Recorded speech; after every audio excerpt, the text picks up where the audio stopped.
I will, yeah, Want to so be? change it real quick, we have a pen somewhere. Those are pencils. Here's a darker pen. Even better. Thank you. Are they gonna be able to hear me okay without, Oh, yeah. mic on? Yep. Okay, then I won't do that.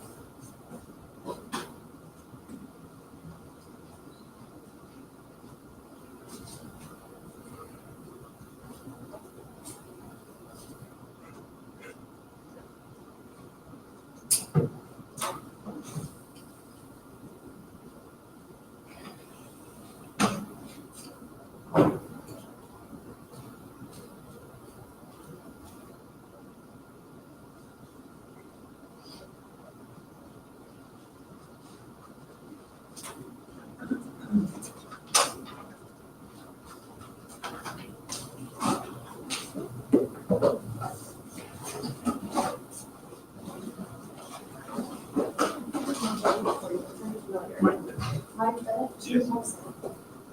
I've seen you at one man concert a few times. Maybe. Yeah. Do you also do, are you the illustrator too? Yes. Oh, thank you. Very well. With Sage and with SBDs. Oh, you're a Sage too, you're on Yes. Sage as well. Yeah. So that's part of where you're. Yeah. Great. Well, nice to meet you in person then. Yeah. Hi, so this is the budget. If you want the one for intentionality, that's in Long Peak. Please excuse me. Well, Yeah. that's a Long Peak. Yeah, it's a little bit of update. All right, thank you. Sure. How are you doing? Yes. So what's your background? So I spent about half my career in banking as a community banker. And then half my career in politics. And since I retired, I've been just helping people with financial models. Okay, thanks. And kind of at the SBDC, I do most of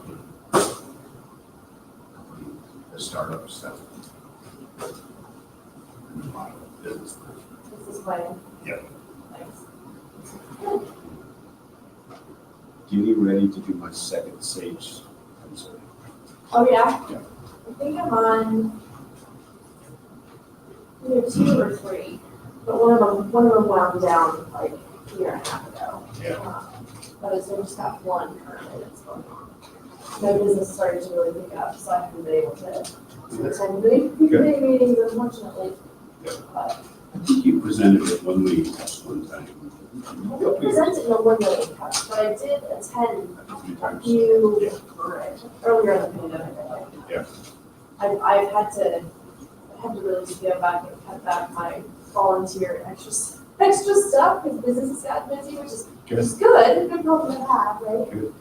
And actually, I've had 2 or 3 SBDC clients who said, I can get hold of a CPA to see if they'll do business with me. And Wow, do you do some fractional CFOs? that's all I do. I don't do taxes, I don't do bookkeeping. That's where I really see Fractional you CFO. before. I actually gave your name to one of the companies that was looking for a fractional CFO. Oh, nice, well, thank you. Yeah. Yeah, that's I exactly what I can't do. get just one, I have to get 3. That's fine. I do the same thing. I want to give my clients a choice too. Sometimes I only know one person that does it, so when I meet that one, finally like, oh, yeah, glad I have another choice for people. No, absolutely. And I actually know several fractional CFOs, both in Colorado and around the country. We started a small group for us to meet quarterly as fractional CFOs, bounce ideas off each other. Was anybody seen this? Anybody had trouble with this, or luck with that, or experience with this? Yeah, I'm all about there's plenty of work for everybody, and there's plenty, there's a lot of companies that do a lot of help. So. Well, yeah, and I think this is an area where we could help a lot if we have some more people here. Now, I can understand. It's not like having one big client that you know, but I think it's good work. So, yeah, I do. The biggest thing is I think is I don't do taxes and some expense that's associated with a Well, CPA license. So people think CPA, they usually think taxes. So you're saying CPA can be fractional CFO, it's rare. It's rare that happens. So. You here for intentionality or budgets? Budgets, okay. I'm in the right spot. spot. Yes, because they have 2 scheduled for this time. So Oh, I'm shoot. just checking with every opponent. Oh, that's good. Budgets is here, so yes. Right on. Happy to be here. That's a common reaction when it comes to finances, but that's my reaction. I can understand. We have to be good at it. I'm gonna have to learn to be good at it, right? Well, that's true. We can't just assume we're gonna be amazing. Well, it's practice and everything too, right? Exactly. Janine. Janine, yes. Heather? Mm-hmm. Nice to meet you. Nice to meet you. Thanks. It's the challenge of what lecture hall. I got a little nervous. I'm like, oh my God, how big is this room gonna be? I remember lecture halls from my university that were Yeah. much 300, larger 400. than, yes, much larger than this. Like, this is not bad. Yeah. Not bad at all. This is a great little campus. I love Farming. It's nice that it's not too big either. I remember the JC nearby where I grew up, it seemed just, It was like Came some sprawl. Yeah. yeah. And there's lots of nice parking. Mm-hmm. If we meet at CSU, that's like, Oh, yeah. Well, you have to pay everywhere that work goes there too.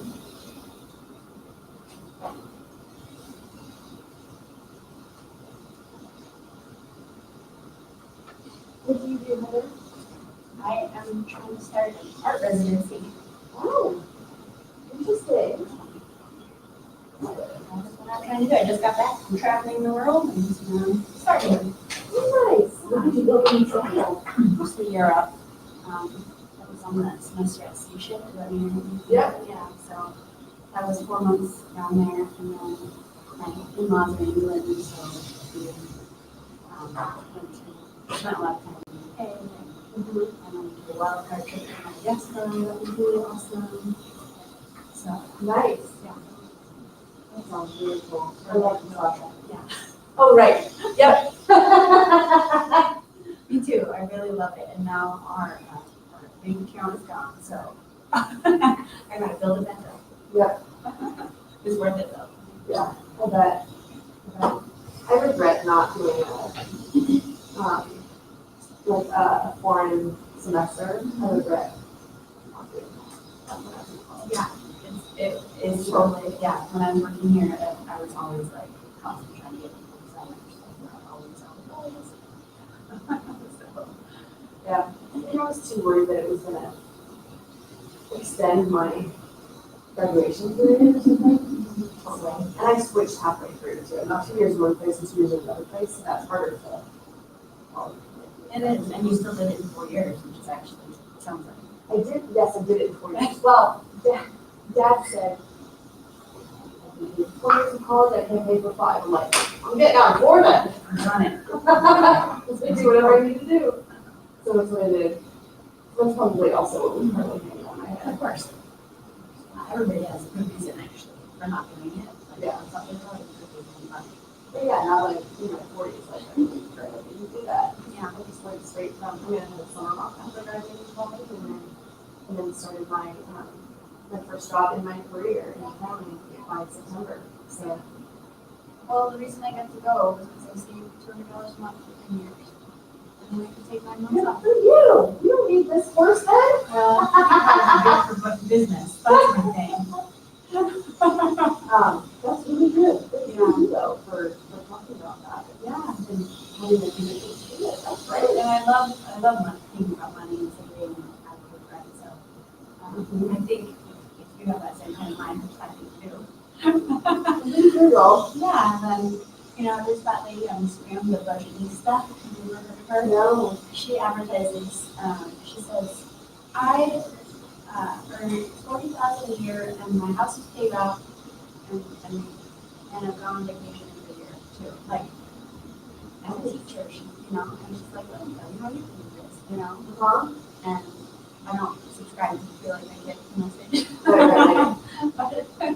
But anyway, I mean, I think it's like, people always say that it's not possible, but it is.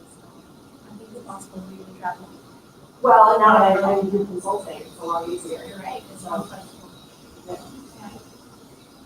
This look right, budgeting? Good. Okay.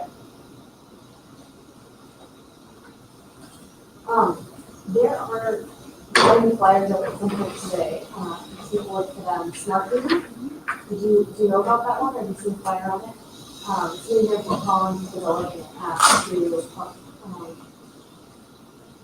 to help, if people kind of gamify, learning about finances, working together and stuff. And so I'm looking for some people that have some favors on that. So look for some, he got a software, I'm an advisor on his stage too. To be an experience, he's going to put some flyers around. Today and this week, I'm giving it a summer, so. Yep. Yeah. That sounds fun. Yeah. Nice.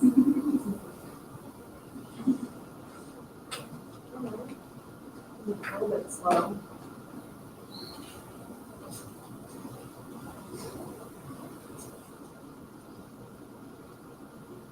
One more minute. That's when all the drugs come in, right? Monday morning, I know, Right, Monday it's morning like- it's a and hard budgets and finance, like, let's, that's all right though. That's what I was thinking, like, interesting placement, but Somebody's gotta do it, somebody, that's exactly right. That's exactly right. and you have 4 committed people here. We are ready. 3.5. She sounds like she's learning from it. Yeah, preventing. She, well, she thought she was in here for the intentionality, and then yeah. decided to stay, I guess, so.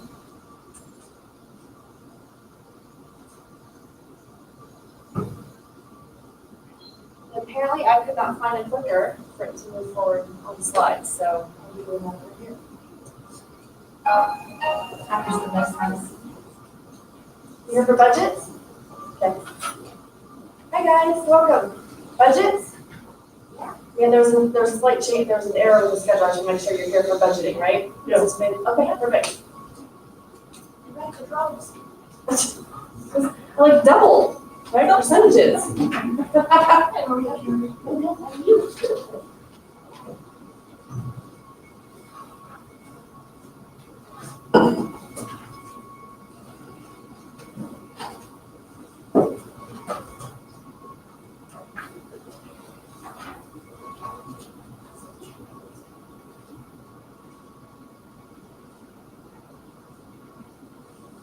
All right, I'll go ahead and get started. Can everybody hear me okay?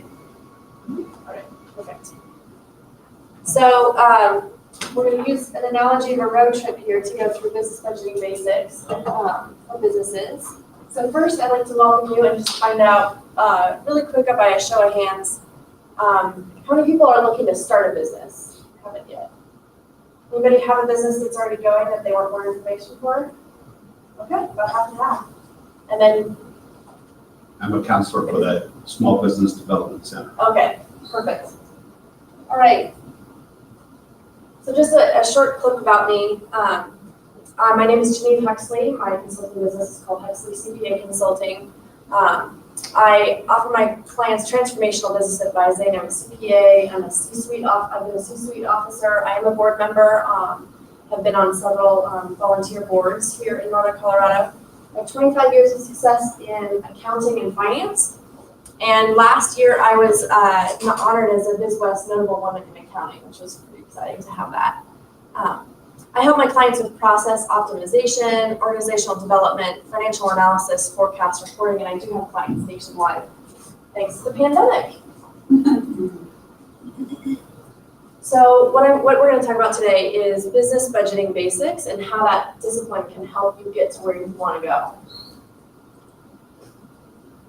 So the first thing to really consider and think about is, where is your company headed? So you need to, before you go down and to any individual line items, you want to sit down and figure out, what's your trajectory? Where do you want to go? Do you want to increase your sales? Do you want to decrease your expenses? Are you going to hire more employees? And then which employees and how much? What are they going to be doing? So do you need to scale back your employees because you're headed into a tight plan? A lot of businesses were doing that as news of the pandemic started coming out. There was a lot of planning ahead for that. And do you need to invest in new machinery or fixed assets for the business? So really think about where it is that you want to go and what your intention is and why. Understanding the why is going to be important in building everything else after that. So we're going to go on a road trip. So here's us in San Francisco in the car. We want to get to New York City. So this is how animated you get with an accountant, right? So bear with me. Will that get you to New York City? Yeah, that'll get you there. It doesn't look very efficient though. It looks like it's got a lot of roundabouts and long ways to get there, but you'll get there. Will this get you to New York City? That's not even going to get you to New York City. You're not even headed in the right direction, and you're completely off course by the time you get there. This is what Google says is the most efficient route to get from San Francisco to New York City. So it's very specific with the roads that you're going to take. It looks fairly straight. Of course, we've got the mountains in a few different places that cause a little bit more. But it's an efficient route to get exactly where you want to go. But to know what the most efficient and best route is, you got to know your destination first. Where are you going?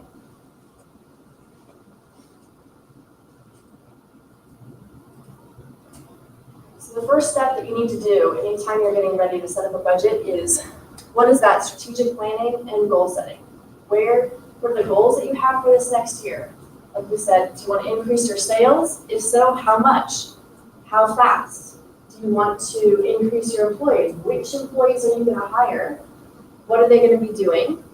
What's your plan for that? So this really is the most important first step before you start with the budget is, where do you want to go?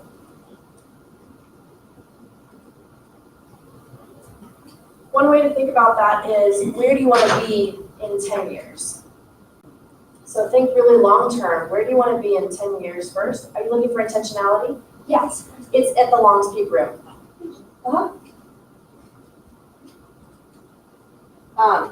And so to get where you want to go in 10 years, where do you need to be in 3 years? So start with that long-term outlook for where you want to go, and then shorten it down and say, okay, well, if I want to get there in 10 years, what do I need to do in the next 3 years to get there? Breaking it down into pieces. And then after that, what needs to happen in the next 12 months to get to that place in 3 years? So these are big questions, and it's hard sometimes to think about, thinking budgeting is much smaller piece of the pie, but you really need to figure out where you want to go longer term before you sit down to do the detailed stuff.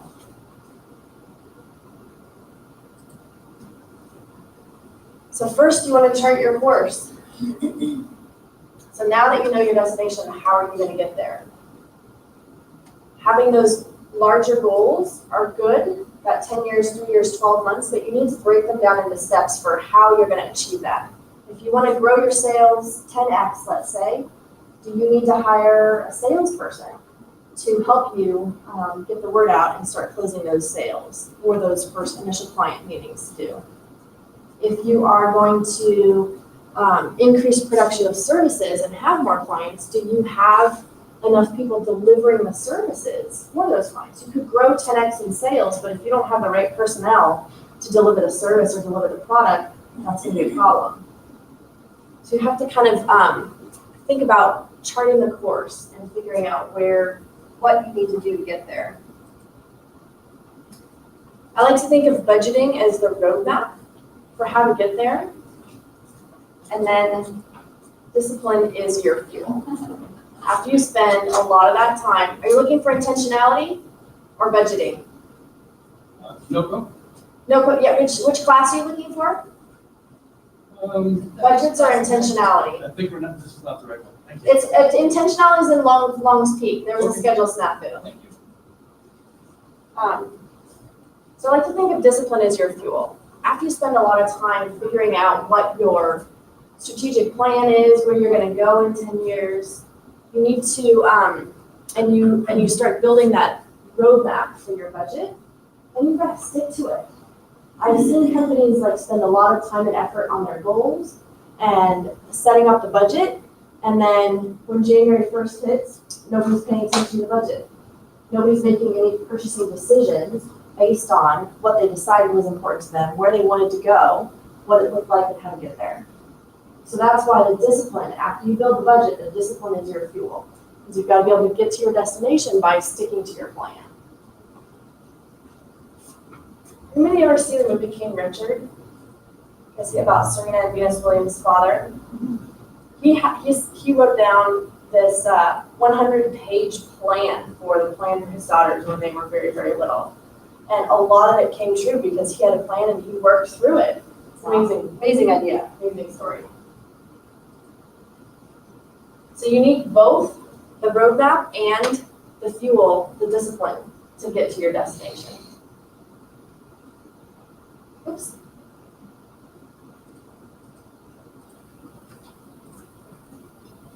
Okay, now the exciting stuff. So what do you do once you're looking for creating the expenses? You can choose an easy route. Start a budget by using last year's monthly profit and loss report. Download that into Excel and see what it looks like. Okay, what did we actually end up spending last year and when did it get spent? That's kind of the easy route. Then after you have that kind of layout, spread out in Excel, change the amounts of the New Year's budget to match those strategic goals. For those of you that are just starting a business, the easy route's not really available to you, right? Because you don't have anything from last year. So you have to sit down and think about individual items, and we'll get in a little bit more detail here in a minute. But this is kind of the easy way to start if you've got an existing business. Start with what it was last year, and then that kind of gives you a baseline to figure out what needs to change, where you maybe spend too much, where you need to expand your expenses more to get where you want to go.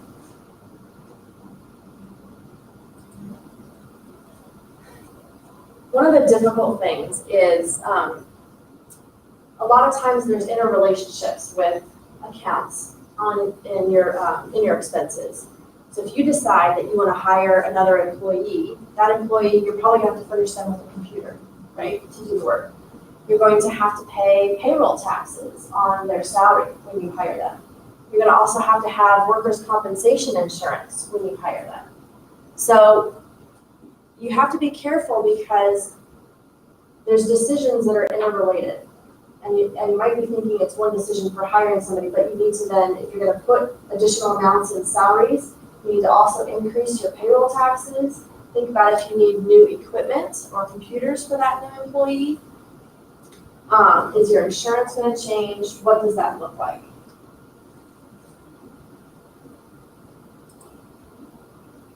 Okay, well, what if last year looks nothing like this year? What if this year looks nothing like last year, right? Why do we start with last year's stuff?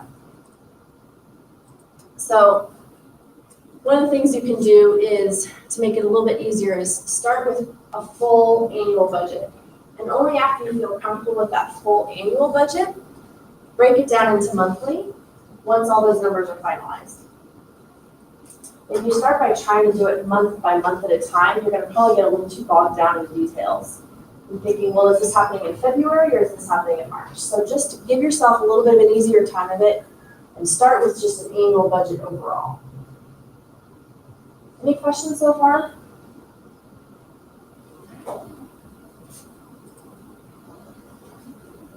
This is a really, really big important one. Leave sufficient notes on every line of your budget for how you got to it. Just expand one of the columns in Excel and make it be where you write notes. So say you have subscriptions. Say there's 5 different subscription memberships that you have. So you would write down, okay, there's the Colorado one, and that's $100 a year. There is Denver Post. The Denver Post is the one that's still around, right? Denver Post for another $100 a year. Maybe there's a professional membership fee or something for your business that you want to belong to. List those items in there so you have a basis and a backup for what makes up that item. If you just put numbers in there, 30 days after you put the budget together, you're like, well, did I include that Colorado subscription or did I not? I can't remember. You're never going to remember all of the details for that. So just make it easy. Make some notes next to each line item for what goes in there. That will also help you when you start to issue reports or print reports that are showing budget to actual information. Because when you do budget to actuals and there's a difference, there's a significant difference, there could be one of two problems, right? One is there's an error in your books, an expense didn't show up in the right spot. Another one is you missed budgeting something. You should have budgeted something and you forgot about it. So it could be either way, and you don't really know which it is if you don't have any notes to refer to as you're going through and creating that budget.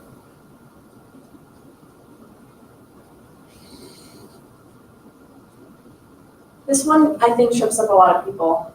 Depending upon how your business is organized and what it is, be sure to add a line at the bottom for any self-employment taxes. If you are an owner, if you're like a solopreneur at first and you're the owner, you've got what's called a flow-through entity, so you're taxed as an individual person because all of the income from the business flows down to you as a person. You're going to have to pay self-employment taxes on some of that income. How much of that has to do with the discussion with your tax advisor. But 15.3%, depending upon how you're organized, 15.3% is Social Security and Medicare for both the employee and the employer portion. You guys familiar with that, or should I provide a little bit more background on what that is? It's new for me, but. Okay. Yeah, I'll give it a little more. Huh? Maybe a little more. A little more, okay. So has everybody had a job where they've seen a paycheck with Social Security and Medicare on it? Okay. So you know that's something they deduct from your gross pay, right? There's an exact same amount of that your company, your employer, is paying on your behalf. They're matching what's going into Medicare and Social Security that you're doing as a person. So you have an employee portion of those taxes, an employer portion of those taxes. When you're self-employed, you have to pay both sides of that. And so the two sides added together is 15.3%. As an individual person, it's 7.65. Should I go over that again, or is that was great? We're not. I know it's a tax. Okay. That's important to plan for when it comes to budgeting. You're looking for. Oh no, that's Derek. It's important to budget for because a lot of times people forget about taxes. You don't have somebody pulling it out of your paycheck all the time. You forget you got to pay it at the end of the day, right? And you do. That doesn't go away when you're self-employed and you're starting a business. There's still taxes to pay. So kind of setting a line at the bottom to prepare for this is a good idea. And the reason I say set it aside at the bottom, I'm presuming it's like it organizes an LLC and you're filing as what's called an S corp, which means your income flows through to the individual. But there are other types. If you just file on Schedule C, which is another way to do it, it can be part of your budget. So whether taxes are considered an expense on your company or not depends upon how you're organized. Totally clearer than mud, I'm sure, but I don't want to get too deep into tax stuff because, first of all, I'm not an expert in tax by any means. Haven't done it since 1999, I think, for other people. So a little rusty on the taxes overall. But keeping an eye on taxes isn't something important to have in your budget. Any questions on this?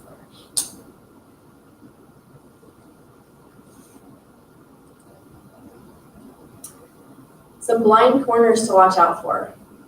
Fixed asset purchases. So when you have a business, if you're buying a computer, a desk, maybe an expensive ergonomic chair, those are considered fixed assets. Those are actually not expenses on the company books. We call those fixed assets, which means it goes up on your balance sheet and not on your profit and loss statement. So it does not reduce your income when you buy it. And the thought behind that is if you buy a computer or a desk, it doesn't get used up in 1 year. You don't buy a new desk every year. You can use it probably for 5 to 7 years over a time period. And so what the accounting rules say is you put that up on your balance sheet as a fixed asset, and then you spread the use of it over that 5 to 7 years. For smaller businesses, and this is accounting treatment, not tax treatment too.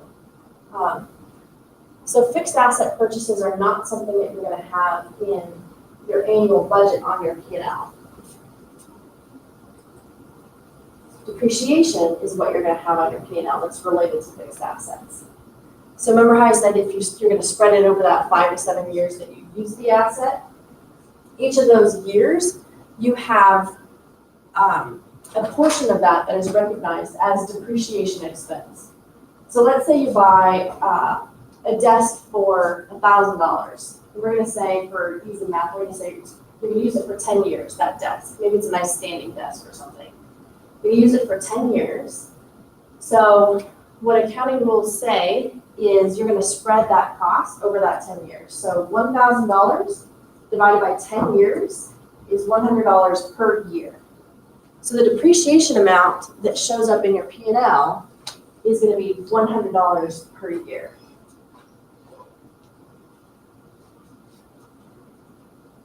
Any questions so far? You want to go over anything there?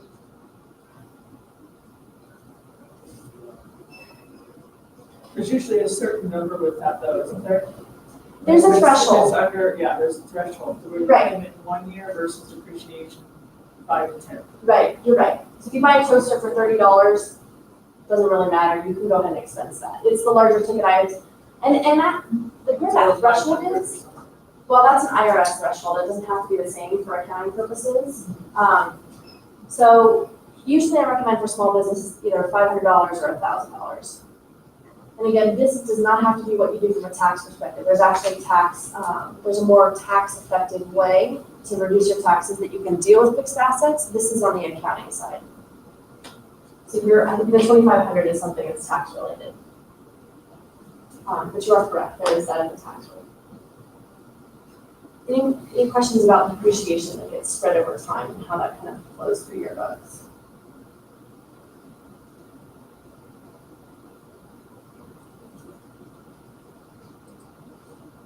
How about bank loans? If you take out a bank loan, is that sales? Is that revenue? It's not. It's not sales or revenue. It's actually what's called a liability because you have to pay it back. So bank loan proceeds should not be showing up on your budget as income for the year.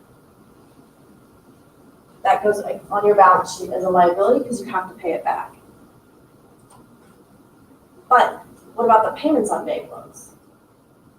Is that an expense that shows up on your income statement or your P&L? Sounds like yes. No, it's not.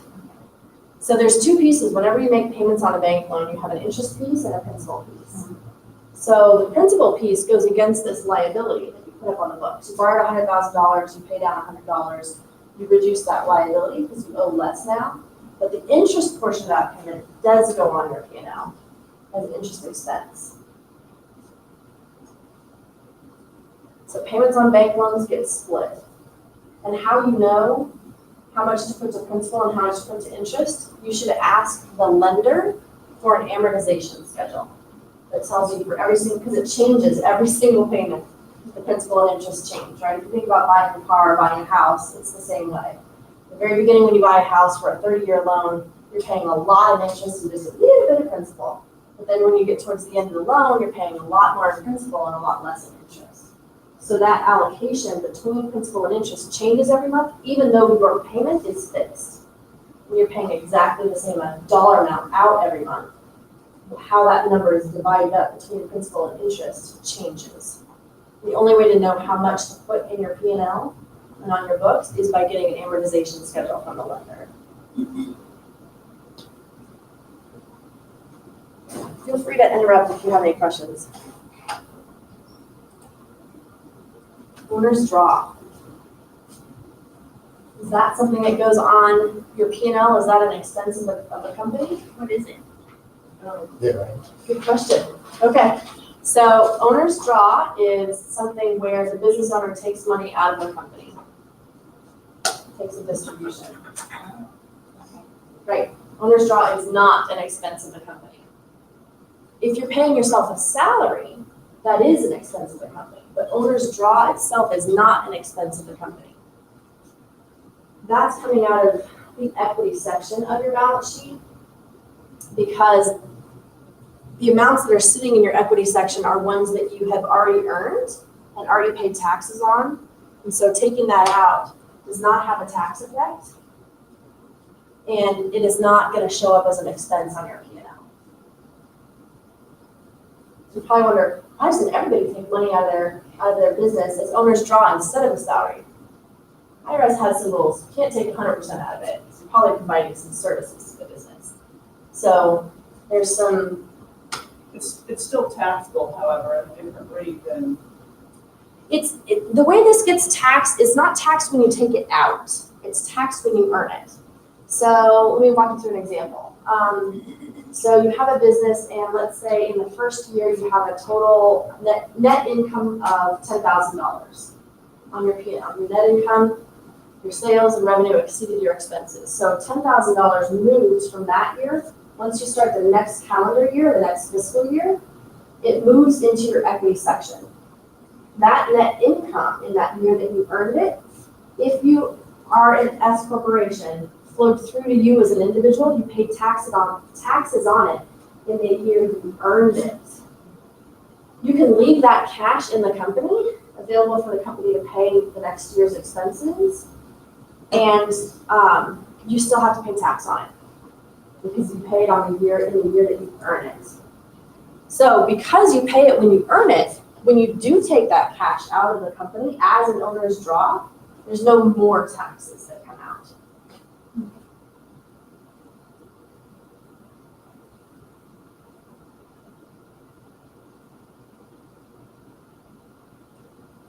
It's a really hard concept. It is, I know, I'm waiting for a second for it to sink in. I'm ending up talking a little bit more about taxes than I intended to talk about taxes, but owner's draw is kind of taxed at a different, owner's draw is not taxed, excuse me. The earnings from the company are taxed differently than if you pay yourself a salary. Like for example, that self-employment tax, Medicare and Social Security, you have to pay both sides of that when you are the employer. But the owner's draw, you don't pay Social Security and Medicare tax on that part. Right. You only have to pay income tax Is on a the draw income. considered a distribution? A draw is the same thing as distribution. Okay. Yeah. Interchangeable. Generally speaking, I mean, distributions, I think more about a C corporation that does pay its own taxes and is its own kind of taxable entity. An S corporation is not its own taxable entity. But owners, the usual small business owner probably thinks of owner's draw as a distribution. Do you have any So I use the term pass-through organization. pass-through or? Mhm. LLC or sub-S are pass-through. So the income is passed through from the company to your personal tax return, the net income. And so I use that term pass-through. Mhm. So the pass-through income from the profits of the company is you pay income taxes on that. You don't have to pay payroll taxes on that. Payroll taxes being your Social Security, your Medicare, a few other smaller ones. So when you take the cash out as an owner's draw, or if you want to call it a distribution, it's not taxable when you take the cash out of the company because it's already taxed. It went in there, you've already paid tax on it. The IRS doesn't make you pay taxes a second time on it. It is kind of a funky concept. Any other questions on this part? My only other question is then a draw or distribution. Mhm. Because you pay taxes on it when you get it. When you earn it. And when you earn it, if you take it as a draw, it's not taxed again. Correct. Therefore, it's not considered income, even if it's a pass-through entity. You're not repaying taxes as, say you're an employee, right, also? Right. You're paying payroll taxes on that. But if you do a draw or distribution, it's already taxed, you're not paying your payroll taxes on that. Right, pretty much. So you have to think about, there's kind of, when you have an LLC, if you're organized as an S corp and you have a pass-through entity, like he was saying, which is the term that's used by tax folks, depending upon how you're getting cash out of the business, you're taxed in a different way. So if you're paying yourself a salary, that shows up as an expense on the company, and there's payroll taxes that the company pays, and there's payroll taxes that you as the employee pays, as well as you as the employee pays income tax on that salary amount. When there's, at the end of the year, when a company has that profit, the net income at the end of the year, that amount you have to pay federal and state income taxes on that amount at the individual level, but not payroll taxes. And so since you pay that, when you earn it, in the year that you get that net income earned, you don't have to pay it again when you actually take out the cash later on. They don't have to be timed the same. Now, you might want to take a small distribution to help pay for the taxes associated with the income you have to claim, but you don't need to. So by the time it makes it into the equity section of your balance sheet of the company, that's essentially already taxed income. So when you go to take the cash out, you don't have to pay tax a second time. You already did, the IRS got their money, you're done, now you can take it out tax-free as a distribution. Yeah? So I think that's a really important point though to make, because let's say your company made $100,000 and you decided to keep all of the cash in the company, not make a draw. You could do that, but you're still going to have to pay income tax on that $100,000. Right. On the earnings, correct. And so I always advise clients to at least plan on drawing enough money out to pay your personal income tax, so it doesn't bind you personally. Yep. Is that helpful? Is that helpful? Yeah. Okay. How about personal or owner expenses? Going to dinner with family, business expense or not? Yes. Family, no. So personal or owner expenses that are those things that should show up in your budget or on your income statement, your P&L for your company? Correct. No. All the expenses the only expenses I should say that should show up on your income statement for the company. And the income statement and P&L, same thing, by the way. QuickBooks came up with P&L. The entire accounting industry and everything they teach you in college says income statement. Same thing. That's why you hear me saying the same thing all the time. The only expenses that should be flowing through your business are business-related expenses. It has to have a business purpose. And especially things like meals and what they call entertainment, go to a CSU Rams game or something, you need to document what the business purpose of that meal is. Who was at the meal and what did you discuss? So if you get audited, you actually need to support that. But who else was there and what did you talk about that was business related? You really want to keep personal and owner expenses out of your budget and off of your company books. It gets messy. You don't really know. If you have personal expenses in there, it's harder to tell whether or not your business is actually making a profit. That's the important thing to understand on your income statement. So this is kind of a list of some complicated things that are not straightforward when it comes to budgeting. That was the last one. Yep. Anybody have questions on that part so far? Okay. All right. So when creating your budget roadmap, I talked about expenses first. That's kind of the easy stuff. Revenue and sales gets a little bit harder to budget about. So again, think about what your destination is. What are your ultimate goals for the next 10 years, 3 years, 12 months? Where do you want to take your company? Do you want your revenue to only cover your expenses and be break even and have that possibility of zero? Somebody's starting a nonprofit. You're probably shooting for break even to maybe a little bit of a plus, right? So you need to know what's the destination, as you set this up. Oops. There we go. Or, so do you want your revenue to cover only your expenses and have a break even, like 0 net income year? Or you also want it to include a profit? Unless you're a nonprofit, you probably want to have a profit at the end of the day. Doesn't that mean that you get paid? Yes, for what you usually do? it does. Yeah. If there's not a profit, usually there's not money to take out of the business, right? You gotta put more money into the business to cover your expenses. Yep. So when thinking about your revenue, is think about, what do you want it to cover?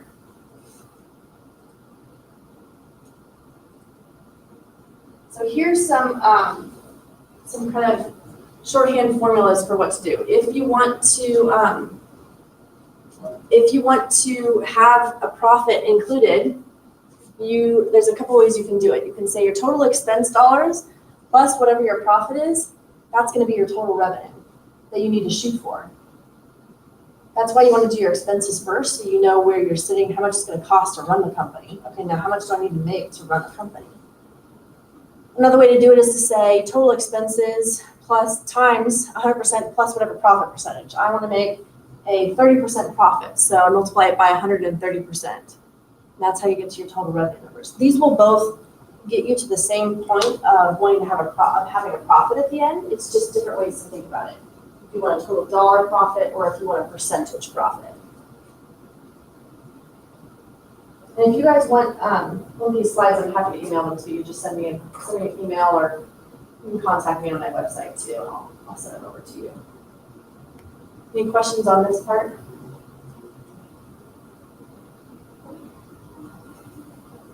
Okay. So an easy way to go is to spread that monthly revenue throughout the year. Or you've got to spread it throughout the year, but what's the way to go? So do you have more than one product or service line? I would recommend figuring out each product or service line separately when you're setting up your budget for revenue. Because maybe you're selling a software and you have an initial startup fee that you charge, and then there's a subscription fee that you charge, or license fee that you charge annually. Those should be two separate line items on your income statement, because they're going to behave differently from a revenue perspective, different amounts. You're probably going to have, as you build and sell more products or sell more software licenses, your license revenue is going to go up, but the product, that startup fee, is only going to go up if you have new clients coming in the door. So think about how each one of them works differently. So you can go an easy route and just divide by 12 and do what we call straight line it, because it's a straight line across, same dollar amount every single month after you figure out what that annual number is. It's got some potholes because probably companies don't grow that way. You don't grow flat. You don't go flat for 12 months and then jump up on January and then go flat for 12 months, right? It's kind of a gradual increase over things. But you can do it if you're not sure what else to do. If you're a growing business, you want to have your revenue increases throughout the year. So maybe in the first month it's $10,000, and then it's $11,000 in February. Maybe it's $11,500 in March. Have it slowly increase over the year if you're expecting to grow. Figure out what that annual number is, but start lower at the beginning of the year, closer to maybe what you were running in November and December, and then ending the year higher than that average amount.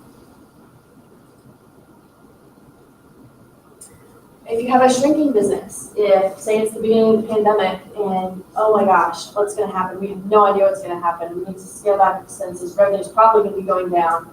We need to forecast a reduction in sales. We need to figure out and budget what that reduction in sales is, because we want to at least have a break-even year, right? A lot of companies, my clients included, back when the pandemic first started, it was, holy crap, we were projecting growth this year, but now we just want to stay alive. So what do we need to get in sales to actually keep the company around and cover our expenses? It's a different goal. So seeing what that looks like, be sure you don't just drop off the cliff and project that out. And sometimes there's a thought that in order to grow, we need to shrink the company back a little bit. So shrinking sales is not necessarily a bad thing. Some companies grow too wide, too fast. And they actually need to shrink back down, get more focused, so they can grow deep and have a stronger foundation to grow farther. So making a conscious decision to scale back can be something that can help you grow farther after that.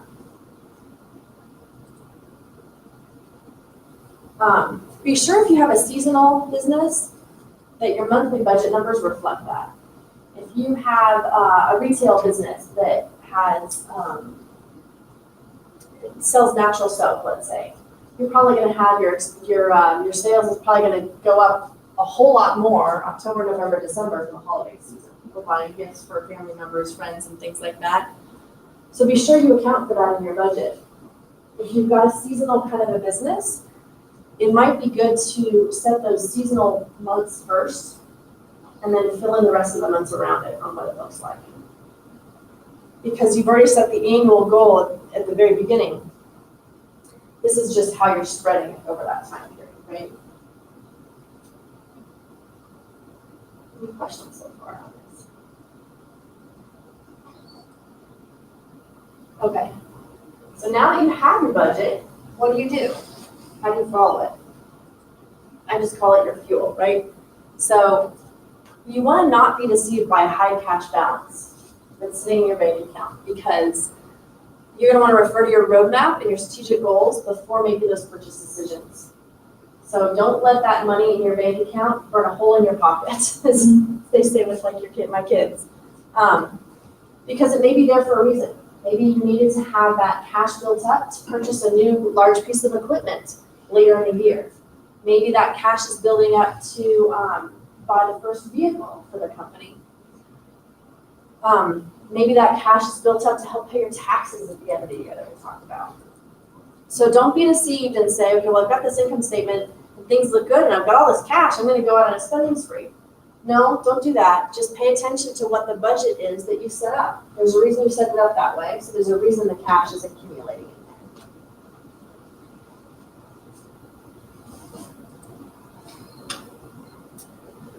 One of the things I like to say is companies should never live paycheck to paycheck.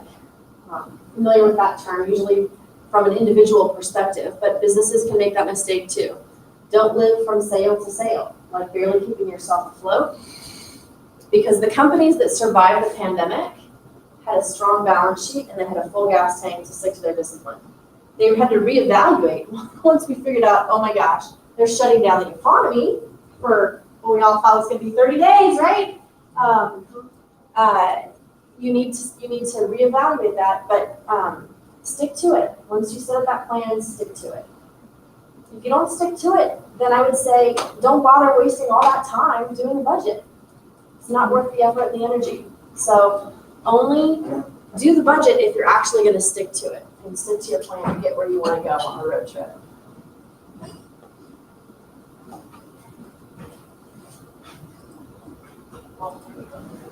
Did I mention the discipline for sticking to the budget? Every month, every day, it can get hard as that cash balance builds up and as you have new shiny objects that come in throughout the year. You have to get that, you have to have that discipline to say no to those things if it was not part of the budget. Or if you're thinking about making that unbudgeted purchase, take a look at your strategic plan. What does it look like in the strategic plan? Does that new purchase actually support your overall goals? And it was something maybe you weren't aware of when you first set up the budget. If so, then how are you going to increase revenue or decrease your expenses to support that new thing that you want to do? What does that look like? So just, if there's a purchase that you're thinking about making that's not in your budget, take a moment and really think about what the intention is, where you want to go, and evaluate it compared to the other things. You can't spend the same dollar in two different places. So if you decide that there's a better place to spend that dollar, what else are you going to change in your budget to still get to your destination? I have a question. Can you have a line item on your budget for those unexpected purchases? Sure. Like just that you said that. You can. You absolutely can. So there's not going to probably be somewhere So budgets, you can import budgets into, not import, you can copy budgets into QuickBooks manually, if they don't have an import function still.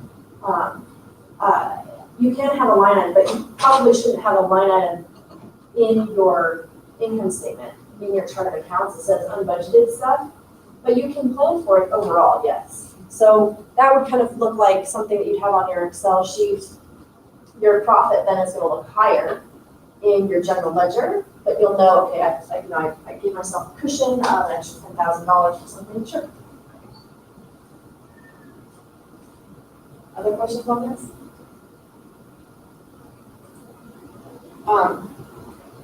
If that unbudgeted expense is not gonna support your overall goals, do you really want it? Do you want that thing more than you want these overall goals that you spent the time to figure out at the beginning? And that's why the goals and those strategic priorities are so important to do at the very beginning. You have to know that why and really focus on achieving that thing that you want to get to. Okay, so just to recap, first thing is choose your destination. Where are you going to go? Where do you want to go? What does that look like? Long term, break 10 years, break it down into 3 years, and then break it down into the 12 months. The next piece is to create that budget roadmap so you know how to get from point A to point B. And then last is that make sure that your tank for discipline is full. You want to be able to execute to get to that vision of where you want to go, and you've got to stick to it if you're going to do that. Oops. That's all I have for today for budgeting. I hope this was helpful. Let me know. I'm happy to answer questions. If you guys want to come up and talk one-on-one, happy to do that. I actually publish articles about once a month on my website and on LinkedIn, so feel free to follow me on LinkedIn or sign up for my newsletter if you want. I don't sell anybody's information. I wouldn't even know where to go to do that. And I don't have a desire to have an extra revenue stream that way because my clients trust me with their information and I don't want to do that. So, and if you want to get together and talk separately, that's where you can book a meeting with me at this website, at my website, or you can follow that too. So, and then if you can spell my name, I'm pretty darn easy to find on the internet. So you can go to my website and send me a contact message if you want for, we can always send you the slides and have to do that too. Any other questions for budgeting? I have a question. Yeah. Hopefully it's interesting to other people. Can you talk more about QuickBooks? Like, is that the thing that we need to have right away? Like, should I get a subscription? Should I invest in that right now? Or should I just use Excel for a while? I would say when you're very first getting started, you can probably do without it. I mean, if you haven't quite started a business yet, I would just use an Excel spreadsheet, document what all your expenses are. And the reason I say that is because QuickBooks, if you do the online QuickBooks, the cheapest version that comes, I think is $50 a month. It's expensive. It can be expensive for a business that's just getting started, yeah. There's other options of general ledgers out there. I always talk about QuickBooks because they're kind of a behemoth in the marketplace. Right. They have a huge market share. There's also Xero, Xero.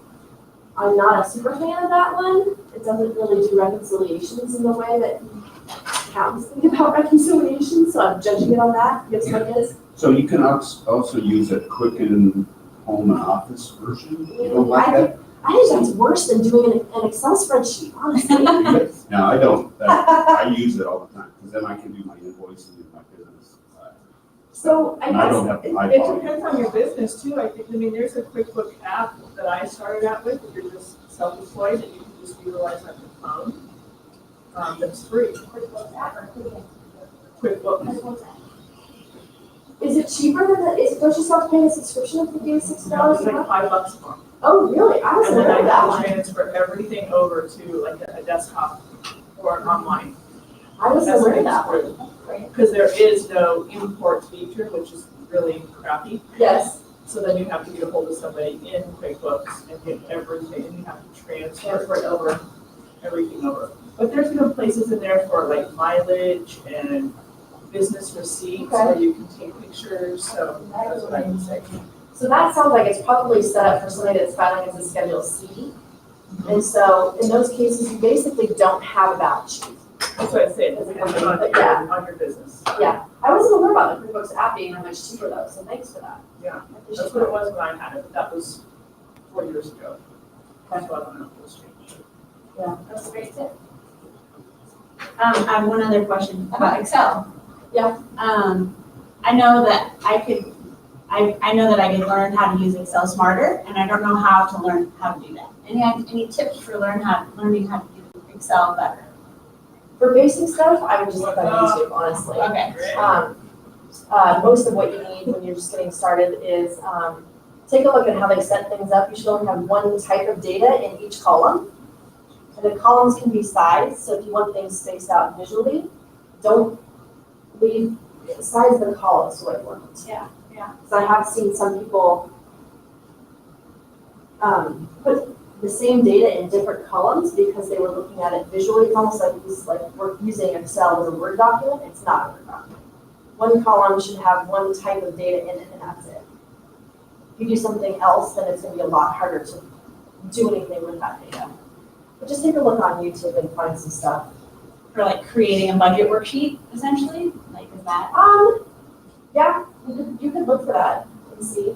They might already have like a template for that. Even on You Excel. go to Excel. Excel, they might put template Right. like this. Oh, interesting. I never knew, thought about that. Okay. There's also, I don't know if they still do it, but the library has some classes on Excel. Okay. That- Great. So does the SPVC. Oh, they have that too? That makes sense. And so you probably can, do you have the one that you offer people to through the SBDC? I usually don't use it, but I kind of try to get them into a good bookkeeping system as soon as possible, but. Yeah. That long term, that conversion is very painful. Yeah, well, It's it painful. can be. It's just, it's so expensive to actually have one that does it. There are some other, I think Zoho Books is another one that's cheaper or lower cost. I don't know how well they all transfer over, but when you're just getting started, again, it depends on what that first year trajectory is. Yeah.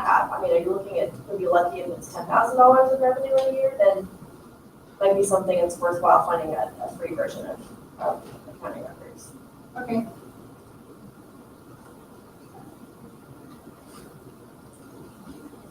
I want to make some room for other people to come in and set up. But I'm gonna hang out outside if you guys have more questions. I'm happy to answer them. Thank you very much.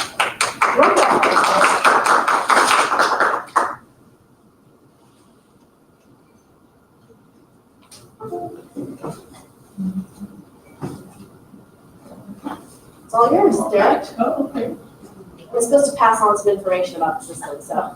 Oh, you are? I Yeah. appreciate How are you? it. Good.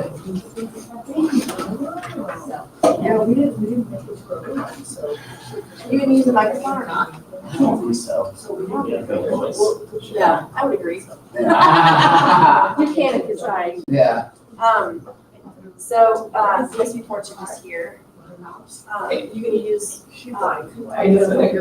Well, oh shit, no, maybe not. so we said if you did that, you just gotta replug the HDMI back in. So they were like encouraging us to not do that. But, if you wanna find which one it is, what I did find is that it's, this is just, the screen is just a duplicate of what Is you it see here? here. Your notes, it's not two screens set up, you've got the notes here. All right, is there another class for that? I don't know what's a 10. Do you wanna connect, try and connect to your computer? Yeah, I would say so. I have like a bunch of, you have internet access, yes. Right. Yes.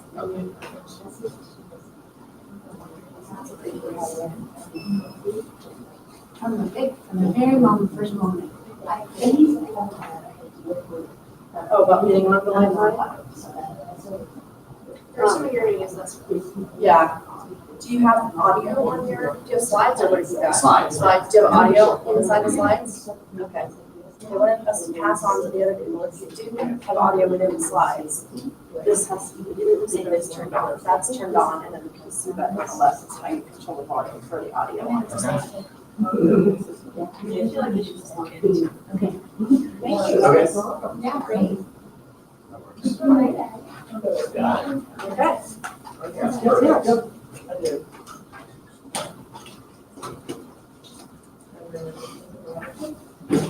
How are you guys? Good, how are I you? haven't seen you in a while. I mean, I've run into you before, but I've seen you in a while. How's it going? Pretty good. Another one? I'm doing another right after you. Oh, cool. Yeah. Then I'm done. The next one is, 10 business problems lurking in the shadows. You are like emerging from the shadows, the swords drawn. Yes. Seriously. So nice to see you. I'd like to sit next to you.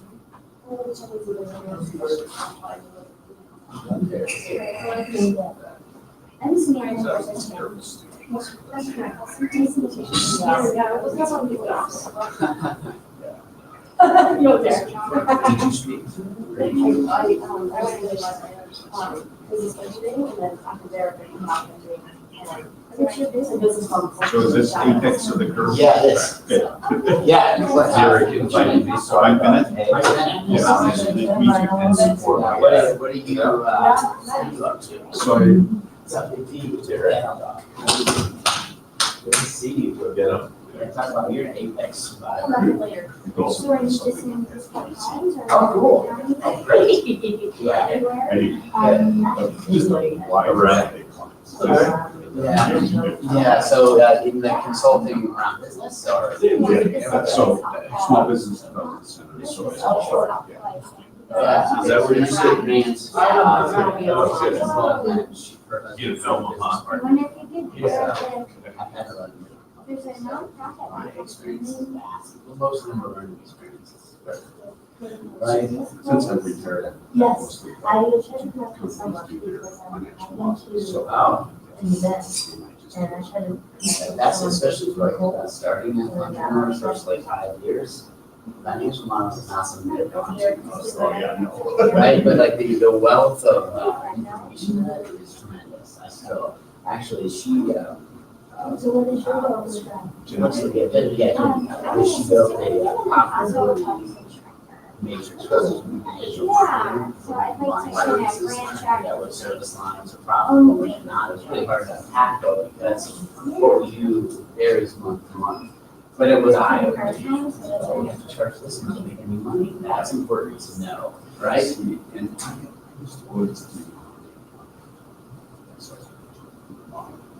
It seems to be the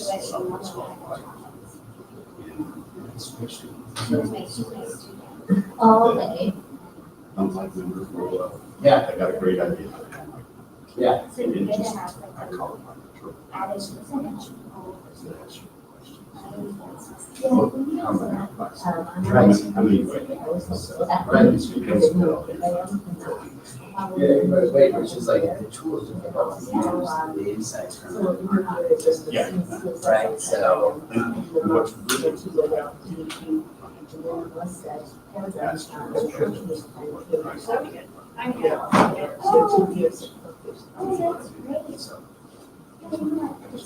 Yeah, yeah, and so I think the eye-opening and sober, Yeah. right, when you see that. And as long as, I mean, it's funny, we go, one of the things we do is a strategy process before, you know, sometimes we get like, you know, ideas and they have to improve on us, yeah, with market shop, with market. So what research when I do this, Yes. besides like your, Is this a wag or a sweat? yeah, yeah, exactly. And, it's just funny, and then they argue, and I'm like, oh, with a little bit of research, we can figure out, like, what's the competition. The answer is no, people are getting protected from their idea. It is a path forward, but it needs detail. It needs understanding, and kind of like a flexible model as you learn things, you adapt this model, so it's projecting. You just think,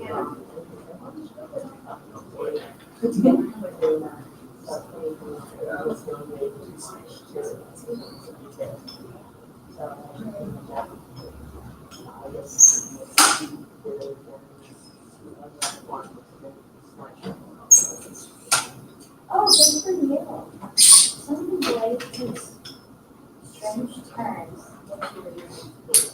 I just more of this, that, hopefully. I think so.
Question. Is Yes. this class for the, approval system? Yes, it is. Yep. I just want to make sure. Yeah, no, you got the right one. You're in the right place. Yeah. We're gonna, yep, you got it. It is, yeah.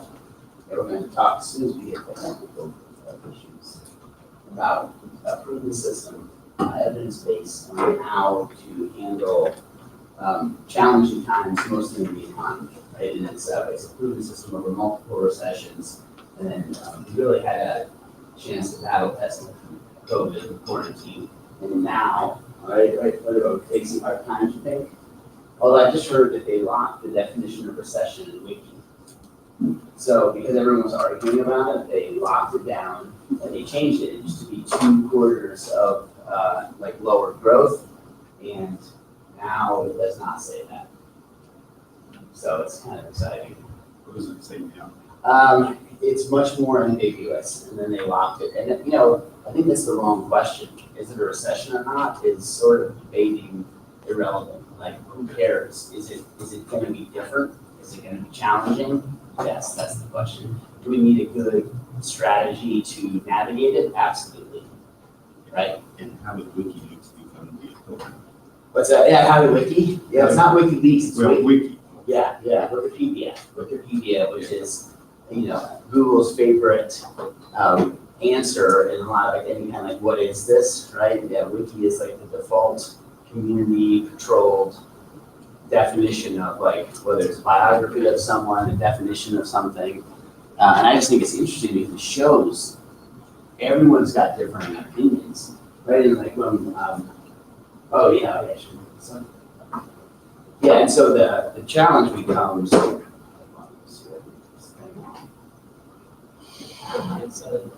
what's that? You do it on the inside. Well, tell me, what do you think? What do you see with that SBDC? Are people worried? What are some of the things that come up? So mostly the inflation, the potential for the impact on their sales. Yeah. I mean, and like, that's a legitimate concern, right? There we go. Helps when you go from the right side. It looks silly, but no one cares. Take up. So they're worried about, are people gonna be able to afford their stuff? And is my dollar gonna be worth what it was a month ago, 2 months ago, right? What are they doing about it? Good question. So, I usually focus on the real early startup ones. Okay, so that when they're doing their plan, it has a big impact on how big their projections will be. Yep. And how soon they can be profitable. Well, that's fascinating, because what we're gonna talk about here today is how do we figure out the impact of the news, people's opinions, what are customers thinking in this current state? And the interesting thing about Google is it's like an oracle, right? You ask it, and you would never ask another human some of the things you type into Google, right? Because it feels autonomous, it feels like, no, anonymous rather, and it feels like no one knows, so you get these answers back, right? And so you have the news, broadcasting, all kinds of uncertainty, right? Because they're in the limbic hijacking. They want to get eyeballs, so what's the best way to get eyeballs is fear.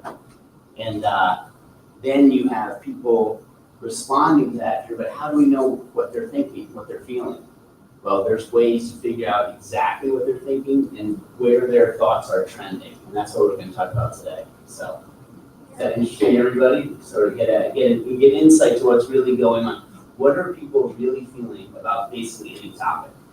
So whether that's inflation, whether that's workforce, whether that's do I buy a new car or not? Yeah, that's an interesting question for you. What do you feel inflation in these current times? How do they impact whether you purchase a new car or you fix the car you have? Any ideas? Like who here has a car? Okay. Who here wants to buy a new car? Anyone? Okay. Have you tried? No, and why not?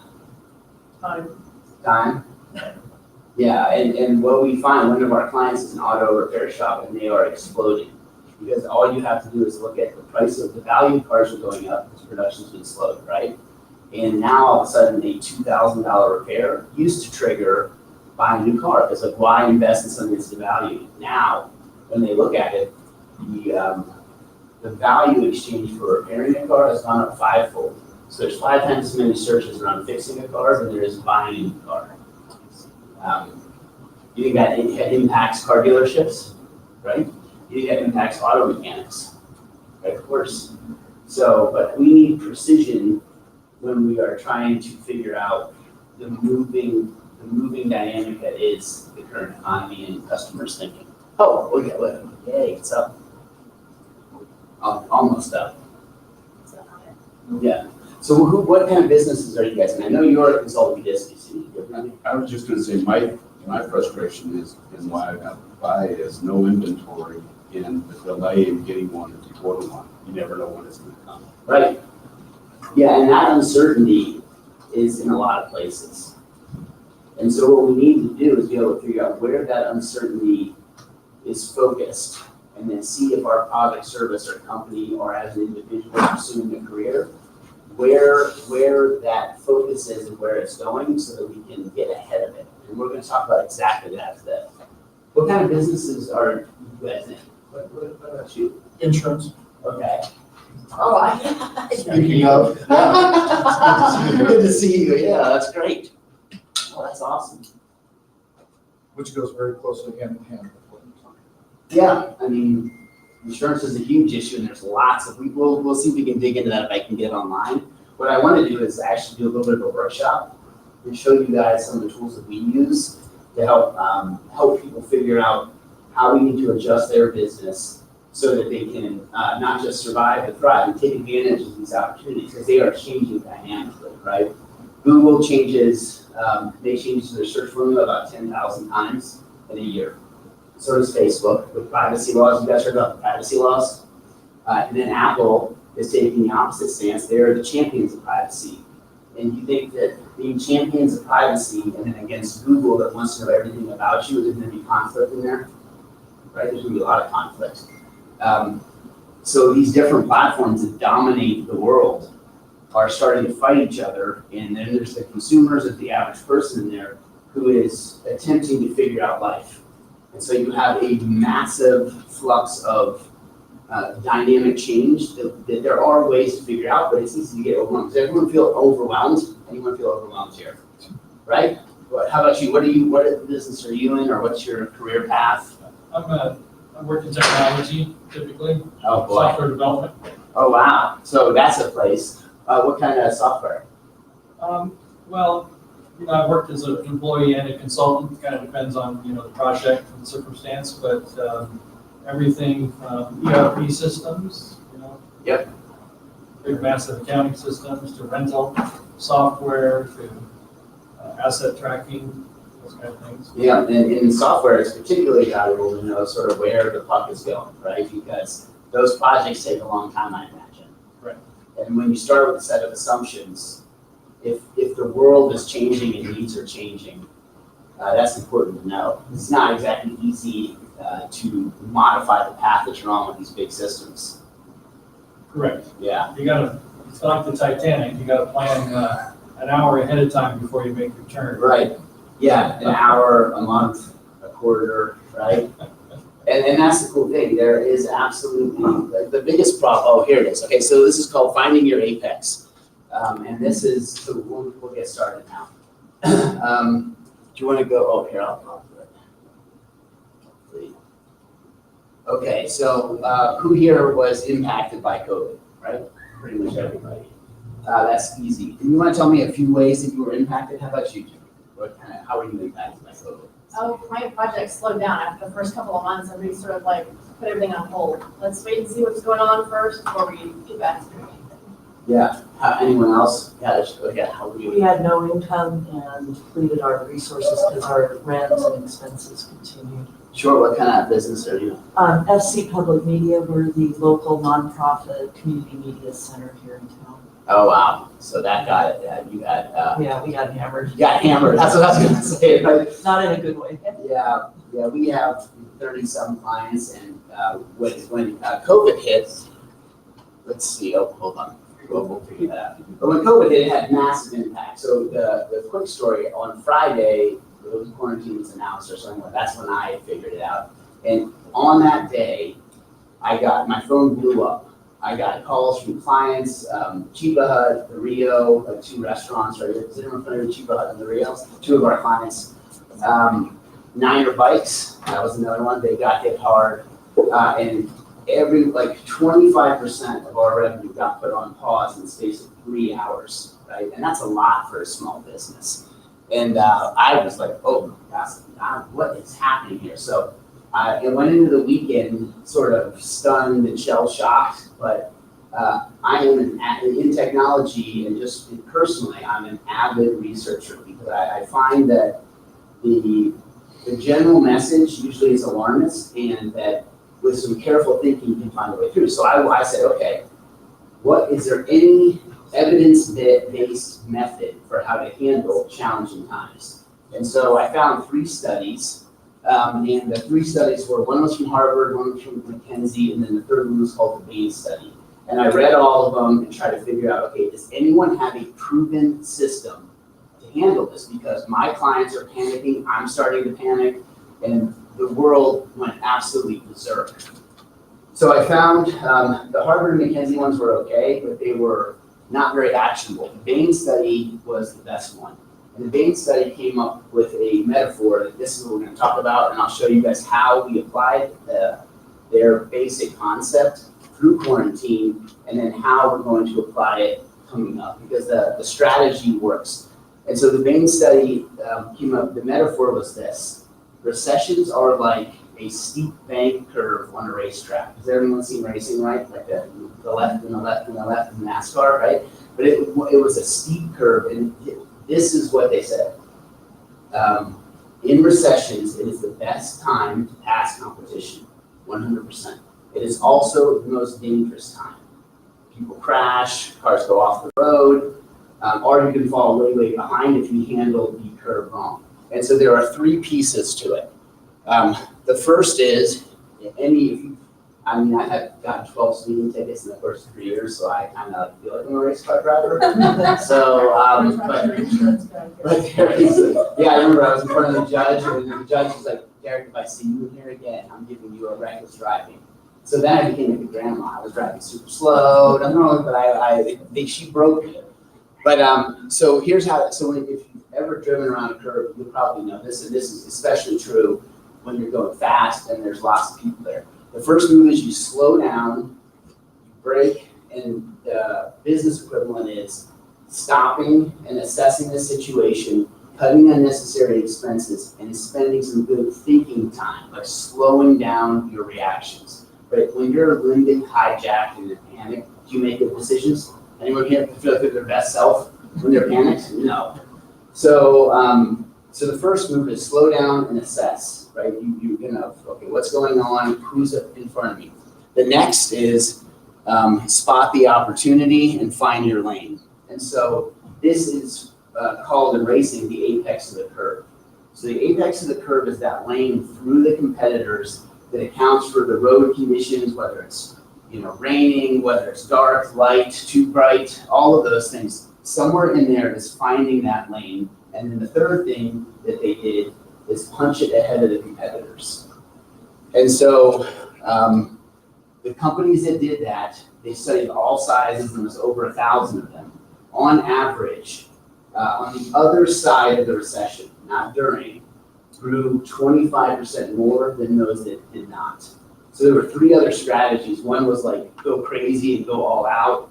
The other was like just hunker down and hope for the best and wait for it to go. But this one beat all of those other strategies by 25%. So there is a way. So then the question became, how do we find the apex in the middle of quarantine, right? But that's a hard one. And obviously I'm in digital marketing, so I thought, are there tools out there where we can use to determine to find that apex? And the answer was yes. And so I went back to those same clients that put us on pause. I then gave this presentation about 12, actually it was like 15 times over quarantine to all different entrepreneur groups. And lots of them signed up for it. And I actually went to our clients and said, there is an apex here for you. Not all of them. The wedding venue, there was no apex. They were done. I said, hunker down and hope for the best and just try to survive. But for the majority of our clients, there was an absolute apex that was surprising. And when I showed them the data, they said, let's go for it. And so our clients after this succeeded. And a lot of times I did these presentations and they didn't become clients, but they went back to their business and applied it. And also I've got lots of thank yous over time. So does that make sense? So I'll show you a few more. If you could go to the next one. So this is a story about Xylem. They make pedestals to put products on, right? They're a massive e-commerce company. And 75% of their business was retail stores and trade shows, right? So those get hammered, right? You're not going to be buying to display products when no one's allowed to go into your store. And events was 50% of their business. And events were shut down for an entire year. So they had a small sliver of their business, 25%. They would have to, if they stayed open, they'd have to fund their entire business, their infrastructure, their building, everything. And so in addition, when I looked at their stuff, they had even 10 times the size competitor. So it was huge, with vast resources, and they were all going to go after the same space. So you had this little 25% left, and massive competition, and they weren't really engineered to excel in that space. That was sort of a secondary business. So, and also I talked to the owner for 2 hours on a Saturday, and he's like, I'm gonna sell the building, I'm gonna sell the business, I don't care if it's a loss, like I'm done, this is too scary. I convinced him after 2 hours, felt like a therapist combined with like a business consultant. So I showed him all this, and very tentatively, he agreed to go for it. And so, okay, this better work, right? That's pretty scary. And we had a lot of clients betting on us. This is probably the best example. So if you want to go to the next one. So I follow this exact same process. Can we make the business survive at 25%? And here's what happened. So what I saw is we're all sitting at home, right? Stuff. And home improvement, landscaping, all of this stuff exploded because they had the primary home use was so upper income, who bought art and wanted to display their fancy art to impress their friends, right? All of the art was sitting in these people's houses they had bought all over the world was just staring them in the face now. So actually there was a huge spike in demand because what are you gonna do? You're at home all day, you're staring at all your like honeydew projects, right? And if you have the money, you're gonna wanna do something about it. So, and there are multiple platforms people search and engage on. So the key was we went into all of them to find out how we can get to these people and is there enough search volume and interest that we can sustain business? And the short answer was yes. Let's see, we're gonna go. So here's what we did. To beat the competition now, so we knew where to focus, but to beat the competition, there were hundreds of search terms in this area. We had to narrow it down to only the top 10 through careful analysis to figure out. So basically, we narrowed in to beat the big competition on a select set of terms that we could own and dominate. And the results were amazing. This is their revenue right here. So this is coming in pretty low. This is monthly revenue, right? So as you can see here, hits. They're barely surviving here. And then I just talked to them about a month ago, and they had hired 3 new people. They had the most profit per employee they had ever had, and almost their highest profit total in the history of the company. And they've been like 20 years in business. So a huge success. One of the important things here, though, was when we met with them, we had to trim their business operations. So they had a huge role that they played in this, and that they slimmed down what they offered and made so they could produce a vast quantity of them.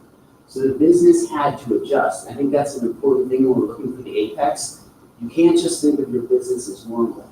How do we modify what we offer to meet the demand where it's at? And how do we figure that out? Because we have to know what the customers are thinking. Is that making sense so far? Okay. All right, we can go. There's one other thing. I think this illustrates one of the tools I'm going to show you. The Rio, I mean, restaurants got hammered. It was a miracle that we were able to pull them out. But this is one of the ways that we did. So this is something called Google Trends, and it shows you, it allows you to compare search volume in Google against other terms, right? And so look how boring. Of course, then this hits, now everyone wants food delivered. What's interesting here are these terms, carry out and take out, are searched a lot, but there was a new term that we found, which is curbside. And look at curbside, the yellow line. It is twice as much as the others combined. And no one was competing on it. Curbside is a brand new term. No one had ever thought of it before. So we pivoted and we went after this term exclusively, owned it for Fort Collins, and gave them a fighting chance of survival. And this is another example where the business had to adjust. The Rio is not good at takeout. Chiba Hut is awesome, right? So they can capitalize on this very, very easily. But they worked tirelessly to re-engineer their business around the interest that we saw so that they could win and survive. So that's another example. Is this making sense so far? We're going to do this for some of you in here in a little bit. So, this is a highlight reel from the landing page. Oh, here it is. There it is. This is the a couple other examples. So this is the revenue increase in 2 months from Xylem. They're in manufacturing. This is another McCormick's Auto, absolutely fantastic business. Their conversions. Does everyone know what conversions are? Like conversions is a term we use in websites where if someone comes to your website, that's a visitor. If someone buys something or makes an appointment for your business, that's a conversion. So conversions are gold. That's someone taking action from the information that you put up about yourself. And this is one of the most important metrics that we track. So 2 1/3 times increase. And then the Rio obviously had a 41% in new website visitors from organic search. And what helped the Rio, you guys remember when alcohol was enabled, right? Yeah. People bought bucket loads of this thing. And we actually had to work all weekend to allow an e-commerce version of their site where they could buy as much alcohol as they wanted. They had one of the best days ever when that was announced. Their phones built, they could, and actually a funny story about pivoting and and finding another Apex is they couldn't handle the amount of phone calls that came in. And so we had to build an e-commerce online ordering and allow them to plug into their system so they could streamline pouring buckets and buckets of margaritas for people, right? I had a couple of my friends were like, yeah, I think I was part of that $200,000 day, right? Because they order so many themselves. I don't drink, but hey, whatever helped us get through. So next one. Okay, so what did COVID teach you? I want to do a check in here before we start trying to figure out some Apex for you guys. Can someone share a lesson that came out of COVID for them? Any lesson at all? It's hard is one, right? What'd you say? Diversify. Diversify. That's a great one. That's a great one. How about, oh, go ahead. Well, so I was working on a federal contract, working for a federal contractor as a employee, and the vaccine mandate came out. So I was faced with get vaccinated or lose my job. And so it forced me to start doing my own research and determining where the real truth is and what the law actually says and how it applies. Right. Which agencies in the government have authority to implement those and which ones do not. And so I was educating my employer about what I was discovering as they were going through their various phases, and they kept shifting, who was going to enforce it, right? Right. Oh, I remember. Yeah. That was So because I did my homework, I was able to avoid that climate. well, I mean, that you could not have set me up better for what I was. But before I'm gonna piggyback on that comment big time. Any other lessons that were learned? Well, What's that? Get your business online. Get your business online. Right? Yeah. Well, and that's the interesting thing. Right? They online grocery shopping. It was supposed to take 10 years to get where it got in 2 months. And the fascinating thing that people find still surprising is it is still at that place and still climbing. Now it's climbing slowly again, but it did not go back down. So the shift to online was already crazy, right? Everyone's on their phones all the time. The level of increase was dramatic across all platforms, and it has continued to climb. It has not gone back down. It's almost like it's a soothing device, like what kids have when they want to, right? A pacifier, thank you. It's like a pacifier. Right? That's one of the things I learned, that stress that doesn't have an action that you can take against it is one of the worst things that human beings can suffer. So a vague threat where it's not like, hey, there's a dangerous animal, run. This is like there's a dangerous threat, it's invisible, you don't know anything about it, stay at home, don't talk to people. That kind of stress is crippling, right? And actually based on the search volume, anxiety is still climbing through the roof. And what is tough about now is I feel like I know we are going into turbulent times. And it's like our resilience has been weakened greatly. And our only tool to self-soothe is really going into these platforms. And do these platforms like magnify the fear or make it better? It can be both, but often it makes it worse. Yeah. So the lesson I learned is I think the consumers adapted faster than the business did.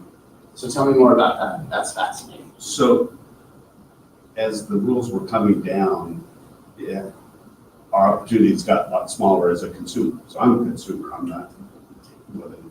And so, but I adapted to doing carry out, shopping more online. And I'm an old guy, so I like to go in the store. And so, but I've adapted a lot over this time to doing more online shopping. And that has stayed, I mean, I'm sure you might, but like that skill is still part of you, right? Right. Exactly. And you nailed it. The consumers, and this is where the advantage lies for business. If you're going to try to find something online and they're not there, you're going to go to, even if it's your favorite shop, you're going to go to the next best one until someone's got it right.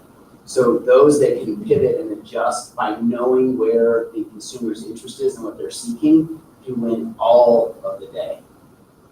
But the gentleman in the back, what was your name? Terry. Terry. So this is the other lesson I learned outside of like stress sucks. That's a pretty, right? Stress sucks, and stress that is like there, but you can't do anything about really sucks. But the other thing I learned is don't believe the hype, right? If you guys remember how much the end was near, I remember going, is this it? Is like our civilization over?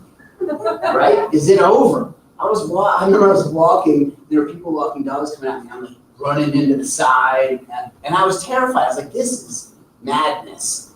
And but then, and all the economy's over, blah, blah, blah, and I would go in and interest to buy was going straight up for a lot of industries because people were adapting, like you said. It didn't slow them down. People are going to find a way to buy stuff no matter what.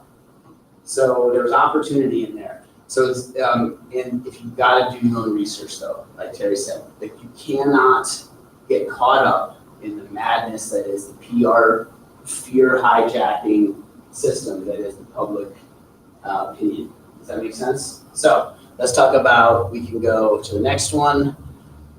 So we talked about this already, we can go to the next one. And we talked about this. This is just to reemphasize that the consumers change fast, but so do all these platforms. You know, some of the brightest people in the world are behind these big tech platforms, and they are aware of the changes, and they are making modifications. But who is the laggard? Is the businesses. And those that get ahead win. So we'll go to one more. And so the key concept when we're going to be looking at this stuff is you got to find leverage. And leverage is simply activities that have a disproportionate impact, right? So if you enable e-commerce, that has a lot of leverage. If you let customers call you to place an order, that's low leverage.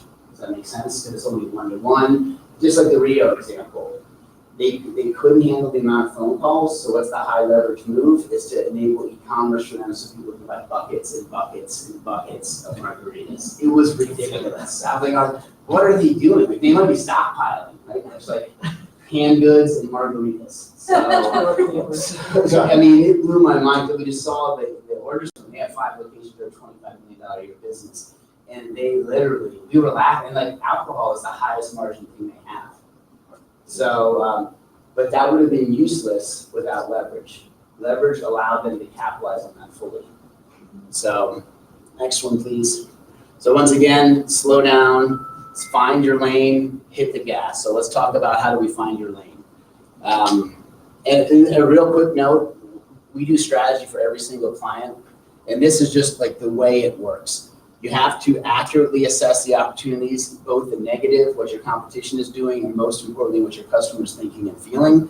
Then the collaborative piece is going to be especially important because most businesses can modify to some degree what they offer or where they focus. And this is not one direction. You can't just let what people are searching inform everything about the business. It has to be a pivot within the business that can be done and can be sustained. So that's where the collaborative piece comes in. And then that's useless without a specific action plan. And the way we handle turbulent times, we do a 90-day action plan because things are moving so fast. But once you have your general strategy in place, your action plan can turn rapidly to adapt. So that's sort of how we think. So next one, okay, so let's find your apex. Hopefully we can get online. Can you go to Google Trends? How much time do we got?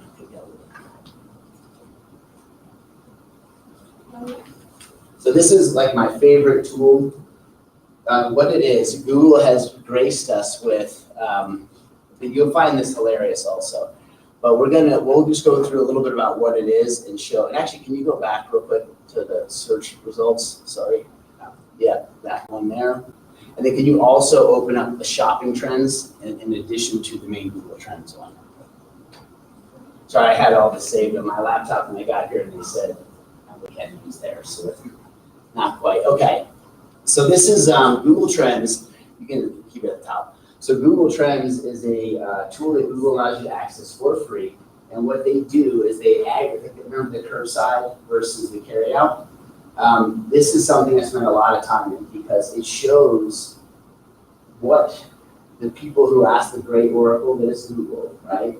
What they are searching and what is trending. So the name of it is Google Trends. And what we are looking for here is where the puck is going, right? Everyone heard the Wayne Gretzky, I don't skate to where the puck is, I skate to where it's going.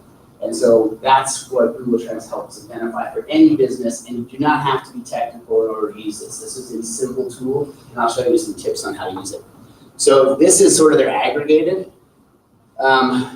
These things, who delivers flowers near me, spiked 650%. So this is for 2022. Now this is post-COVID world, and we talked about the shift in consumer behavior. 650% is incredible. Near me as a term, near me has exploded. So your business name, near me.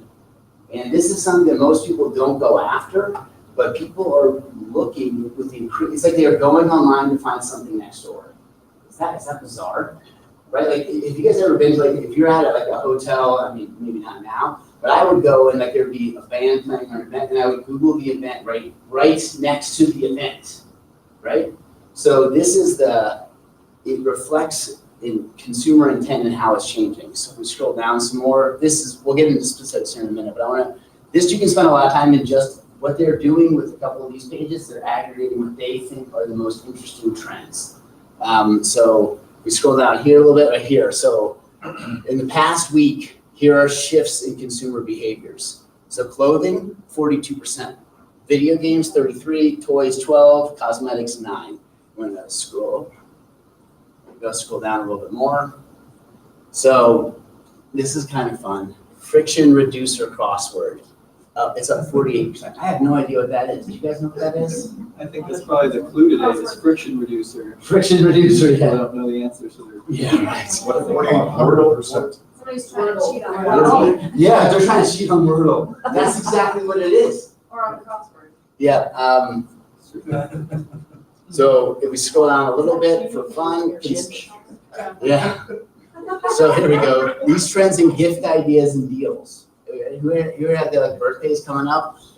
A gift of murders. That's a good one. That sounds intriguing, guys. CBS deals, Target deal days of 2022 up 750. Good Morning America deals and steals, right? So Black Friday. Yeah. Are these searches specific to a geographic location, or is this a nationwide? So this one's for US. Okay. And so here's how we think about trends. Here's how I think about it, at least. We want to take your business concept and look at the highest level and then drill down. So the goal is, we're as business owners or business people, we want to get super specific and we want to break things down. But actually, the better way to look at it is first as a whole, because that's where most of our assumptions and insights come from. So we want to go up the chain before we go down. Okay. And like including what does the US think of the term inflation right now? What do they think about workforce? What do they think about, fill in the blank? And here's a scary thing. When in the middle of quarantine, like that weekend I was on Trends, and Kim Kardashian, I'm not kidding, was searched more than quarantine, COVID, and all the rest of those. So why do you think that is? People trying to escape. Right. Living in the world. Entertainment. Right, and so what we know is, like, to me, that's uncomfortable, because what it shows you is people are drawn to certain things regardless of the circumstances. And as business owners, we better honestly assess that and assess that accurately before we start making moves. So we can scroll down a little bit more. Okay, so let's go back to the main Google Trends page, and then we'll do some specific searches. So here we go. So this is their main homepage. This aggregates across the world, sometimes just the US. But Taylor Swift and Kim Kardashian, how does she stays up here? I've never seen her disappear off the top list. Has anyone here Googled her? Which Be one? honest, Kim Kardashian. Oh, but Taylor Swift you have. No, my daughter likes Taylor Swift. Right, so there you go. All right, so Asking for a friend. yeah, that's right. My friend did that, right? That's right. So can we scroll down a little bit more? So just big picture things from across the world. Queen Elizabeth, we all know, most of us know why that is. The WNBA playoffs, and then we scroll down. This is fun. So this is recently trending. Oh, NASCAR, how perfect. Apex NASCAR, right? They must have heard me. Jupiter, pound, $1. What is this? Okay, so now we can go and let's do an actual search term real quick. So let's do home insurance. So home insurance, we have a home insurance person who does it. So you type in that term and then put car insurance in there next to it. So we're gonna compare two terms. This is across the US and this is for the last year. Home insurance, car insurance, and then let's, you can put insurance with E. And then let's do one more, auto insurance. Do you guys think auto or car is searched more? Auto. Okay, well, we have a split. We'll find out here shortly. Okay, so that's the red and the yellow. Who said car? Okay, yeah, so car is vastly, if you look at this red line here, that is a bigger term than auto. And then home insurance is tiny, right? So we'll scroll down and let's go all the way down. So this here is my favorite part of Google Trends. So you don't always have to compare, right? I will often just go in with one term, and this is how I evaluate what people are thinking about, as well as how Google thinks about this term.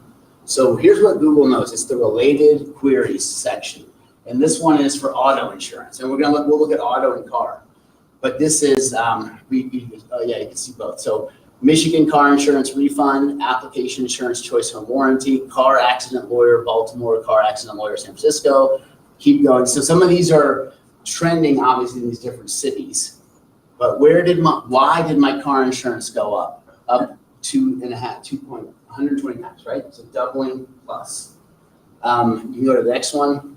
State Farm login, this is my favorite. Logins are searched so much because people they always, like me, I forget it. If Google doesn't grab it or the iCloud chain, I'm in trouble. Lemonade car insurance, car repair insurance. That's an interesting one. What does that mean to you? This is our insurance expert in the room, by the way. He's awesome. Wow, thanks. What does it mean to me? Yeah. That people are searching it? Yeah. What's their intent there? To lower their costs. To lower their costs. Understand, well, I think lower their costs is the number one. Okay. The second is hopefully understand why their costs are being met. Okay. So let's scroll down here a little bit to the auto one. So this is kind of similar. Keep going through back a couple. Car insurance agents doubling again. Jerry Auto Insurance. I don't know who that is. Cheap auto insurance rates doubling. Now that's important to your business, right? Because customers, and this is true almost across the board for all of our customers. And this is something you can confirm, right? Everyone, the owners are worried about, can people afford it? That is a very legitimate concern. And these trends are all going up. So people are buckling down, they're responding to the news, the press, and likely the reality, right? Okay, so let's go to the home one and see what we can find with the home. Okay, so home insurance, CRM software Monday, no idea. Here's what's interesting about this. When we're looking at these things, we have to understand that Google thinks these are related, whether we don't think they're related or not. And I'll show you how to turn this into more insight next. Let's go back up and let's pick some different terms. Let's just go, remove all of them, and then let's just go to Fort Collins is here. So now we're gonna find out what's trending about our city. Who here lives in Fort Collins? Most of you? Okay. Anyone not live in Fort Collins? Where do you live? Windsor. Okay, we'll compare Windsor and Fort Collins, right? That'll be fun. There we go. And so you have to put Windsor, Colorado though, because I've done this one many times. There we go. Because there's multiple Windsors. There's like one in England. It gets dicey. So, all right. So there's the relative search volume, right? So then no surprise because Windsor's small. Fort Collins, lots of people around Fort Collins search Fort Collins. We're quite a force. We scroll down. We skip the city stuff. Did you add Loveland? What's that? Did you add Loveland? Sure. Add Loveland. And this is the total number of searches there. It's not proportionate to the population of that city. That's correct. This is what Google knows about the concept of Fort Collins and what it thinks is related to Fort Collins. So what are people searching around the term Fort Collins and what relates to those search terms? Sure. Okay, so we scroll down. Okay, so here we go. So Fort Collins related queries. Taste of Fort Collins, Crunch Fitness, Lincoln Center, Fort Collins, the Coast. We'll go through a couple more. Tour de Fat. Did anyone go to Tour de Fat? I did, right? So it was pretty fun. The Post, Fort Collins, Lucille's, people. So what are they looking for? Places to eat and entertainment. Cinemark, all of these things. The Lyric, Armstrong, the Lyric, movies, Cinemark. So it's movies and food and stuff to go do. If we scroll down, let's find out what's happening in Windsor. Rec Center. What is Vanderpump Rules? Does that mean anything to you? TV show. Okay, so there it is. So TV. So Windsor doesn't want to get out. They want to stay home, right? That's hilarious. Rec Center, though? Rec Center's right below it. The Yep. library. Now, well, look, there you guys are smart introverts, right? And Windsor, Fort Collins people want to get out and party. Or go to the movies, right? But outdoors, or not in their home, rather. Okay, so scroll down. Let's check out Loveland real quick. So Disney on Ice, Fox. That's interesting. So look at this search volume here. Okay, it is trending 4,000. That's insane. Disney on Ice, 4,900. It's exploded, right? And then you know what's interesting is fitness. In almost all the cities, there's some fitness terms.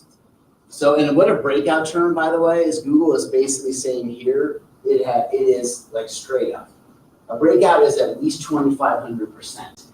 And you can tell here if the next search term is 4,900, this is more than that. So it's the rate of increase is straight up. Okay. So, how much time? 6 minutes? Okay, so does anyone else have any terms they want to play with it here real quick? And I'm going to show you how to turn this into your business a little bit more. I could spend all day in this. Because you know, the thing that it opens your eyes to what is really on the mind of people, right? We're in Botox. Okay. Oh, that's a good one. Who said that? Botox. Are you considering Botox? No, I'm just joking. Oh,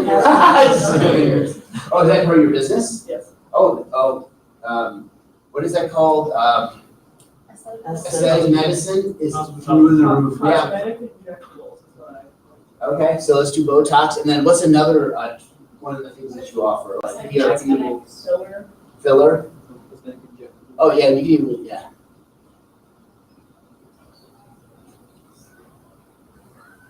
Okay, perfect. And then what was the other one? Is there another like hot service line? Lasers. Laser, like skin? And laser resurfacing, CO2 lasers. Okay, let's try laser resurfacing. I like that. Yes. That's okay. You're definitely. She had no plans. There's to do this, no, so. yeah, no spell check. Yeah, laser resurfacing. Okay. Well, Botox hot topic. So if we scroll down. I think this is interesting too. Yeah. So this shows the cities with the primary activity, or the states, right? So Rhode Island, South Dakota. Laser Fort Collins, do Botox Fort Collins. Okay. Yeah, right. And by the way, before we do that, did you see that Wyoming was on that list? That's amazing. Because a lot of people, Wyoming was actually the #1 term that searched Fort Collins. Yeah. The state of Wyoming searched Fort Collins more than Colorado. They all have They used to make fun of us. I used to go up to Wyoming and they're like greenies when we had green license plates. They called us greenies. So now the tables have turned, Wyoming people. And I apologize for Wyoming. So, okay, here we go. So Botox. Botox alternative to Target. Sandra Bullock's Botox, Putin Botox, liquid Botox, and then I bet like there's probably vampire cost Botox day. Was that a day? Yeah, it's a national day. I would totally look at. This year. I would totally look into that more. November So, 16th. Baby Botox. What does that mean? Near me also knows the near me. But I don't know what baby Botox is. It's like micro Botox. Oh, so okay, so like. Smaller dosing, different concentrations. Yeah, no, and like that actually, that is that's fascinating. Yeah, that's what I thought. I wonder like taking things the babies and putting us, right? Like stem cell approach. And then here's one on cosmetic injectables center up double, right? Yeah, okay, let's just show, Can you drink alcohol after those? okay, so let's do that one. Can you open just a regular Google search? I'm gonna show you the last thing. So that, actually, yeah, can you drink after Botox? Click it. Yeah, just click into it. I think it should, or put it in a regular Google search. So this is how we turn this into another layer. So when you look at a Google or search or any kind of term for your business, you don't need to be a tech to do this, because this PAA, people also ask, when can I drink after Botox? Can I drink alcohol 24 hours? All of these things, right? What the search engine results show you is another level of Google says, if someone is searching this, we know they're interested in that. And this is how you get into the mind of your customers. And so what we'll do is we will go back and forth between these terms and then plug those back into trends and then do more searches. And what you get is a comprehensive picture of what people are interested in around your topic. Since we are out of time, can we go back to the presentation? I apologize, I got too caught up in trends but there's a lot of the interplay there, and you can get a picture of what's actually happening and where it's going. So, just a quick thing for us. Oh, there we go. Just I can leave it there. So, what we do for free, and we did this in quarantine. We used to charge for this pre-quarantine. We don't anymore. But this is a Apex strategy assessment. It's absolutely free. You contact us. We pull this kind of information. We will also go into YouTube, into Facebook, and what our job is to paint the opportunity and movement in those platforms, and then how they apply to your business. So it's free. It takes about, we'll meet for like 15 minutes, can be over Zoom. You'll talk to me, because I lead all of these, because I've had 11 different companies over the years, and if you don't understand business, you cannot use technology effectively. So we always have to map it to the business. And so anyway, it's free, and you get the report afterwards. And it's really about assessing the opportunities and assessing where your customers are going and what they're concerned about, and is there any opportunity there. So, and you did one for you, right? Is that valuable? Very helpful. That's why I'm here today. Yeah, exactly. So, I love to help businesses, again, like the rising tide raises all ships. So this stuff is something you can go use on your own, or if you want to pursue us helping you out, take advantage of those opportunities, we can also talk about that. No pressure.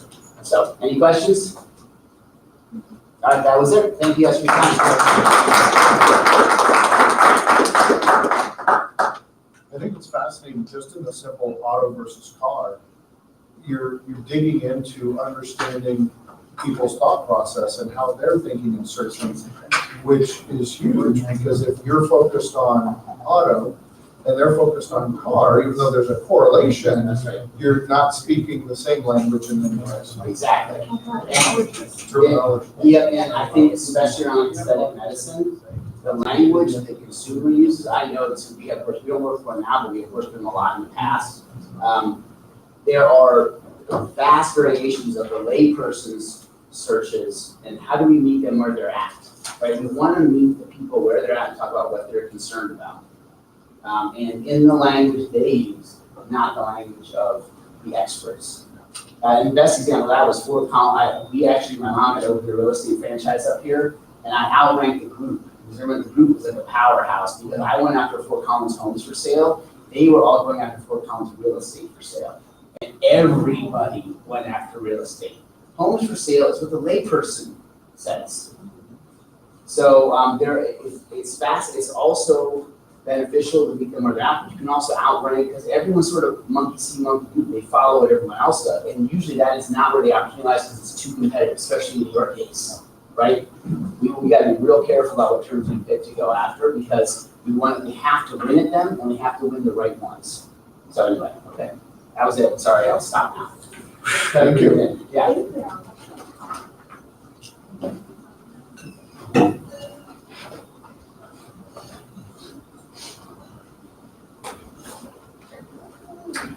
Oh, thank you.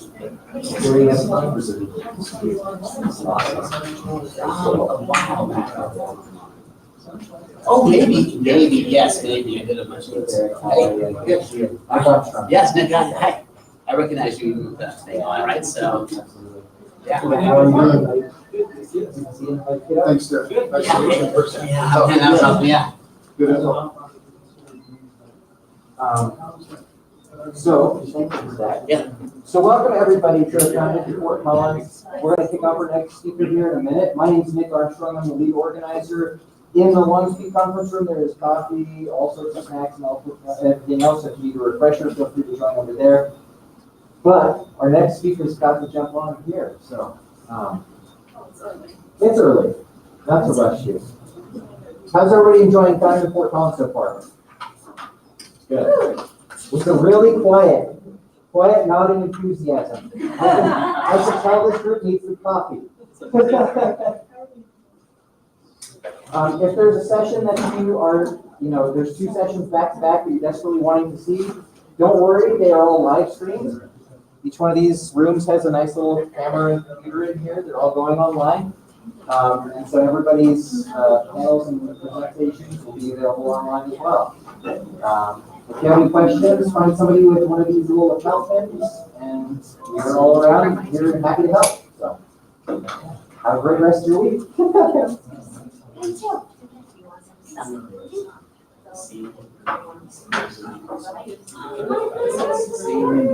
one in between, but yeah. Well, then I'm done, because that made it easier for my schedule. Yes. So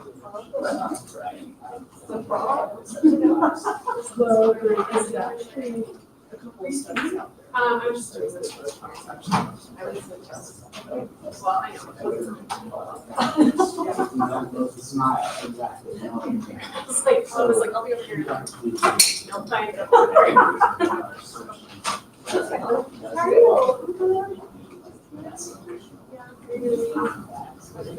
I think so often, like, tomorrow I'll be here.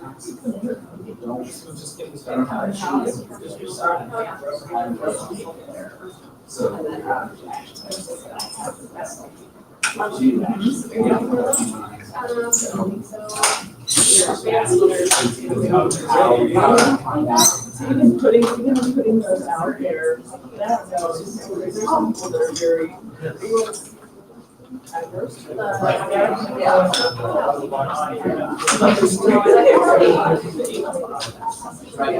so that's where like educating us.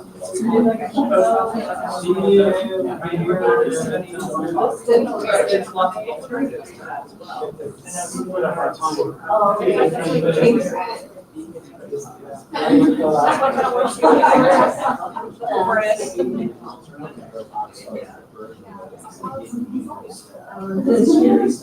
so maybe what you're talking about is the economic health of Yeah. community members. And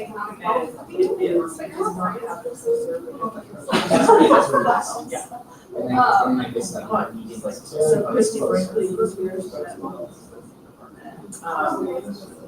So it was big, for that, but now it's just right. But that's the thing. It's great. We'll never have a chance to develop a resistance to it. Right. Which might be a big deal now. Right. Because people are preventative. Right. And so that's where, putting more things about prevention.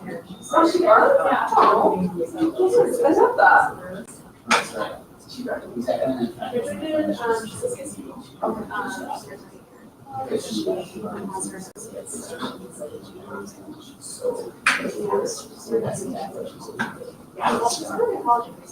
Again, that's depression or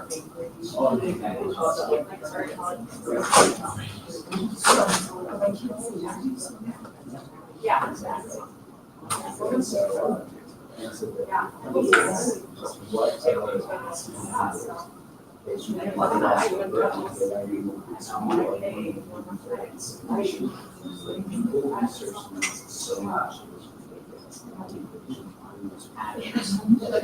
Last year, that was she drives, like, So you socially, there's gonna be a lot of searches going on. No, I think the thing is, Okay, all right, Yeah, maybe that's your. okay, I just hired. Hi. I just responded. I was like, just reply to lady social media website, I don't know. How do you go to that? And I can't remember what I signed up for, so.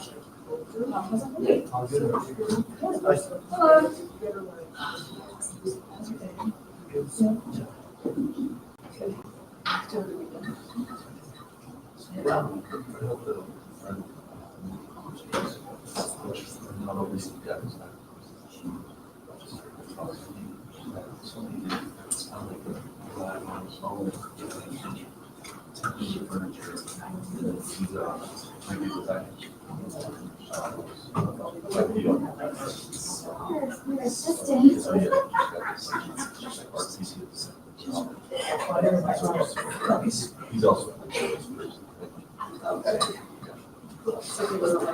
Every hour, we're just like, get everything ready. That's your. So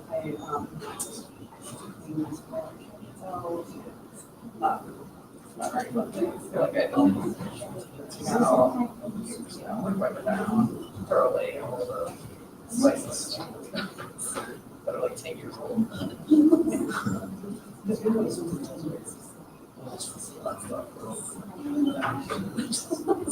Did you? No, we're just,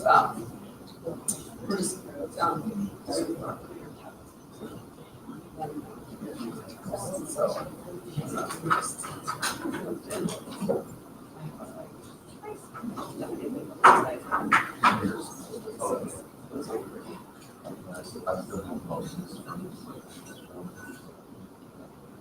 Right.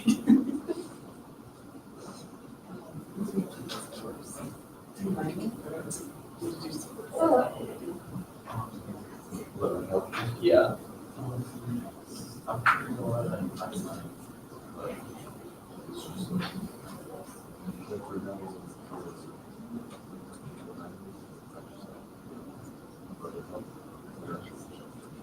Right, sure. Just assume. Okay, okay. Really? Because you got on top of the, you always, so just kind of seesaw it. He's ready to go.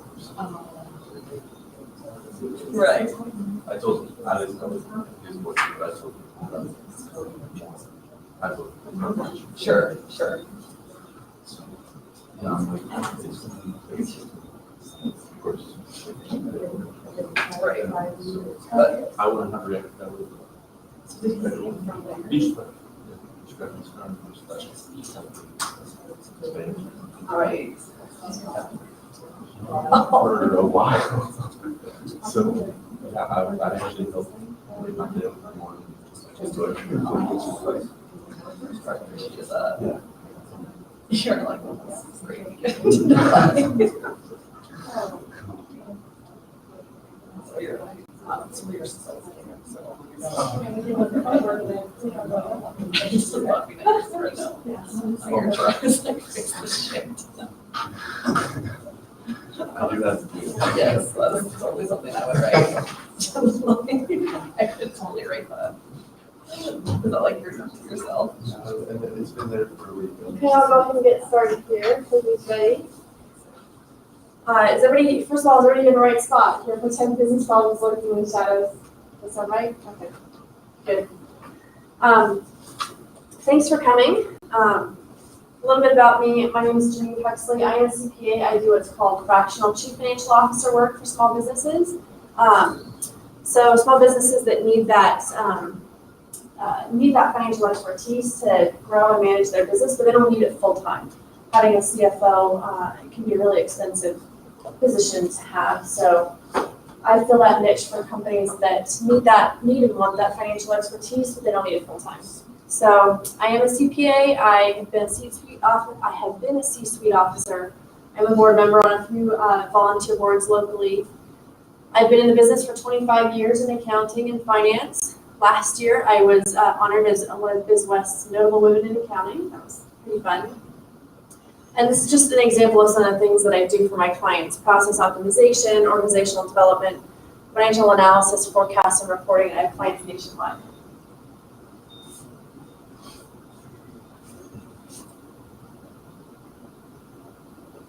So when businesses first start, nobody says, gee, I love to bake, so I like accounting, so I'm gonna open my own business. They all, the person that likes to cook wants to open a bakery. They don't do it because of the backside, accounting, bookkeeping stuff. So consultants like to help, marketers want to strategize, and engineers love to build. Nobody starts their own business because they like bookkeeping and accounting, unless that's the business and the service that you're offering to other people, right? It's something that just kind of comes on the backside of things. So when you first start it, business owners have to do everything, right? As we were just talking about. You have to do all the marketing, you have to do all the sales, you have to deliver the client services, you have to do the hiring and the bookkeeping. You do all of it until the business grows to a point that you need to bring on other people or make a change, have some consultants help with different things.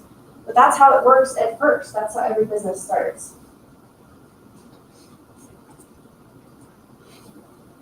But the business changes as you start to grow. And there's problems that love to lurk in the shadows. And what I'm going to talk about today is some common things that I find when I talk with potential clients or clients, things that I see frequently that trip up business owners. So that's what I want to help to alert you to today.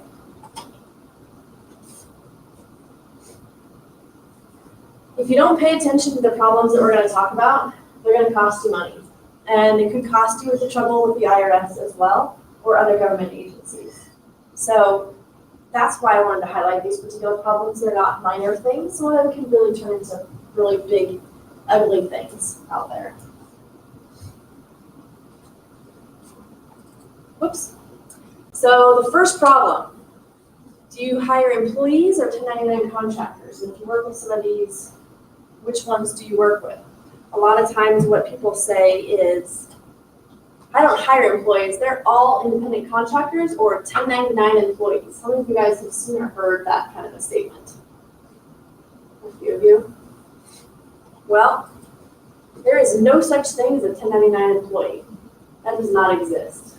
They're either an employee or they are a 1099 contractor. So no such thing as a 1099 employee. Something to know about 1099 contractors, in general, they cannot provide the key services that you sell. If you sell bookkeeping services, you can't hire contractors to do the bookkeeping for you. There is one exception to that, and that's my asterisk there. If you're making payments to an LLC, a company, an entity that's a contractor, versus, Sally Jane who's doing bookkeeping, if you're making payments to the company, that's okay. So like for me, I'm just one person, but my clients make payments to Huxley CPA Consulting. They don't make payments to Janine Huxley. So if they were to resell my services, which is not how I do business, but if they were to resell my services as fractional CFO, they would be covered because they're making payments to a business, not to an individual person. Are you with me on that part, that distinction? But if you've just got people that don't have businesses, you can't use them to provide the key services that you're selling to your end customers. If you're hiring 1099 contractors, they are not required to be exclusive to you. They can sell bookkeeping services or anything else to any other company, competitor. I'm going to go kind of deep into this first problem because there's lots of different pieces of it, but the rest of the problems will go faster. So don't get too worried with where we're stepping through this. This is just something I see so frequently, and it's a big, complex thing. So the IRS says that contractors have agency over the what and the how. And so they look at three different areas: behavioral control, financial control, and relationship.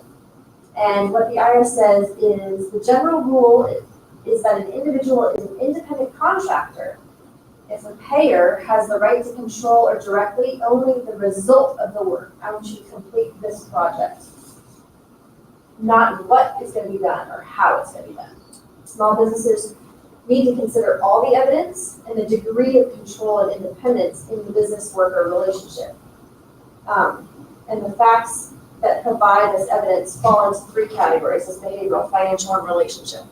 And really what happens if you're trying to figure out is somebody an employee or a contractor, the best thing to do is kind of sit down with a piece of paper and divide it in two and have contractor on one side, employee on the other, because there's a lot of different rules here and it's not a black and white thing. It's the preponderance of evidence. So you would sit down and you would note, okay, well, this is how this happens. I'll put that a tick mark in the contractor column. Oh, and this happens that way. I'll put the contractor in the, or put this, this note in the employee column. And where do you end up at the end of the day going through all of it?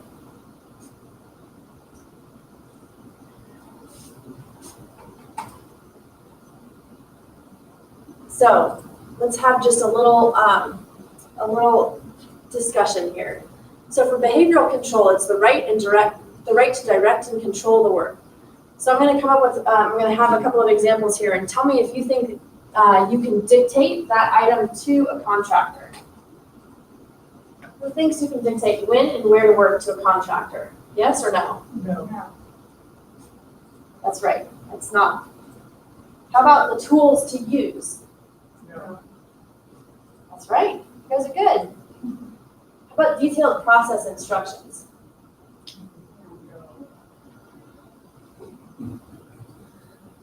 If you're not sure, a couple of definite no's. Nope. They should be an expert in that field of how they're doing it. Evaluation system.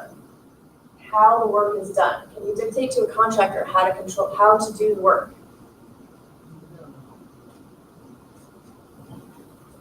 That's correct. Training. Can you provide training to a 1099 contractor for how to do the job?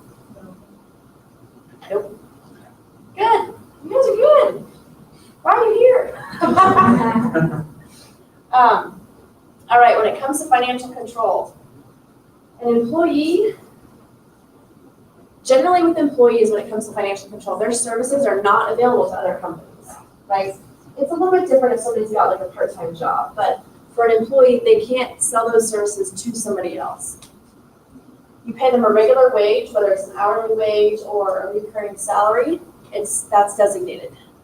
Employees generally don't have to invest in any equipment to get the job done. You provide them with the equipment, your computer, a desk, etc. And an employee doesn't have any personal risk related to profit and loss of their situation. They just make the wage and that's it. For the contractor, conversely, services are available to other companies. Contractors are generally paid on a per contract or a flat fee. Not always, but generally. Contractors do have to invest in their own equipment to complete the job, and the contractor does have a personal risk for profit and loss of their business. If my business doesn't make money, I have a risk of loss there if my expenses exceed my income. Any questions so far?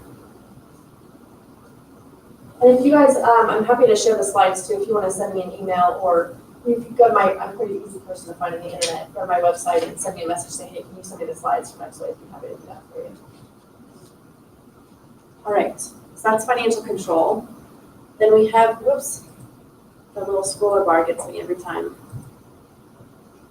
Okay, now we have the relationship.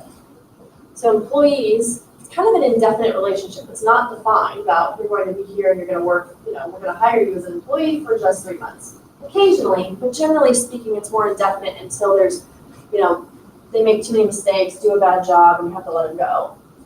Or they decide to quit and find another job. An employee is generally responsible for those key activities in the business. That's what I talked about in the beginning as far as selling those key services.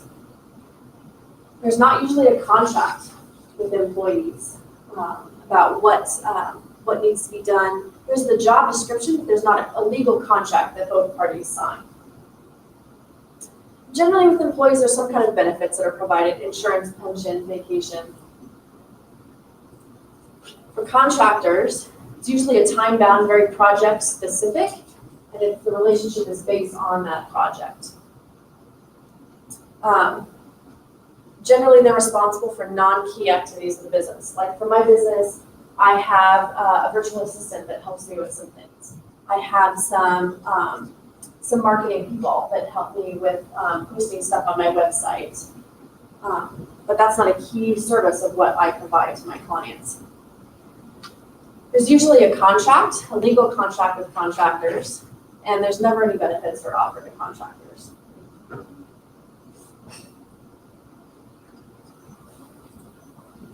There's a few other items to consider to think about when you're kind of walking through this with somebody to figure out which ones they are.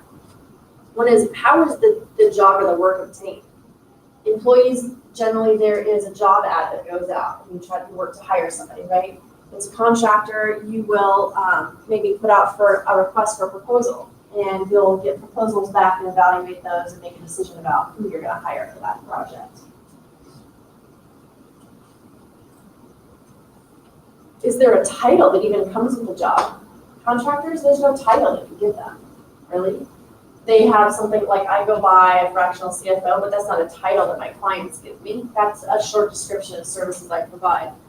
If you've got a job title that's associated with it, that leans more towards employee.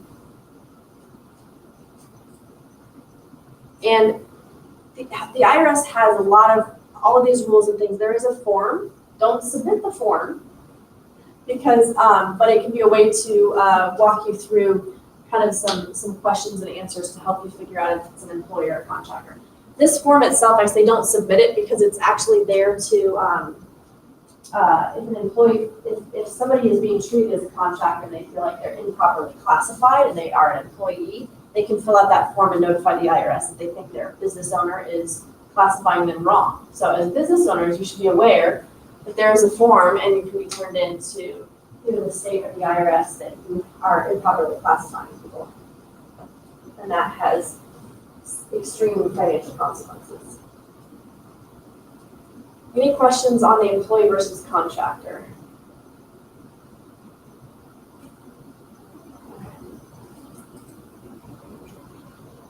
Problem number 2 is not properly mitigating risk with the first hire. When it's just like, okay, I am going to hire an employee, it's my first one. I oftentimes see businesses not quite mitigating their risk properly from the time of that very first hire. You want to be sure to have an employee handbook. It might seem really basic, but that's where you're going to have policies about dress. Is it important that they show up to work on time? Do you have a sexual harassment policy?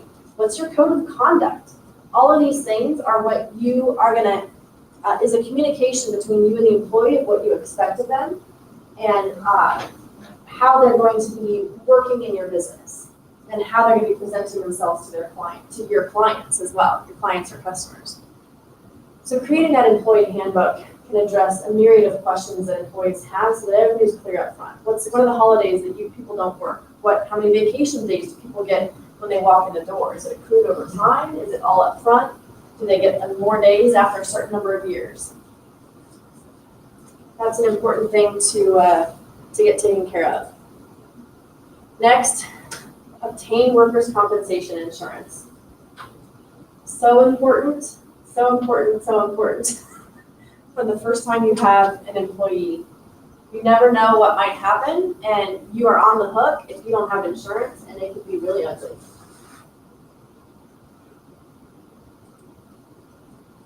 Be sure you have your hiring documents in order. So things like your I-9 needs to be completed when somebody comes in the first day. W-4 needs to be completed. Usually for the handbook, you want them to sign a page that says they received the handbook.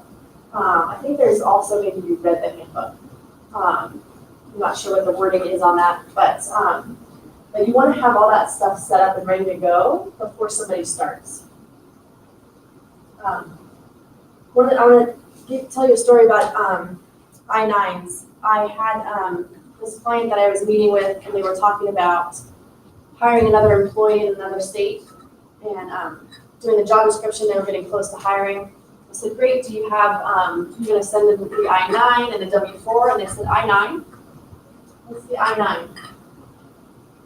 we haven't had to do that for any of our employees before, like, actually, you should have, we'll fix that in a minute, but let's get the new guy taken care of. The Form I-9 is something that you need to document that somebody has the legal ability to work in the United States. You look at their passport or, I think it's driver's license, birth certificate or something. There's a couple of different options, but that's what the I-9 does. They didn't know that they needed that for everybody. They thought I was bringing up something brand new. Like, okay, we need to go, let's go back and let's get that for everybody and document what each of their status is. But they weren't aware. The other thing I'll say about kind of part of hiring documents in order is be sure you're set up with a payroll software system. Don't try to do payroll yourself in your own calculations. It is a headache, and you can get software and apps online that do it really, really cheaply, relatively cheaply. Things like WagePoint, Gusto, ADP, QuickBooks even has its own payroll. But it takes about 4 to 6 weeks to get all of that set up because thanks to our government agencies, you have to have a separate number for every single one. So you have a federal ID number, right? You have a state identification number. Well, if you're going to start doing withholding for employees, then you have a withholding ID number. And then, so I don't know why they all can't use just one number for everything. It would be a lot nicer, but that's not what they do. They all want their own identification number. And it takes time to file all the paperwork to get those numbers. And those payroll systems are going to want those numbers to be able to take care of payroll and remit it and file your returns on time for you properly. Any questions on first hire? Okay. Problem number 3 is not filing annual property taxes. How many people that know that businesses have to file annual property taxes? A couple. Even if you don't own any real estate, you have to file a property tax return. Most counties and states require it. You have to pay property taxes on things like your desks, your computers, any equipment that you purchase, not just real estate that you own, land that you own. If there's a building that you own, you've got to pay taxes on that as well. So another form of tax, a lot of businesses miss that when they first set up. Property taxes is something that needs to be paid.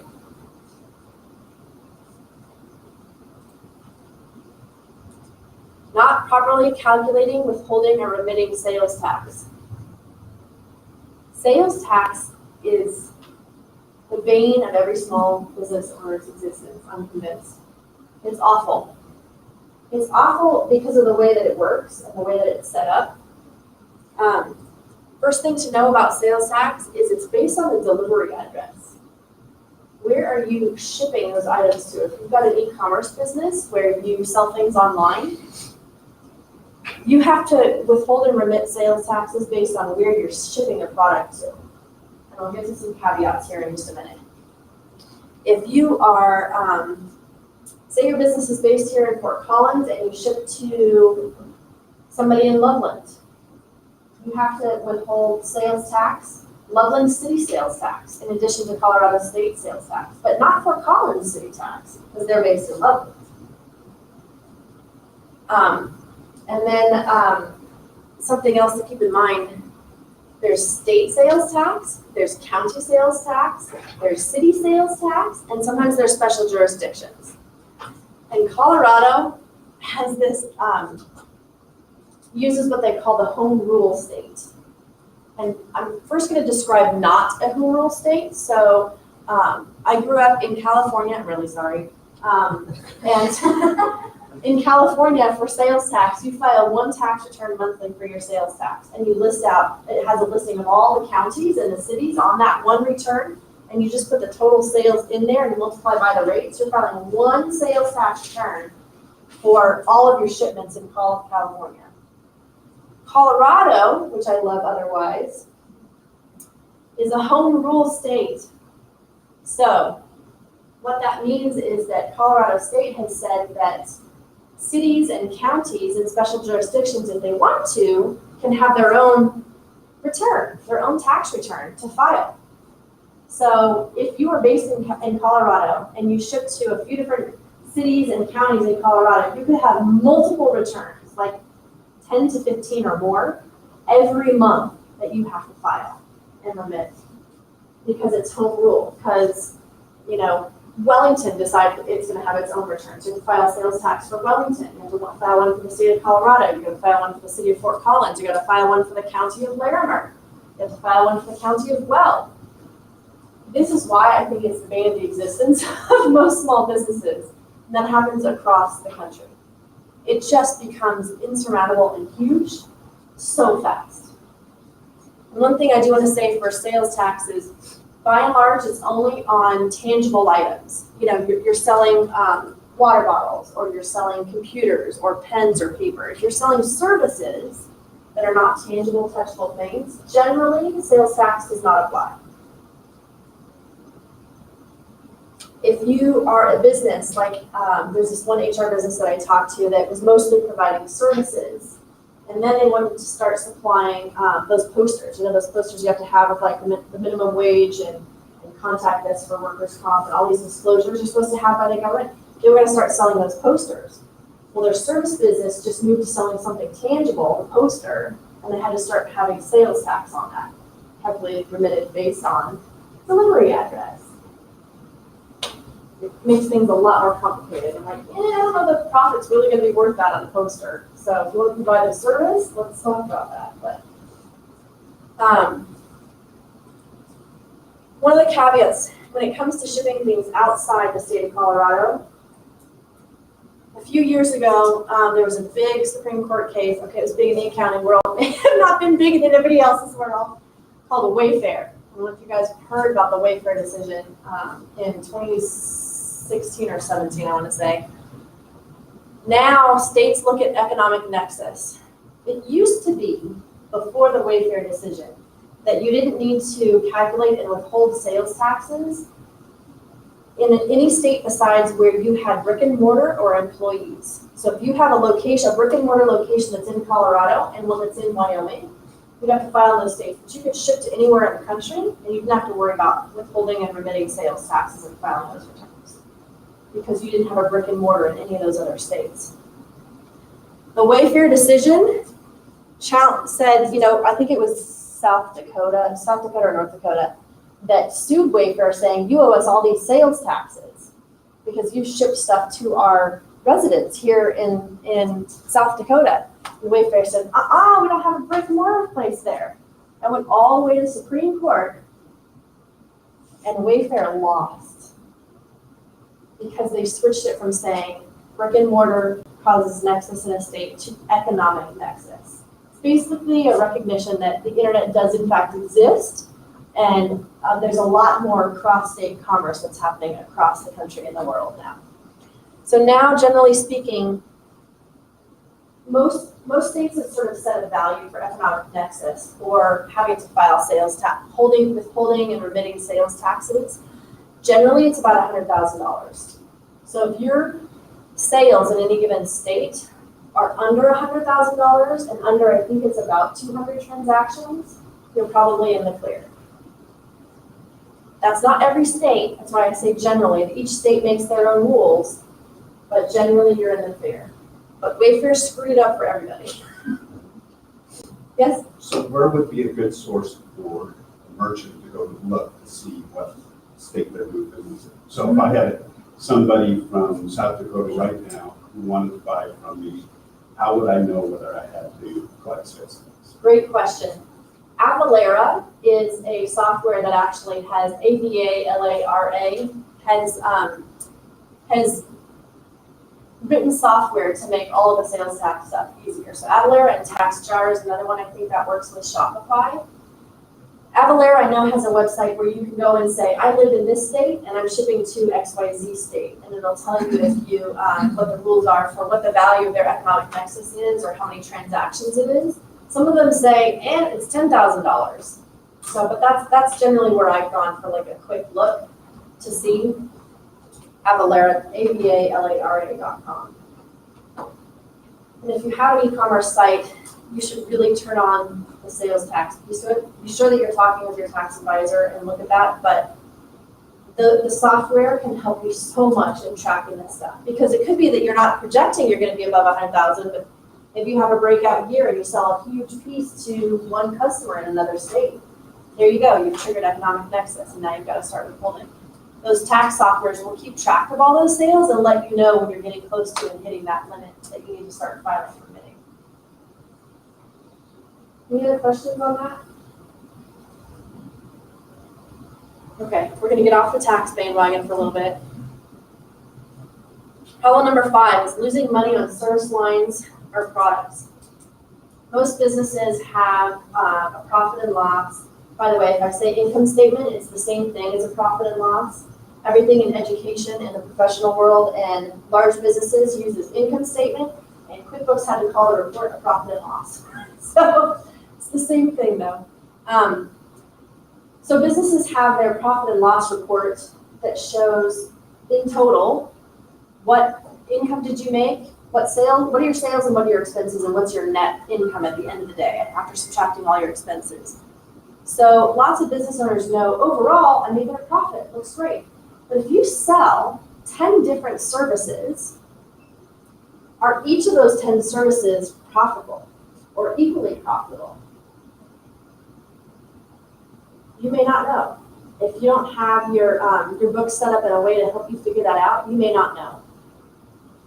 You could have a situation where 3 of them are profitable, that's fine. You could have a situation where 3 of them are amazingly profitable, and then you have 4 that you're losing money on. How do you know that when it's all mixed in together on your P&L? You don't know that. So it's really important to find out and understand what does it truly cost your business to provide that service or that product. Because if you find out that 4 of the items that you sell or services that you sell you're losing money on, if you either raise the price or you stop offering those services, all that's going to go to your bottom line. Your bottom line is going to instantly improve because your other items that are more profitable are subsidizing your losers. Now, if you decide to have what they call a loss leader to get somebody in the door to hopefully sell future products to, that's fine. That's a conscious decision. But frequently, this kind of situation I see, it's not a conscious decision. Business owners are trying to make a profit on everything, but they haven't gone through all of it to really make sure that they are. So understanding what it actually costs your business on a service line or service product basis is important, so that you know which ones are profitable. And then how do you determine that sales price? I mean, how many of us when we started the business were like, all right, I'll charge that, right?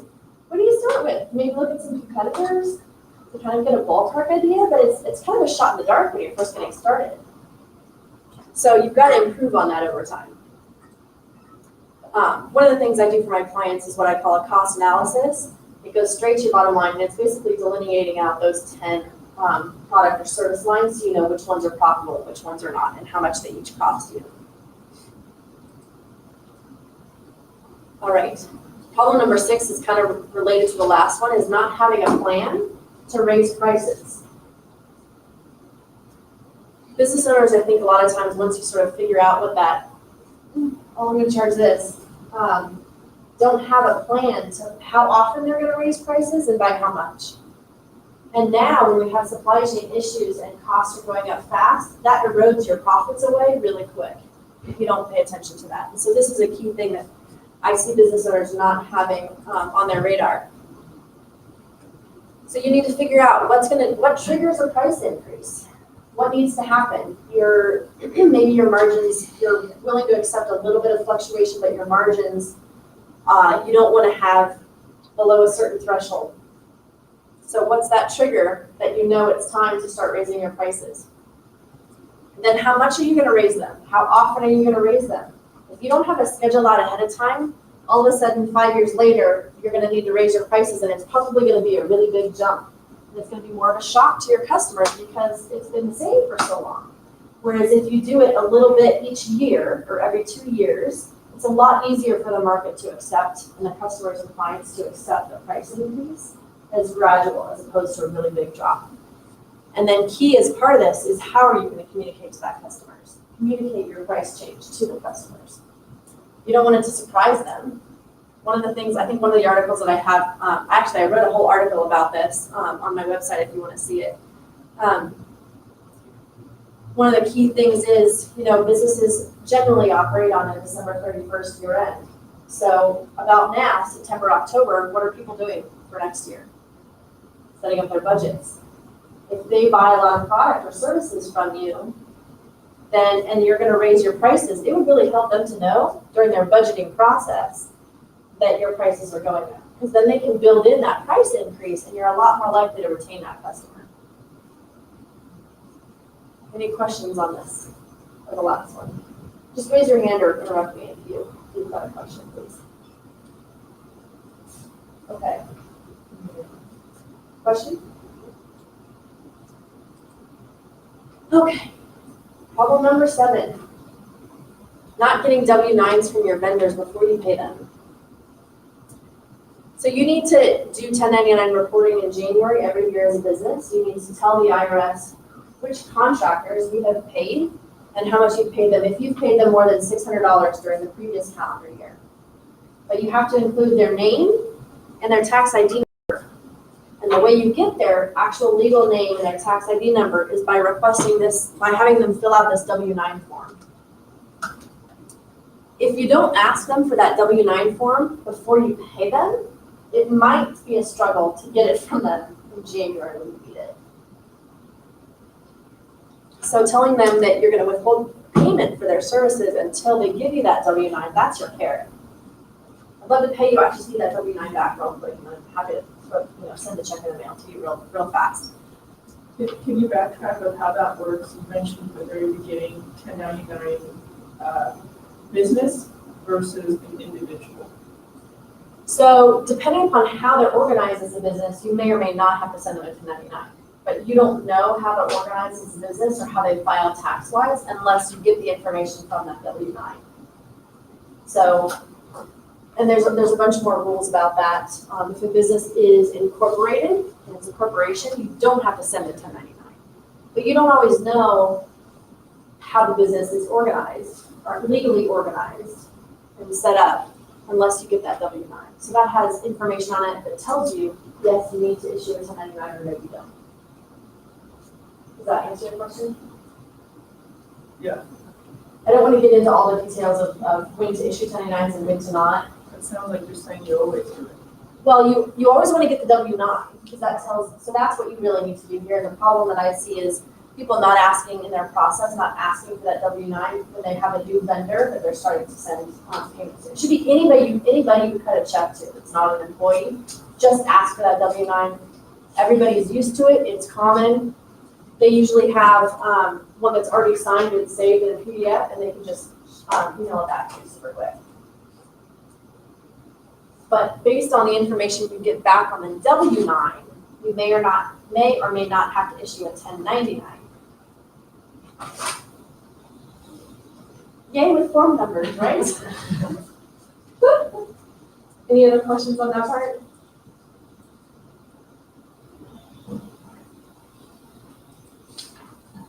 We're in the home stretch now.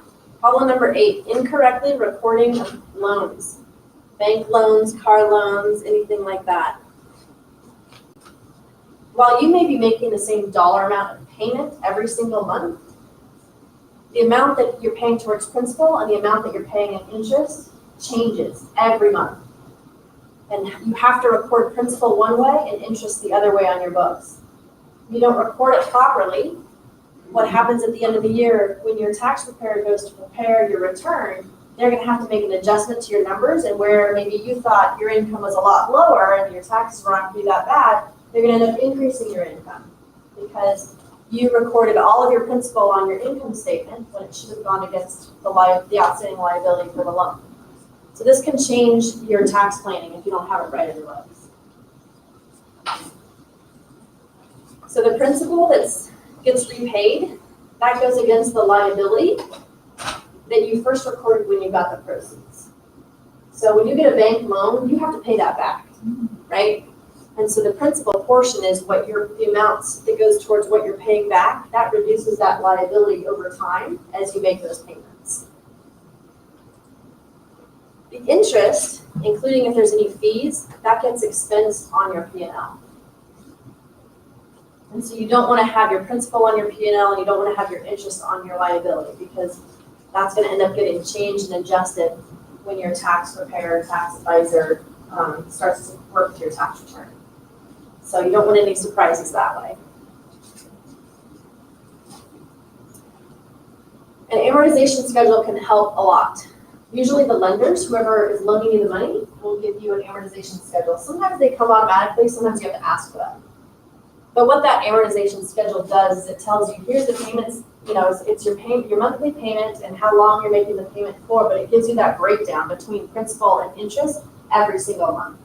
So you know how much to record during that time, or how much your bookkeeper is recording in principal versus interest. I'm gonna have a little cautionary tale on predatory lenders here.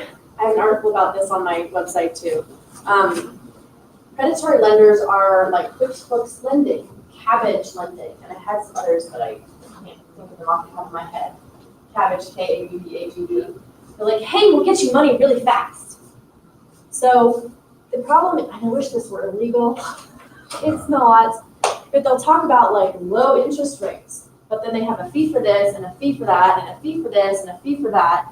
Well, the way you actually calculate your total interest expense and fees, and because I can build these amortization schedules if I have enough of the right information, but you have to include all of those fees and everything in the interest. And I have honestly seen, so let me back up for a second. Home loans now, the Fed increasing interest rates are like around, I think 5%-ish, right? 4%, 5%. I haven't looked recently. And car loans, 4 or 5%, right? Things like Cabbage and predatory lenders will advertise, 15% interest.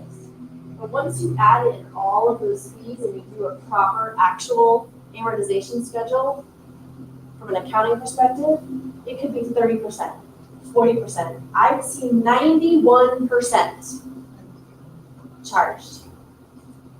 So if you feel like you need money and you're not able to get loans from anywhere else like the bank, I really encourage you, find something else.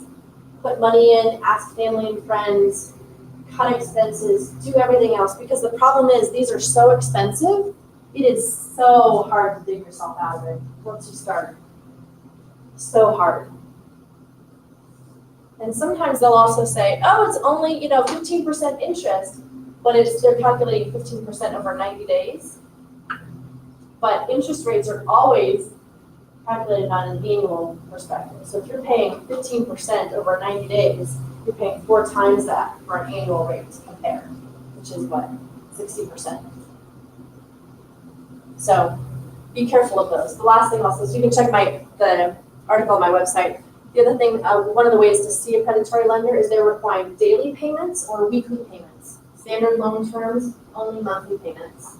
So that's a red flag if somebody's lending that. But hopefully you don't let yourself get to that point. Any questions on this? I feel like this is big doomsday talk. Doom, heavy, yuck. But I'm hopefully I'm opening your eyes to keep yourself aware of what can be out there. All right, problem number 9, lack of proper internal controls. So many small businesses don't even think about internal controls, and it can just be a recipe for disaster. Internal controls are things that you put in place to ensure that nobody has the ability, or it's really hard for somebody to steal money from you.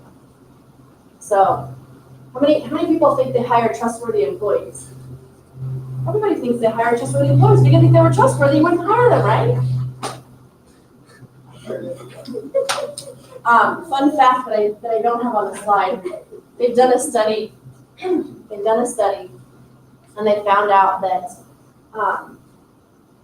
the broad range of people in the world, there's 10% of the people you meet will always be trying to steal from you. 10% of people will never steal from you no matter what. They go out of their way to make something right. Like you didn't get charged for 3 oranges at the grocery store. You only got charged for 1, but you had 3. They go drive back to the grocery store, They say, I didn't pay you for the other 2 oranges. That's 10% of people. The other 80% will steal from you, given the right circumstances and ability to do it. So unless you think you have a 90% accuracy and only hiring those 10% of people that are always truthful no matter what, then you should have internal controls. Sad truth. Internal controls are there so that you don't have to rely on the trust. You have things in place that you can do that protect the business and protect the person so that nobody's stealing from you and you're not losing profits out the side. Shorthand version of it, you need to separate responsibilities for who does what. This can be hard in small businesses. One person has access to the general ledger. That's your QuickBooks, your Xero, your FoCo books. That's where all of your books and records are kept, your accounting records. That needs to be separate from access to cash, so getting customer payments in the door or remitting payments to vendors. There should be 2 different people. And reconciliations is another check. Now, not every business has 3 different people to do these responsibilities, but I would, for the, once you, and you only have to start worrying about this once you have that first employee. If it's just you, are you gonna steal from yourself? Well, that doesn't make any sense, right? So you need it with that first employee too. You should probably add internal controls with that first employee hire on the other page. The access to cash and payments. Your bookkeeper, the one that's doing the general ledger, doesn't have to be the one to take customer payments. You can have that go to your office manager. And the office manager, writes down on a list who it came from, how much it was, photocopy the check, photocopy the check to the bookkeeper. They don't need the actual check. Then the office manager is the one that makes the deposit to the bank, things like that. Reconciliations can either be done by the business owner or the bookkeeper. You basically don't want anybody to have access to all 3. One person can have access to 2, but not all 3. If they have access to all 3, it means they have the ability to steal from you and the ability to cover it up. And it makes it really, really difficult to find, if ever. So you want to keep it so at least one of those is separated from the others. And frequently, bookkeepers will do the general ledger and the reconciliations, which means access to cash and payments goes by somebody else. If you have a bookkeeper that says, oh yeah, just make me a signatory on the account and I'll take care of all your payments for you. Do not hire that bookkeeper, please. Do not hire them. Good bookkeepers will say, no, do not put me as a signatory on your account. You want to be able to know, you want to have control over the money that's leaving the account. So you need to sign those checks, and then you need to mail them out. Don't sign the checks and hand them back to the bookkeeper. Hand them to the office manager, somebody who doesn't have access to the general ledger. That's the person that can put in the envelopes and send them out. As part of those internal controls, management oversight is critical. Asking questions, looking at things, talking with people, given the appearance that you're asking questions, and hey, I was looking at your expense report last month and I saw this charge for this, can you tell me about what that was? I just wanted a little bit more information on that. Just asking those questions gives a message to your employees that you're watching and you're looking out, and so it has an effect. So that's why management oversight can be really critical in small businesses. I also have another article. Basically, I've written articles on each one of these problems. They're on my website. I started with the list, and I'm like, I'm just gonna add this one to the list, add this one to the list. So if you want more information, you can for each of these. Anybody have questions on internal controls? Okay. All right. Last one. Problem number 10, not fully comprehending your financial statements for your business. You need to monitor your profit and your cash flow. Both of those things should be watched. They're not one and the same. Because perhaps you have a situation where you sell a subscription to clients, and they sign a 3-year contract and it's $36,000 for 36 months. So they have to pay you up front, so you have cash in the door, your cash flow is up $36,000, but your profit needs to be recognized over the time period that you provide the services. This is what they call an accrual method of accounting, which is actually, by the way, every big business has to follow. Any business you're buying stock from on the public stock exchange, public companies, Apple, Google, they all use accrual basis. They're not allowed to use cash basis. So the industry is, it's best practice for accrual because cash basis leaves out a lot of information. It's a lot harder to really run your business well. Oftentimes I'll have companies coming to me saying, our financial statements are not making any sense. We have a huge profit one month, and then like the next month we have this huge loss, and then we have a month after that with like a medium loss, then we have this huge profit, and this huge loss, month after month. It's just all over the board. One of the reasons that happens is if somebody's doing cash basis accounting instead of accrual basis accounting. Accrual basis is really matching up your revenue and your expenses to the time period that services are rendered. So in that $36,000 example of the contract, you get the cash up front, but you're providing services for the next 36 months. So the accounting rules say you've got to spread that revenue over those 36 months where you're providing the service. Because that's going to match it up better with your expenses. You've got expenses to provide that service for the next 36 months. So you want to match up your revenue to meet those expenses. So just be careful if you're doing cash basis on your books, it can be bad information. Also say what you do on your books, which if you're doing accrual or cash, does not have to match what you do on your tax return. You can do accrual on your books, in your QuickBooks, to manage your business better, and you can still file a tax return on cash basis. Perfectly normal, perfectly legal. The IRS actually has a separate schedule on the tax return to reconcile the two. It's called the Schedule N1. So it does not have to affect your taxes the same way. Yes? And don't let your tax person tell you that it's too hard to make the conversion. Oh, yes, or your bookkeeper. If you have a bookkeeper that says accrual basis is too hard, get a different bookkeeper. They do not know what they're doing. And there's a lot of people that call, I'm going to go out on a limb here and say there's a lot of people that call themselves bookkeepers that do not understand accounting. They don't.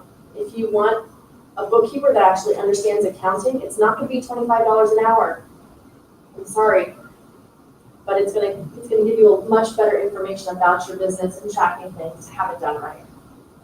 I actually have a list of what I do since I'm a fractional CFO. A lot of times people are looking for bookkeepers when they talk to me. I developed a test. If somebody comes to me as a bookkeeper and wants me to refer them out, I say, great, take my accounting test, please.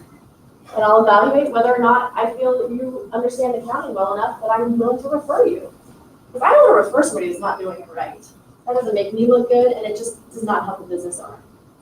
So I have 4 companies on my list that are either CPAs themselves, since they passed a 16-hour exam. I decided they didn't need to take my 30-minute test, or bookkeepers didn't pass my test. So I'm happy to give that to anybody for free.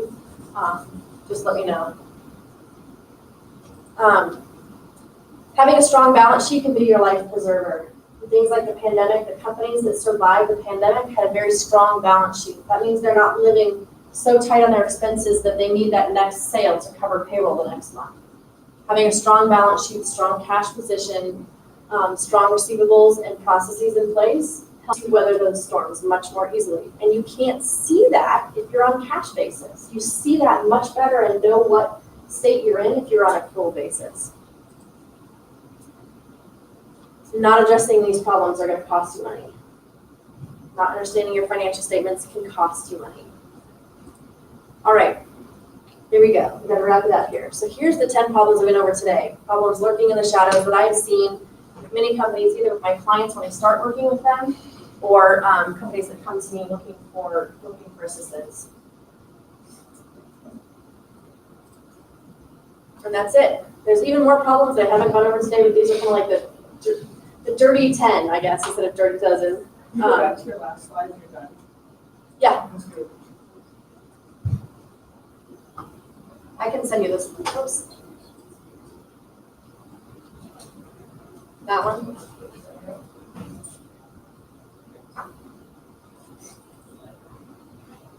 So there's even more problems lurking in the shadows.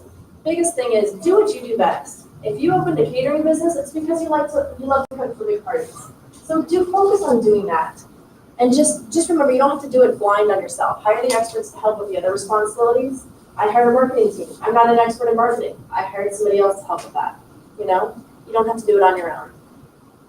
And here, just in case you want to reach out to me, follow me on LinkedIn. I post a lot with lots of tips about finances and business. I also, those newsletters that I mentioned, you can find those on my website if you want to look. And have a 30-minute consultation, you can find a link on my website, or go to that link as well to book a meeting with me. And that's what I have. Any other questions I can answer? Yes? I'm just curious, your first point about contractors not being able to use like certain processes or having to require, maybe I'm misinterpreting it, but so say you are a consultant or you have contractors all across the country, and you have certain project management platforms or like billable hour tracking, like those types of things. Are they, so if you have a contractor, you're just saying report your hours to be able to figure out, like you can't require them to use some of those platforms, or I guess like how deep does that go? When it comes to using platforms, Yeah, or just like some of the processes or workflow pieces, I guess. that tends to lead more towards the fact that they're an employee, because you probably have a process and workflow associated with key services that you provide your customers. Are you making checks payable to John Smith or to Smith Consulting LLC? That would be the first question I would ask. Think about who you're making the checks payable to. If they're made payable to a business name, you're fine. They're fine as a contractor. If you're making a check payment to an individual person, it's a little sketchier. So something to be aware of. Debbie Downer here. Any other questions I can answer for anybody? No? All right. We'll hang out for a little bit on there. Thank you very much.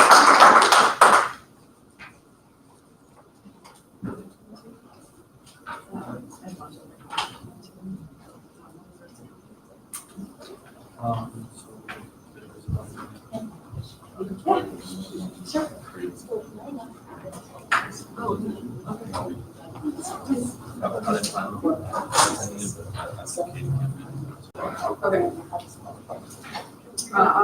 You'll consult with me on some results. How to hire. Yes.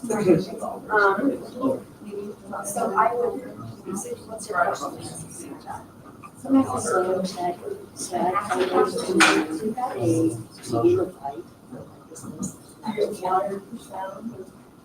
Do you want it to be a revenue source for the nonprofits, the business, or do you want to do that as a separate business on the side? Yeah. For the nonprofit. Okay. Nonprofit that way. Okay. So now, even with the nonprofit, you can pay yourself a salary. So you're not to that stage yet. So that's one of the questions. And then also, one of the biggest challenges, I'm thinking,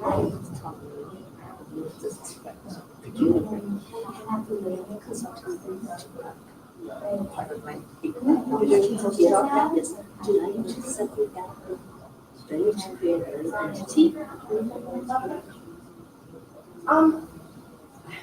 Right. That's a little bit of a tougher question. I would say, so we have like a mission statement. That's what mission statement. Yes. How does that get to service people in that mission statement? Because Pretty close? yes, because I'm not only working with the job seekers, I'm also Working in the companies. That makes a lot of sense. I would say if it's in the mission, that's a good fit from the nonprofit side. I think you're fine. yeah, because I do have that. In addition, like next one. Yeah, right, different sources of revenue. Oh, really? Yeah. Yeah, And that's fine too. yeah. Because we don't have any, yeah, Make sure they make checks payable to the nonprofit. yeah, the salary right there, I'm getting there. I was wondering, my student, Yeah. she had her Salary. all Well, it doesn't have to be. It doesn't have to be. I know. I'm sure it was Yeah. Yeah, but, that's not the. Is it workforce? Are you the manager? Oh, hi, Tori. So the media is transparent, and then of course my board was all. Significantly less here than that. Much less. Oh, Yeah. I had a serious You know, I donate every 3 to 4 years, and I decided that this was the last one. I just decided to put it. So I could just buzz it every summer without having to go through the awkward growing up stage. But this morning I was like, oh, just stay on now. Somebody thought the awkward stage. No, actually, I really truly have been considering donating.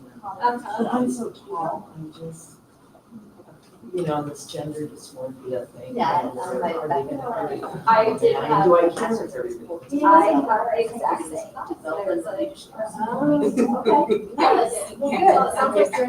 I actually had one after I buzzed it in short. I had a to keep up to it. Do you want to love your hair? It looks so cool. It does, but yeah, this is the most slow maintenance I've ever had. I don't want to keep you. No, that's okay. I was just gonna say hello to my. Hi, how are you? Good. Good to see you. Me too. Oh, 3 years, right? I mean, like. That's good, right? Your hair is a lot longer. Well, that's what you're thinking about. Is that new? Yeah.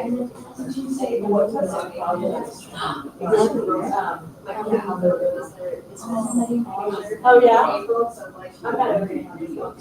So let's do it like you have to. Nice. Aww. On your counter. Dresser. Yes. Yeah, how's it the other day? Good. Oh my God, thank you. Janine. I'm with the nonprofit, oh, yeah. I was just wondering. I did the first one. Oh, sure. Sure. Did you get down my I was looking for the end. Okay, so this is. Okay. Yeah. Yeah. Well, I wanted to come to the country. Oh, yeah. It really wanted it. It's hard. We've gotten. Yeah. So I was How many like. trains had occurred, they were not working this day. Yeah. Joanne, mistake. You know what, send me an email, and I will look at it. Yes, I was. And I have an article that talks about like the on our website, so you can do that. You know, first, ours too. Yeah, because we're just so long. That's on the couch, I was like, I'm a numbers girl. run back to sport, yeah. Yeah, right now in all these transitions. Yeah, we're very much. Yeah, well, it changes over time, right? Yeah, and that's having to backtrack. It just feels like that. Because now we have the chance to do it right. To grow. And I think that having had some internal renewals. Oh, no, did that happen to you? No. That's, it was a born son. Oh, well then he's. Yes.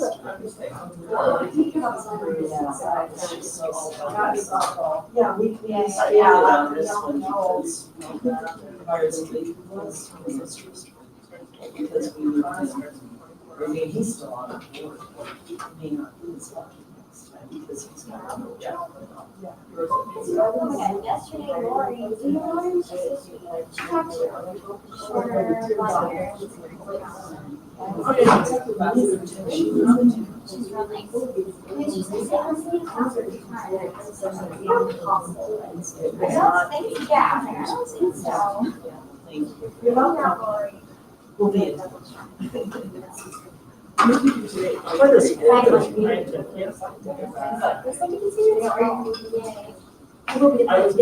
talent.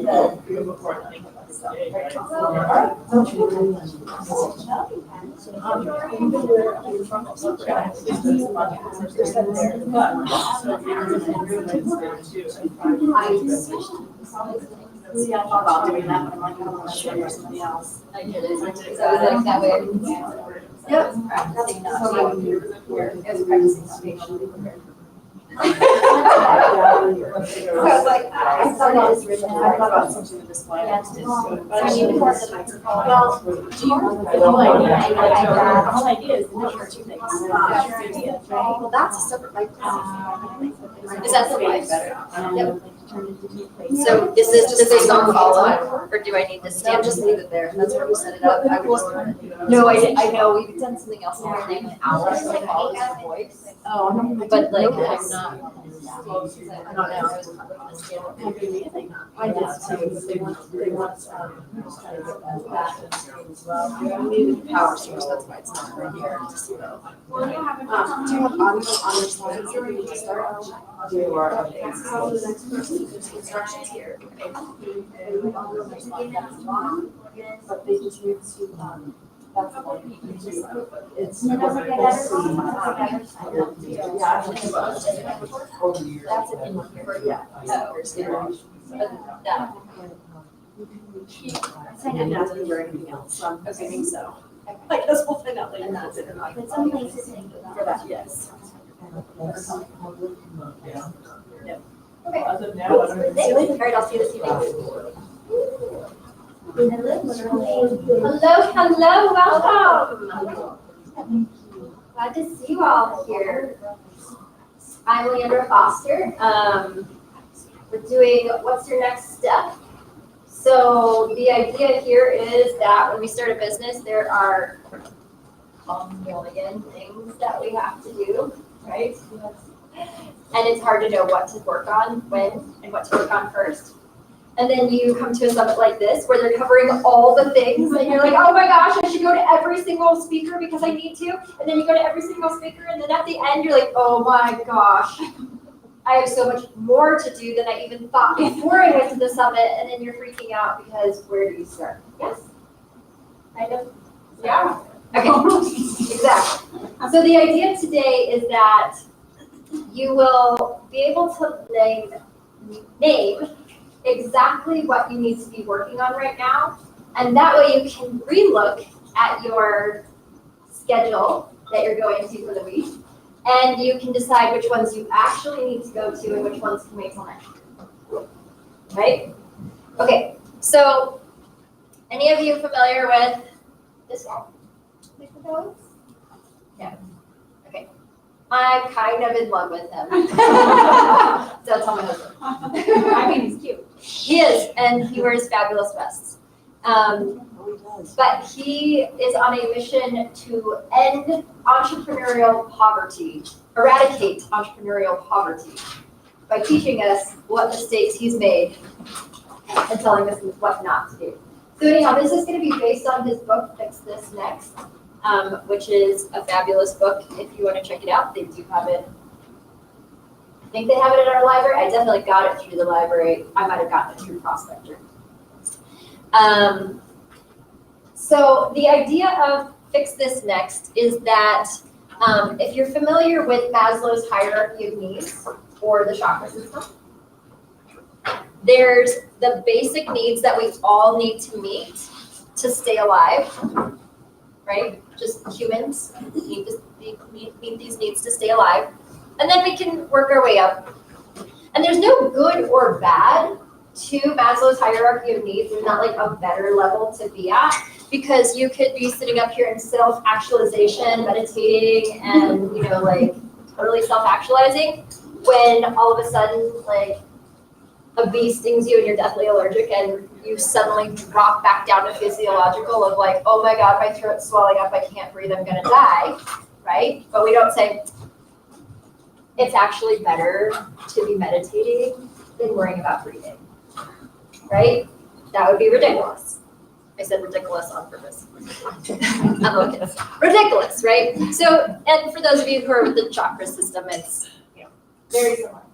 So Mike Michalowicz took this concept and turned it into the, I do like this, to that point. Sadhguru says, as human beings, stomach empty, you have just one problem, food.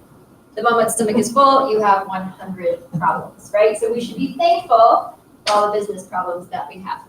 Okay, but Mike Michalowicz turned that hierarchy of needs into a business hierarchy of needs, right? So just like on Maslow's, there's the base levels that need to be taken care of, and then there's the self-actualizing or the business actualizing. And there's no good or bad place to be in this hierarchy. It's not saying, oh, once you get sales, then you'll move to profit, and then you'll move to order. You're going to move up and down throughout your business career, okay? So notice too that he's broken this out into a get foundation and a give. So raise your hand if you're in the helping and healing profession of some sort. You're a giver, you're a helper, you're a healer. Yes. Okay, so helpers and healers often start their businesses here with the idea of impact, right? Which is great, but that's no place to start a business. You have to start the business at the bottom. And so Mike says, because Mike and I are first name racist, Mike says businesses that ignore the get foundation and focus on the give first are destined for perpetual struggle at best or a quick demise most likely. Right? So we have to focus on getting before we can focus on giving. And that is probably completely backwards from everything that we learned as children. It is better to give than receive, right? Unless you have nothing to give, then you have to receive before you can give more. So we have to focus on getting before we can give, and that's what we're going to focus on today is just the get levels. So of each level, there are 5 core needs. Don't worry about getting this one. You'll get it clear because I know it's probably not clear in the back there. But for each level, there are 5 needs that go along with the level. Okay, so application of how this works. So let me tell you a little bit about myself. I had more hair then. It goes long, short. So I just keep this one because it's in the middle. So I'm a former pension actuary. If you don't know what that is, it's math and statistics, big nerd. Retirement was my focus. I have a master's degree in finance. I taught at CSU, hundreds of students, right? I've taken that now and I work specifically with women who run their own coaching or alternative wellness business to teach them these financial principles. I, like you, am 4 years into my business. I'm starting a business, right? I'm figuring this out and sharing it with you because I was figuring it out for myself. So I did for my program, what I do with women. So again, you don't have to grab this if you don't want to. I teach lifestyle congruence and the 5 core needs for profit.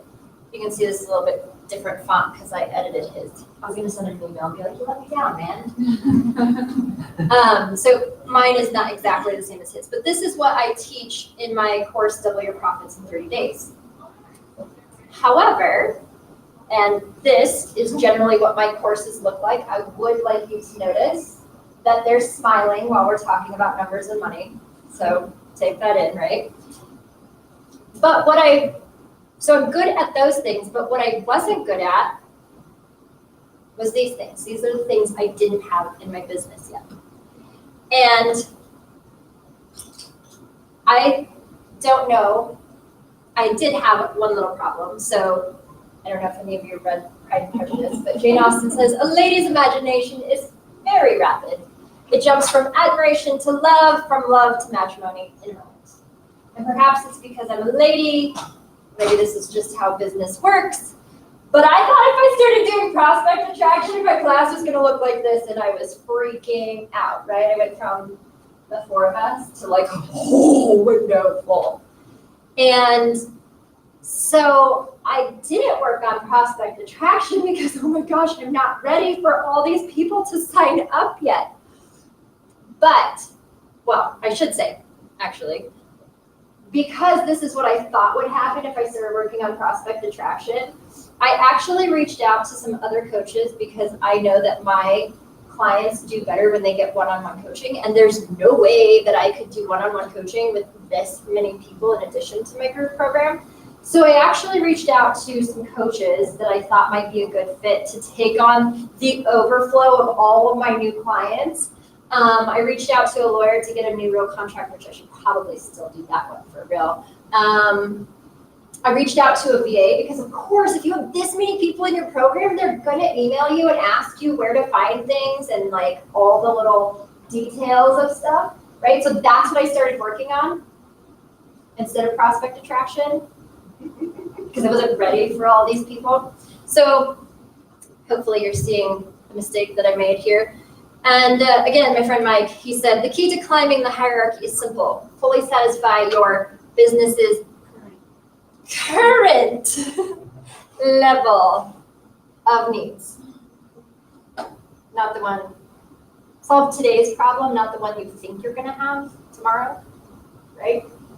Okay, so I'm showing you why this actually works because I was legit working on the made up problem I had tomorrow. Okay, so the whole idea here is go with the lowest problem. Okay, so you're gonna find yours out here in just 1 second. So if you wanna grab, you're gonna use your phone and grab the QR code, then I've made his a little prettier, and then that way you can see your check boxes. Get out of your way, sorry. And if you have it, so it should, if I've set it up correctly, it should email it. I don't know if any of you have computers or if you just have your phones. But if you want to do it later on your computer, these are checkable boxes. So you can look at it on your computer later and check it. If you open it in the right, I tested this yesterday, if you open it in the right software on your phone, you can check the boxes. So if you have like Microsoft Office, when it asks you how you want to view it. I think it took me to your sign up. Yes. The right thing? Yes.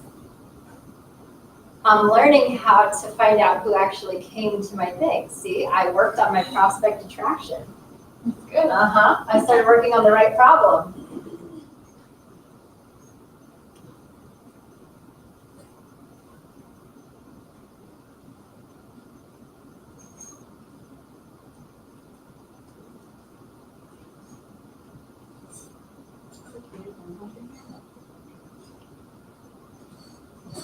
I just have to tell you how darn proud I was of myself.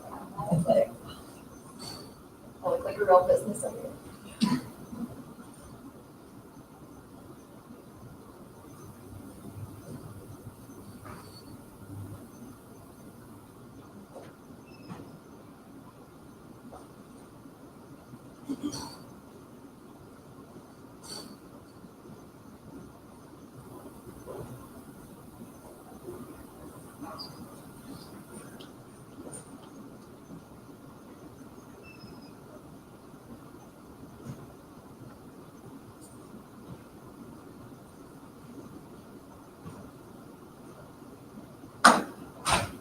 Got it? Okay. All right, so what we're gonna do is we're gonna go through each checkbox and just for the get level. So we'll do sales, profit, and order for the get level. And I'm gonna ask you a question that goes along with each box. And if you meet it, check the box. And if you don't meet it, leave it unchecked, okay? So starting at the sales level. Question 1 for lifestyle congruence is, do you know what the company's sales performance must be to support your personal performance? In other words, do you know what your annual sales goal is so that you can pay your personal bills, not just the business's bills? So if you don't know this, a quick rule of thumb is if you know how much it costs to keep your life running, so if you had a job before this, the salary that you had, you need to double that. Okay? If your business is already making $250,000 in revenue or more, you actually need to triple that number. Okay? So take your previous salary, the quick back of the envelope method is take your previous salary and double it. And if your business is already making $250,000, triple that dollar amount. And that is your annual sales tool. Okay? So if you feel comfortable that you know that, check the box. If you don't feel comfortable that you know that, you can stick around. I'm the next speaker in here again. We'll talk about it a little bit more. The next question is prospect attraction. Do you attract enough quality prospects? So again, not just any prospects, but quality prospects to support your needed sales. So I think of this as marketing. Are you doing a good enough job of marketing, letting people know that you have a business, what you have to offer, and who a good client for you is. That was bad grammar. Who a good client is for you. There we go.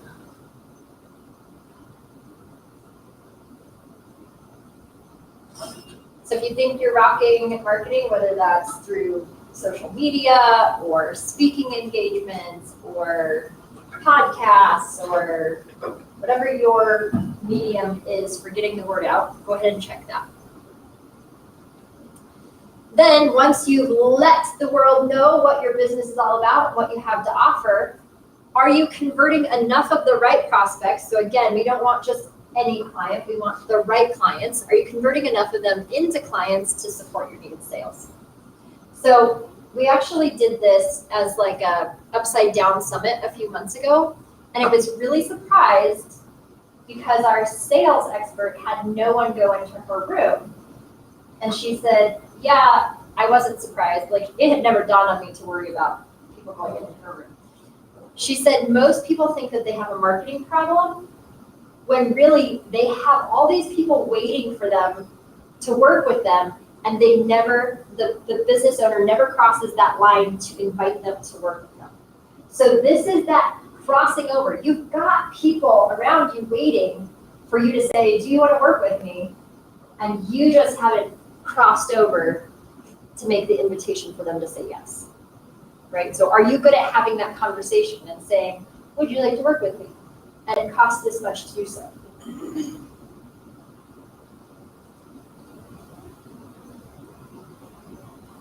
So once they say yes, do you fully deliver on your commitments to those new clients or the existing clients?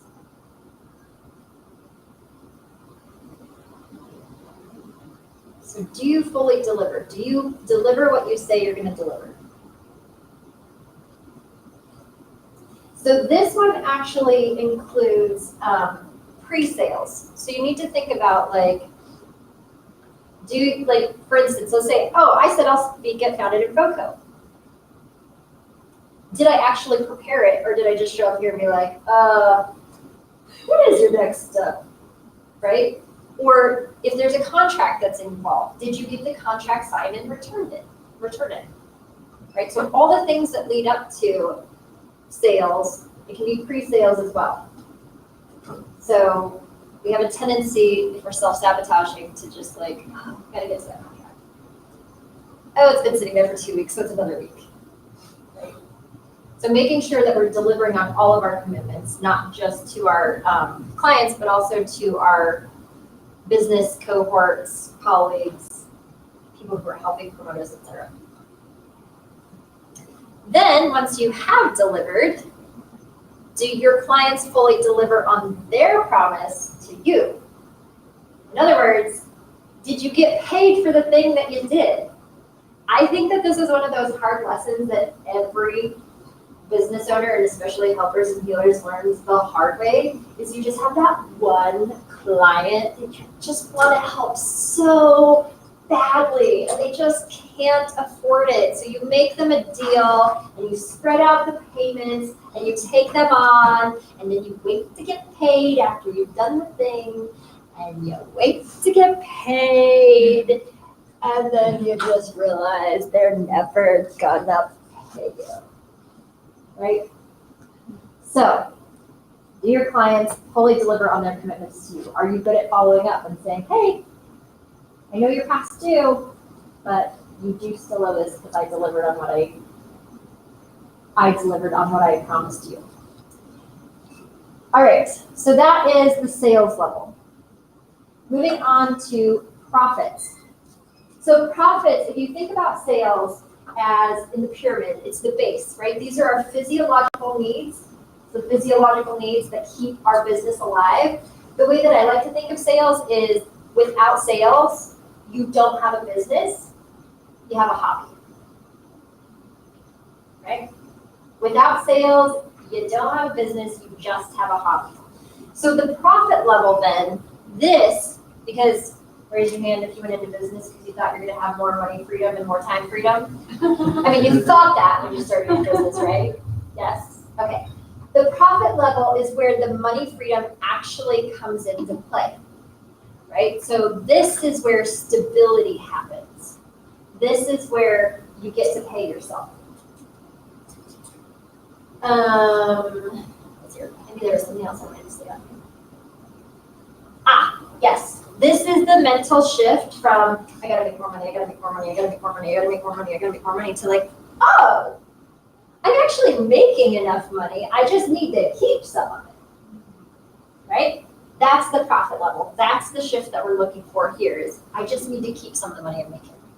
So here's where I'm very, when you read Fix This Next, and I didn't even catch it until I was presenting it, but I was like, Mike, you let me down. He has debt eradication. He has 2 levels of debt within it. And I realized he nowhere in here has paying yourself a steady paycheck. So this is the other slide.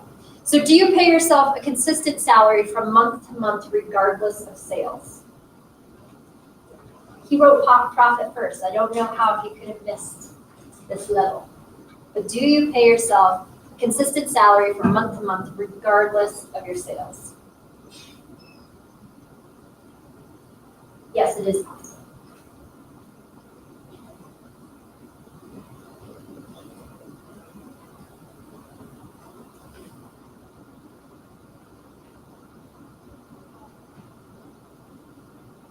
Then, do you have healthy profit margins within each of your offerings, and do you continually seek ways to improve them? So, this is probably one of the biggest mistakes that I see my 6-figure business owners make, is that they have enough money coming in that they have lines that I like to call bleeding lines. And these are lines that take money, but don't make money, right? So they have unprofitable lines because they can afford to have unprofitable lines, right? When you're small, you don't have enough money to be throwing money after bad, hopeful revenue sources. But when you have enough money coming in, then you're like, oh, it's no big deal. The money's there. I never even paid attention to the fact that this is bleeding money, which goes back to the steady paycheck. Your paycheck is this big because you're spending money on your revenue lines that aren't making money. Okay, so having a healthy profit margin is making sure that you're making money on every one of your offerings. Transaction frequency. Do your clients repeatedly buy from you over alternatives? So when I first started my business, I felt like having repeat customers was dipping too often from the same well if I was selling them something else. And then I started realizing, oh my gosh, this is the easiest sale because they already know, like, and trust me. And they already want what I have. Like, my clients are the easiest ones because they're like, oh yeah, I don't have to be good at good prospect attraction because I can be like, dude, there's this thing and I'm gonna offer it and it's gonna be so cool. And then they're like, I have no idea what it is, but I want it because you always offer good things. That doesn't work with new clients, right? So this is why you want your clients, to repeatedly buy from you because it is so much cheaper and easier to keep your clients than to get new clients.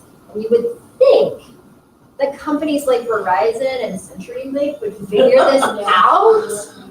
But after spending 10 hours trying to get my internet fixed, and I called CenturyLink's new service line and got answered in 2 minutes, I was like, they could use this analysis, just saying. Okay, profitable leverage. So when debt is it used to generate predictable increased profitability? So like I said, his first one was debt eradication. He is of the no debt mindset. I'm not that way. And it has taken a mental shift for me because I was definitely raised by the parents who don't take any debt for anything ever. Like, they will practically I think they did practically starve themselves in their early 20s to pay their house off in like 5 years or something crazy. So this has been a mental shift for me, but debt is good when you use it to make more money than you paid to borrow the money. Does that make sense? So like interest rates have gone up mortgages are 6% now, I think, I don't know what an actual loan is, but let's say 6%. If you can make 20% on that loan, that's a good return on investment, right? You made 20, you spent 6, you're up 14%. So when debt is it used to generate predictable increased profitability? If you're taking a loan to throw after those bleeding lines, not a good use of debt. Cash reserves. Does the business have enough cash reserves to cover all expenses for 3 months or longer? So notice it says all expenses, which includes your paycheck. So does your business have 3 months worth of your paycheck sitting there so that if you have a bad quarter, or in the service industry, if you can't work because something happens, that you can pay yourself for 3 months? Also, all expenses includes Uncle Sam, because Uncle Sam is kind of demanding and wants his cut too, right? So being able to pay his portion. This is your credit card loans and loan payments, because if you do have a loan, the banker expects you to pay. They don't really care if you're able to make money or not, so you need to have money sitting there able to pay those loans. And if you have employees, they would like to get paid regardless of what's going on in your world, right? So 3 months of all expenses. Okay, so that wraps up the profit level. The order level. So if we said the sales level takes you from hobby to business, the profit level gives you money freedom, then the order level gives you the time freedom that you were hoping to have when you started business. Let me see if there's anything else I want to say on that. Yes, so the idea here is that your business can run, grow, and just run and grow, and run and even grow without you, or at least without you doing everything if you're a solopreneur, right? So this might be some outsourcing or hiring someone. So a lot of these questions are actually geared toward having employees, but answer it if it applies and skip it if it doesn't. Okay, so first one is minimum wasted effort. Do you have an ongoing and working model to reduce bottlenecks, slowdowns, and inefficiencies? Right, so this is where I was super proud of myself that you just put in your email address, because I could have given you a paper and had you write down your email address. And then when I got home, I would have to sit there and decipher if that's an E or an A, and I'd have to put it in, which I'm notoriously bad at just setting that thing aside, and 2 years later being like, oops, didn't do that, so I'll show that one, right? So by you putting in your email address and typing it in, it should be correct, and it's in. Okay, so that was a bottleneck and a slowdown and an inefficiency that got fixed.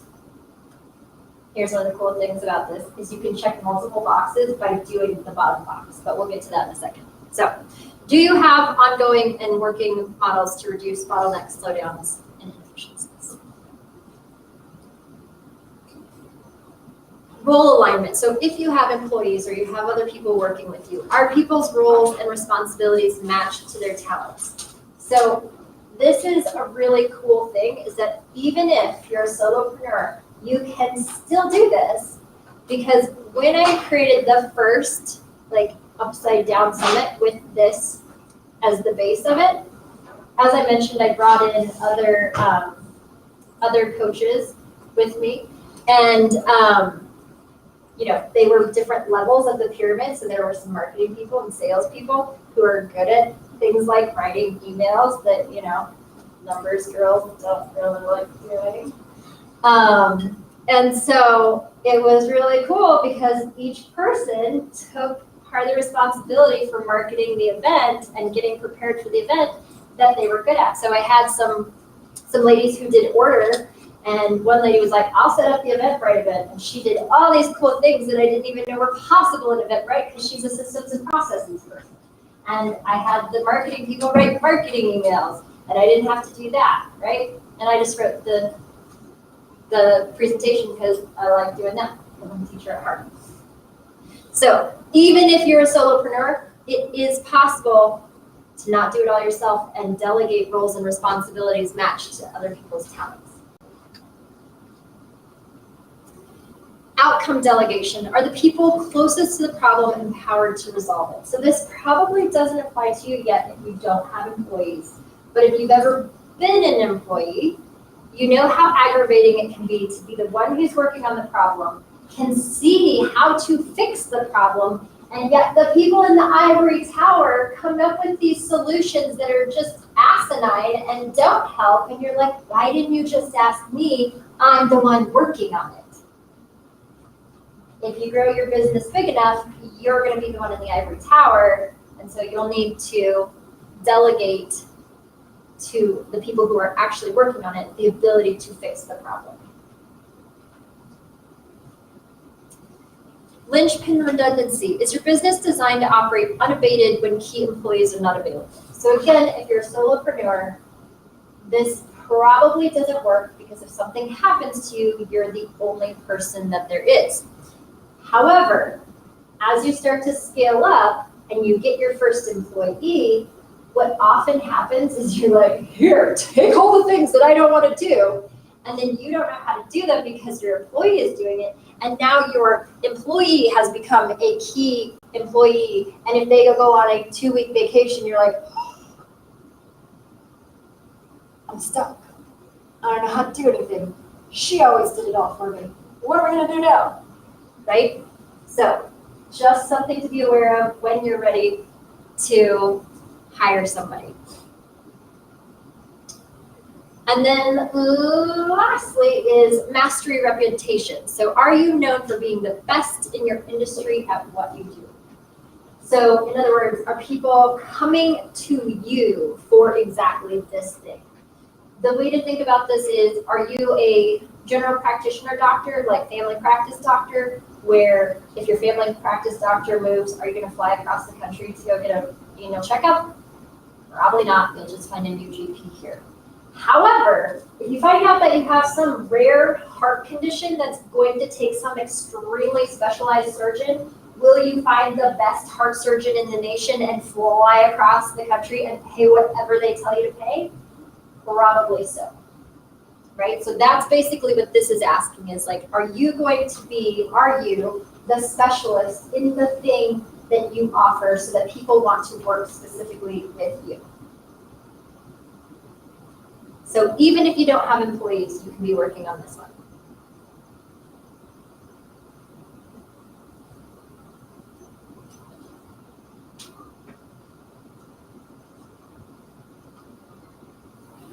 Okay, so take a look at how your business is stacking up. Look at what you have checked, look at what's unchecked, but before you just go straight to unchecked and be like, oh, screwing it up, there's so many unchecked, look at the ones you do have checked, give yourself a pat on the back, and like, good job. There's so many things to do in your business, and look at all the things that you're doing well, right? And then you can look at the boxes that are unchecked, and you can see where you have opportunities to improve and make your business more sustainable. Okay, so again, the whole point of this is to find the lowest box on the pyramid that is unchecked. That is your next step, okay? So going back to my example, like I said before, I had all of these unchecked, but the only one that mattered was prospect attraction. And until I was standing here, I didn't realize I had another one.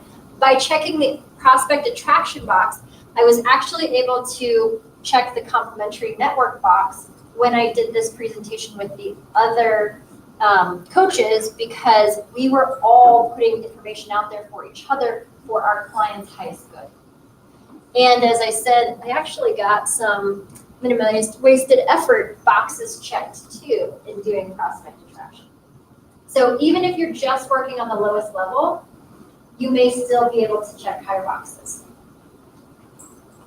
So I would love to go around the room and have you identify, because this is the one thing that I recognized when we did this call before, is that I would ask what their lowest level was, and they would say, everything but blah, blah, blah. It's like, I'm overwhelmed hearing that. That's not your next step. Everything but is not your next step. So let's go around and name what your next step is. What level are you working on? Probably 5 core needs for profit. Which one? This one? Yeah. Nope, not all of them. One of them. One of them. Steady paycheck. Yeah, let's go with that. All right, so circle that as steady paycheck is your one thing you're working on. Is lifestyle congruence the one where you know your sales goal? Yes. That's mine. Okay. Yep. Perfect. Prospect attraction. Okay. Perfect. It's the same thing. Prospect attraction. Yeah. Yes. Steady paycheck, though. Yeah. How about you guys in the back? Probably lifestyle improvements. Okay. I would say prospect attraction. Not sales? Not the conversion into sales? No. Okay. I know you weren't here for the whole thing. Collecting on commitments. Yes. That's a good one. Prospect attraction. Prospect attraction. Client conversion? Okay. Yeah. And that's a big one, right? You can have a whole of people that you want, but if you don't know how to actually make them say yes, and I didn't give that example, but I do have a colleague who, she can offer a webinar online and fill it with 30 people every single time and have not one person sign up. I can offer a webinar and have like 3 people sign up, and it's probably the same 3 people that I showed you in my video because it's my current clients, right? So yes, sales, like crossing from prospect attraction to client conversion is huge. I've got unchecked boxes in every one of those categories, just to be clear, but prospect attraction is mine also in that category. So again, you're going to have multiple boxes unchecked. Focus on the lowest level only so that you don't get overwhelmed. And like I said, it might check other boxes higher up on here. Delivering on commitments? Yes. Yeah, that one's big because you can get them all the way through. And I have a coach or a program that I pay for, and it was kind of like, she delivered. But her prospect attraction stuff was so much better organized than her actual delivery, right? So it's important because now I'm like, yeah, I'm not recommending her to anyone. Right? So delivering on commitments, like every step is important. You just need to focus on the lowest one for you. Okay. So, wait. Okay, we do have time. We have 10 minutes. I think we can get through this. Okay, so you all know your next step. The one thing, yes, I know there's so many unchecked boxes and it's so tempting to look at all those checked boxes.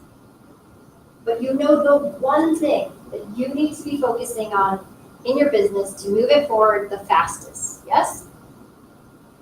Okay. So then, what could possibly prevent you from taking that next step?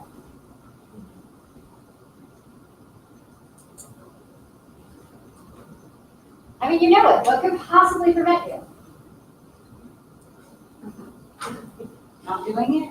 Bingo! Not doing it! Exactly! You said tomorrow yesterday. So, I got so excited I almost spit it out. Okay, so in my business, I've learned I can teach you all the numbers and I can teach you all the things, and you will never implement them if you don't work on the underlying emotional stuff. So if you'd like, we have 10 minutes, and I'm the next speaker in here, so if I go over, She probably won't care. she's not gonna care. She doesn't need to set up, she's fine. So are any of you familiar with emotional freedom technique tapping? Okay, so this is a scientifically proven method to calming the fight or flight response in our bodies by tapping on different acupuncture points, so using acupressure. If you have chronic panic attacks or if you have trouble emotionally regulating, don't join in this. But if you're good with that, we're gonna tap through. You can use any of the points. You can follow me if you get off. It's okay, just follow the points. So there's top of the head.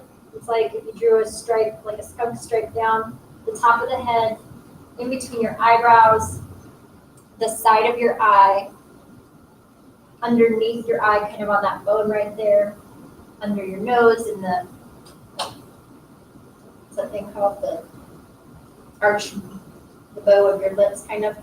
Under your chin, just that ridge there, under your collarbones. If you're afraid you're not getting the right points, this is the best place because you have the best chance of hitting it. And then under your armpits, if you want to do under your armpits, and you can do the side of your knee. So just pick some of these, you can't get it wrong. Okay.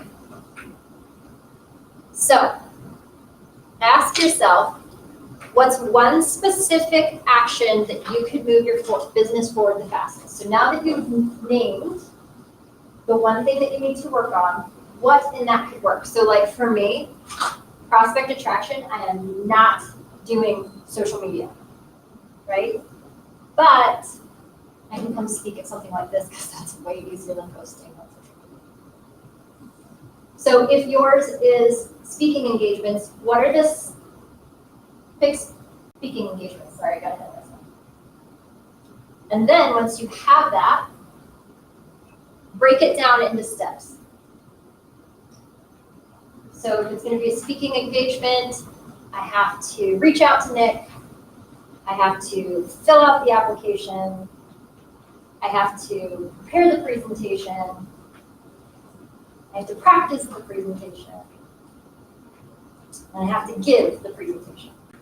Right? So break whatever your thing is down into steps.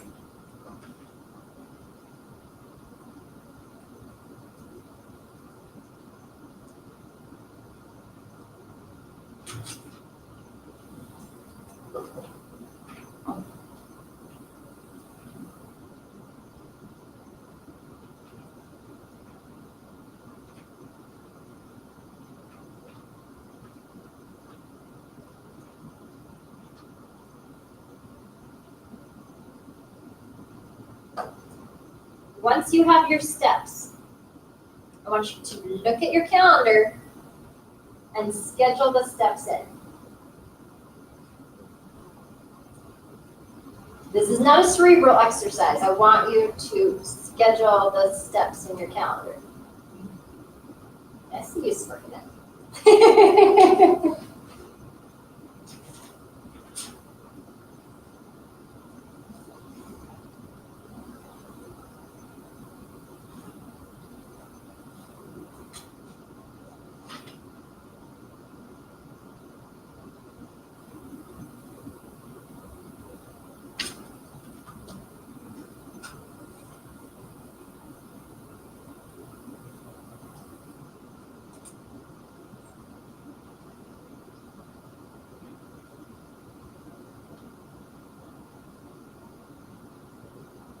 Okay, I want you to notice what you're feeling as you're looking for that perfect time to take that one little step.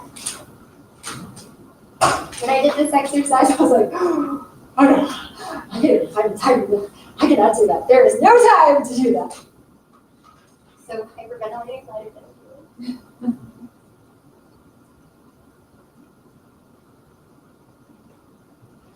And then imagine that as my service to you for showing up today and doing this, that I'm going to come to your home or to your office, and I'm going to stand there with you on the appointed date and time, and I'm going to make sure that you get it done. Okay? Some of you are like, oh, I need that. Some of you are like, tell you where to go. So notice what's happening in your body with you thinking about me showing up at your house or your office on the date and time that you've scheduled in your calendar. I'm just going to sit there with you. Make sure you don't get distracted or go do laundry.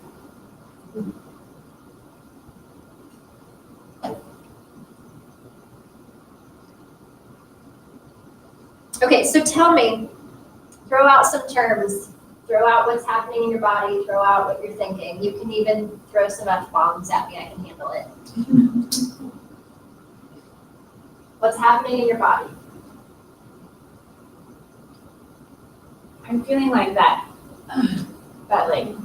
feeling of like, I have to get on a computer and do that thing that I don't like to do. I don't know what that feeling is. It's like dread.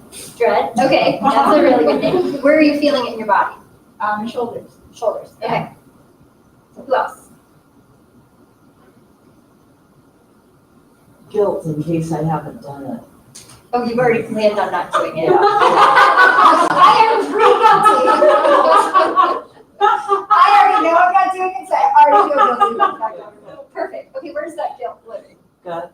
In your gut, okay. Stomach, and you said shoulders, okay, yep. Anybody else?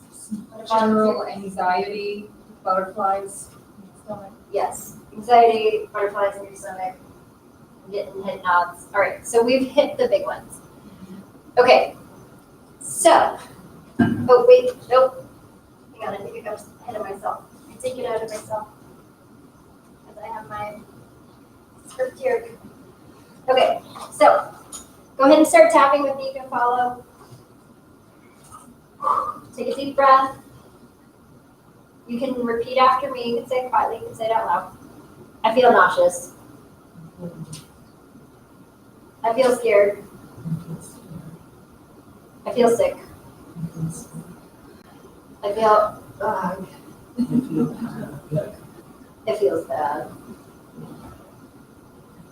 I feel anxious. My stomach feels really nervous. I've got all these butterflies. I feel shaky. I feel awful. Pressured. Guilty. Stressed. Forced. This feels bad. Okay, take a deep breath. Check in. Does it feel a little less bad? Forgot to do numbers. Usually we do numbers first, so like how bad it feels, how strong it feels. So check in and kind of see what number you're at now on a scale of 1 to 10. How bad does that feel? Okay, so I want you to close your eyes. We're going to get under a little deeper. And I want you to visualize actually taking action. So these are not the tiny steps, but this is the one big thing that you said you're going to do. I want you to actually imagine doing that. Right? So for me, it would be visualizing myself standing up here in front of you, not everything that went into the preparation for it. So visualize yourself doing the thing. And I want you to notice what you see in there. How do you look?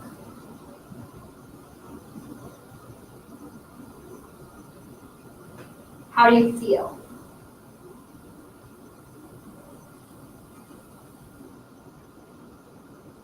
How is everyone looking at you?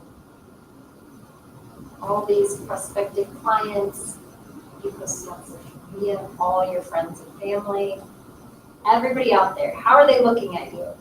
How are they reacting?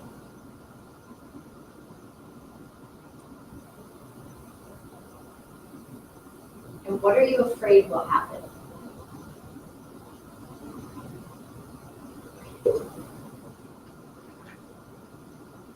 You go ahead and open your eyes and you can tell me, what are you afraid will happen? What are people going to say? What are you afraid they'll say?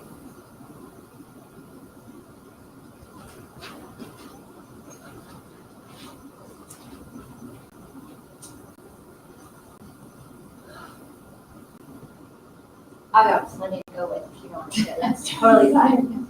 All right. But this is the next slide. Whatever just came up for you, this is what's at stake for you. Right? This is like standing up here looking down and being like, I have to take that step. Holy crap. Right? Okay. So let's start tapping again. Take a deep breath. What if people don't like it?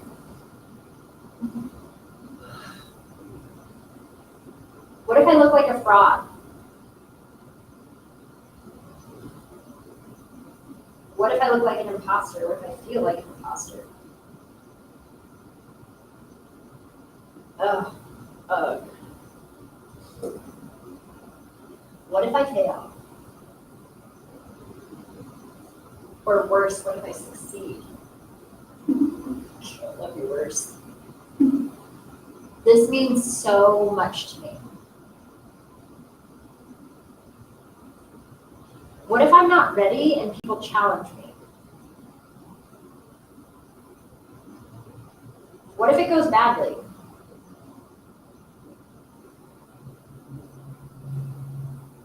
What if I look stupid?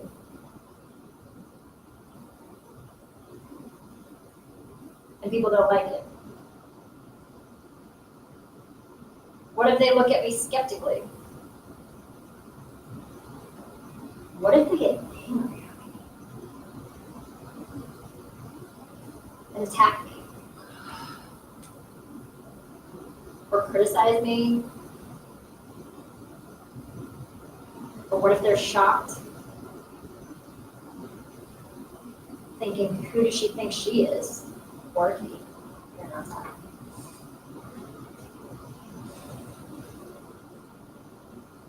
She's not as good as she thinks she is. That would be terrible.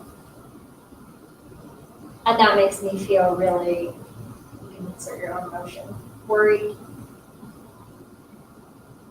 And I have my own doubts. I'm loving and yawning, that means stuff's moving about myself. I mean, am I good enough? Can I really do this? What if I do my best and I still fail? And no one cares and nothing happens? That would be devastating. That would be devastating. So disappointing. Right? Okay, so I just want you to notice how this task sounds so simple, which by the way, if you're not staying for mine, you might want to go so you get to your next place next. But I want you to notice how this task that sounds so simple has so much packed into it, so much energy, so much emotion packed into it. And there's actually so much at stake for you, right? Like this is what it feels like for you to do that one thing that you put into your calendar that I was going to stand over you and watch, because it sort of feels like, oh, got this thing. And so I just want you to have more compassion for yourself and really understand that you have to see what's underneath this specific task and this specific action and the specific action resistance that goes along with it, because when you do, it's going to lead to a better, more resourceful place. Okay? So if you have time and you can stick around, we can tapping. So I want you to imagine, and maybe some of you did this, but tune into you saying, I really don't want to do it. And you can't. Right? So notice how strongly you feel that on a scale of 1 to 10. I don't want to do this. You can't make me. Okay? So you can't make me. You cannot make me do this. That's what they're saying about tapping in the back row. I don't want to do it. I am actually refusing to do it. You can't tell me what to do. You think you're such an expert, Leandra. Well, screw you. I'm just saying what's in your head. You can't force me to do it. You can't just threaten to stand over me and make me do it. You can't make me do it because I refuse. I've actually been refusing this whole time. I don't want to do it. You can't make me do it. And I'm not doing it. So screw you. I might tell you I'll do it. And then I won't. Ha! You cannot make me do it. All right, so the truth is, whatever you wrote down in your notebooks, you don't have to do it. You don't have to do it. So I want you to give yourself permission right now, just for 1 minute. That whatever you wrote down, whatever your lowest thing was, you don't have to do it. You don't have to build this business. Just because you said you would doesn't mean you have to. You don't have to take the steps that you wrote down. Okay? But if you do decide to commit to it, because it will take commitment, even if you tap, there will still be like 10% of resistance that you can't get rid of. You're gonna have to make yourself do it. If you're committing to that, go ahead and close your eyes. And I want you to fast forward into the future. And I want you to see yourself there doing the thing. Actually, you've done it. It's done, it's finished. And I want you to see the look on your face. You took the action, it's done. See the look on your face. And notice how proud you feel of yourself.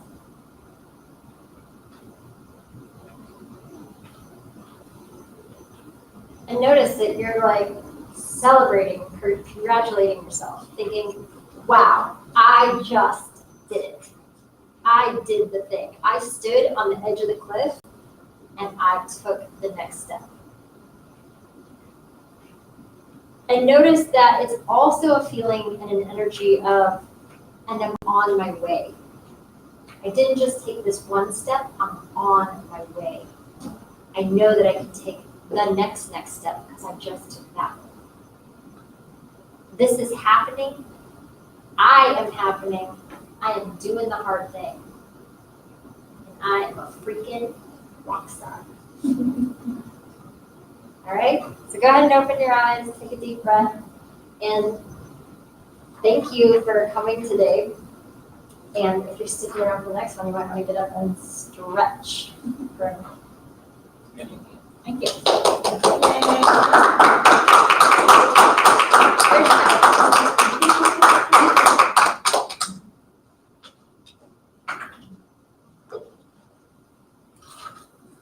How's it going, Mike? Good, how are you?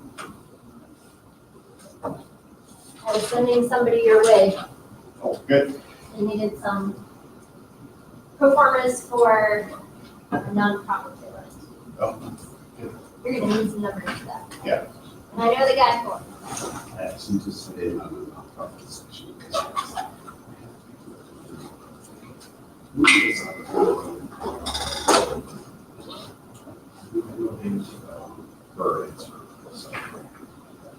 Which is nonprofit, so that's pretty funny. It was.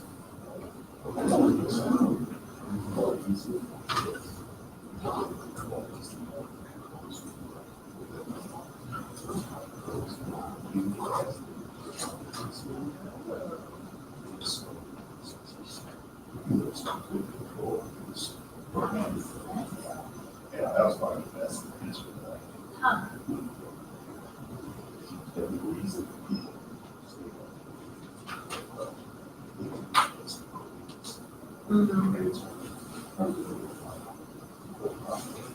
Right. So. Good. I just got You just got here. here? I got here to do my presentation. Yeah. Awesome. And what was that? This one was what's your next step? Oh, yes, yeah. Because, you know, go to every single speaker and get. You mentioned that one book. I've mentioned a lot of books. The other day you mentioned. This one? Fix this next. Yes, Yeah, I would say that. and I actually got it, I just haven't had a chance to read it yet. What was the calculation that you used again, or that you suggested as far as the lifestyle congruence? So It was double a number or triple a number? double if you, if your business isn't making $250,000 yet in revenue. And triple if you're making more. You're tripling the 250, or you're You're tripling your tripling the number? amount that you need to live on. Okay. So let's say that you The more you make, the more you need. yes. Well, yes, exactly, because generally, the more your business makes, the more you have other people doing it, so your expenses go up. Right, your ROI is dropping because other things are taking. Yes. But you have people, you probably have more time, but to make the same amount of money, you've got other people doing it, so you need to make more money. And you're tripling just your revenue. Just your income, Net income, your income that you want to live on. my personal. Your personal income. So like, let's say you left a corporate job where you're making 100,000. If you want to maintain that lifestyle, your business would need to make 200,000 In revenue, in revenue. net income, okay. Revenue. That's your annual sales goal. To get your 100,000 to pay yourself, you need 200,000.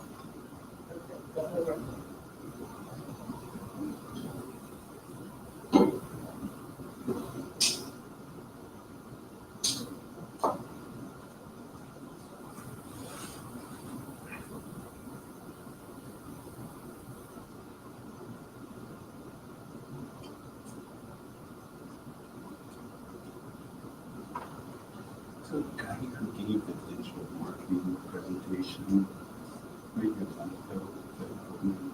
the Oh, yeah. he presented this. Oh, really?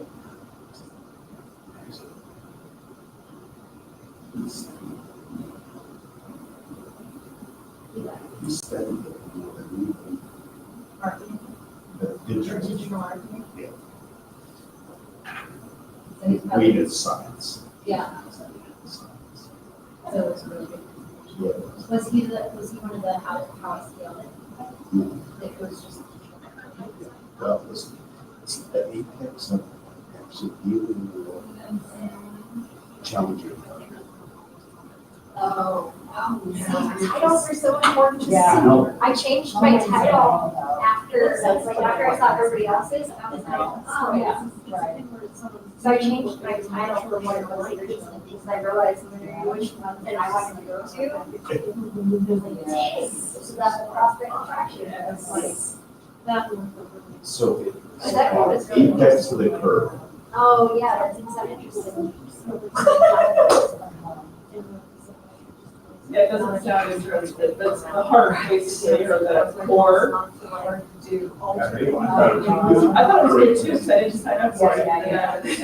Interested. We were part of a entrepreneur community. Okay, so is it a BNI? No, it's from, it's 4 million house. It's nationwide. There's 6-minute presentations and then Purely because I had years on. I was in situations where you Talk can't about take it. a real camera and my arms too happy with anything. And I was like, I guess he was asking for a very good message. oh, a camera. It's so much fun. It really has. Oh, yeah. That's. The guy that did the camera is camera. incredible. I mean, I can't get back unless I used to. And I thought it was really interesting. But this morning, it clicked. So he gave us 6 minutes to take in. Right. But it was basically a synopsis kind of what he did today. Right.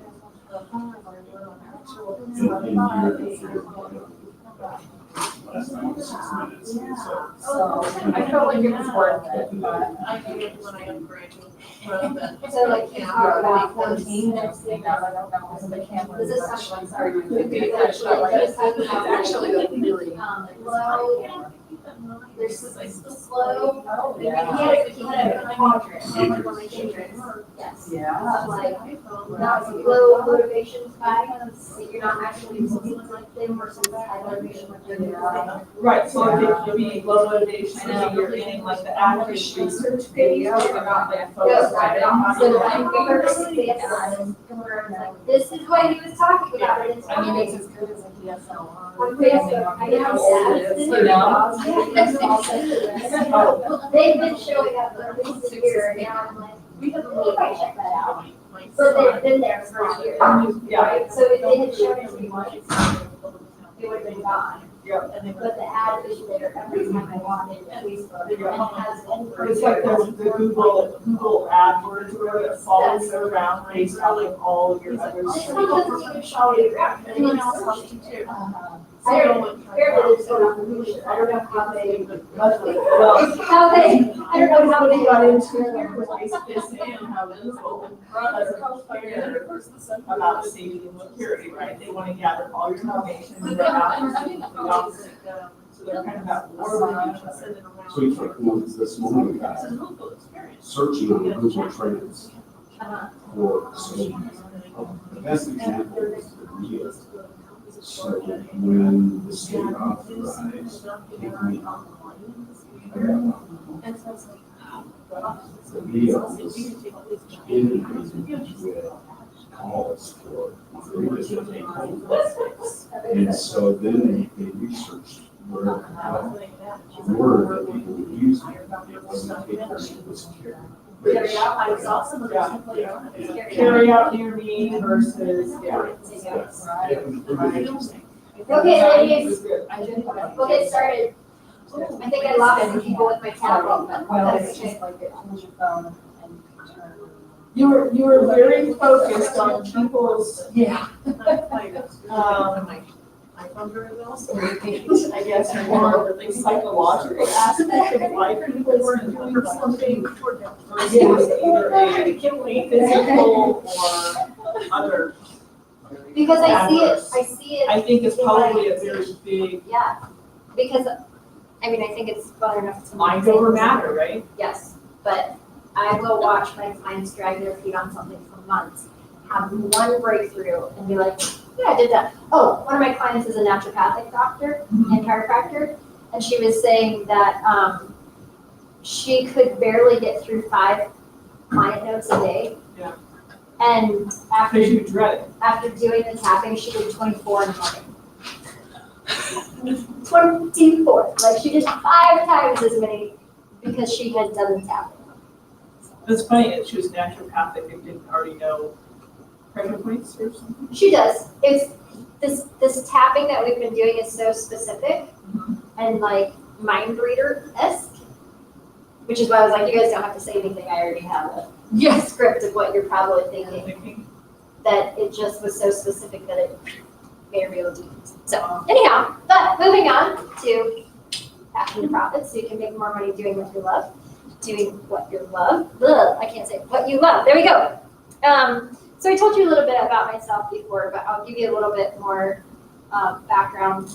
So as I said, you know, we probably all started our business looking for time freedom and money freedom, although we've started laughing at that since then. But I think I have a pretty good balance of that now. I work part-time, and I have since 2008. And then my husband and I sat down one day and wrote down everything that we owed and everything that we owned, and found out that we were actually millionaires. We had no idea that we were that close to becoming millionaires because we have always made 5 figures. We've never made 6 figures as a couple or independently.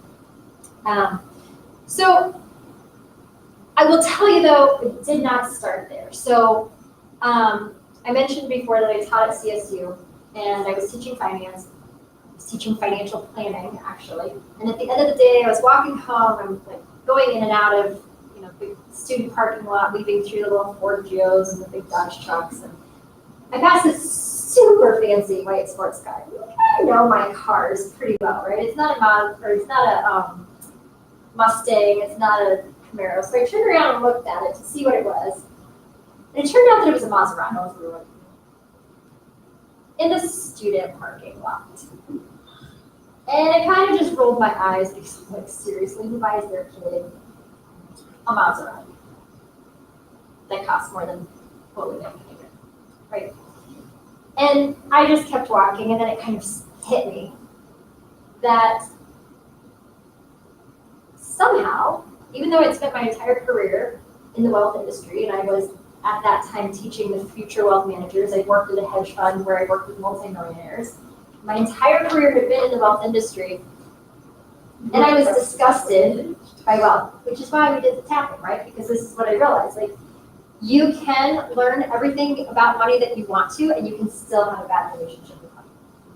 And that was kind of my turning point of realizing it's not just finance and analysis. You've got to deal with the emotional piece of money because there's so much emotion tied to money. And so, you know, once I had that moment, I started really digging into my money stories, and I got a financial coach, and that's when I really started realizing it's time and money, not time or money, right? That was one of those things. It was like, oh, they work a ton, they have lots of money, they never get to enjoy it. Oh, they have all the time in the world, but they have no money to do anything. But you can have both when you start changing that relationship with money. So today, I'll share with you the number one, well, and I should say, that's really why I do what I do instead of just teaching at the university. So today I'll teach you the number one strategy to making and keeping more business money in your business. The biggest mistake that costs business owners tens of thousands of dollars, and what to do instead, and what almost everyone is getting wrong about pricing so that you can get it right. So I want you to know that you can run a profitable business that gives you time freedom and money freedom. You just have to choose it and take the steps to get there. Which you ladies I do. And Mike's retired. He's just helping. All right. That's our ultimate end goal, right? It Yeah. is. Someday. It is. To have the money freedom to do what you want. Okay, so if you want to grab this, we're going to start with the thing that most people are getting wrong about pricing. And I jumped ahead because I forgot that I didn't have that many slides for this one. So the thing that most people are getting wrong about pricing is that they say you should price for the value that you're providing. Which makes sense, except that it doesn't work when you're starting out because it's hard to quantify, right? How do you quantify and put a dollar amount on the value of changing someone's life, especially if you're a coach or you're a holistic practitioner, if you're doing a service-based business, how do you quantify that? So I mentioned in the last one that I have a course called Double Your Profits in 30 Days.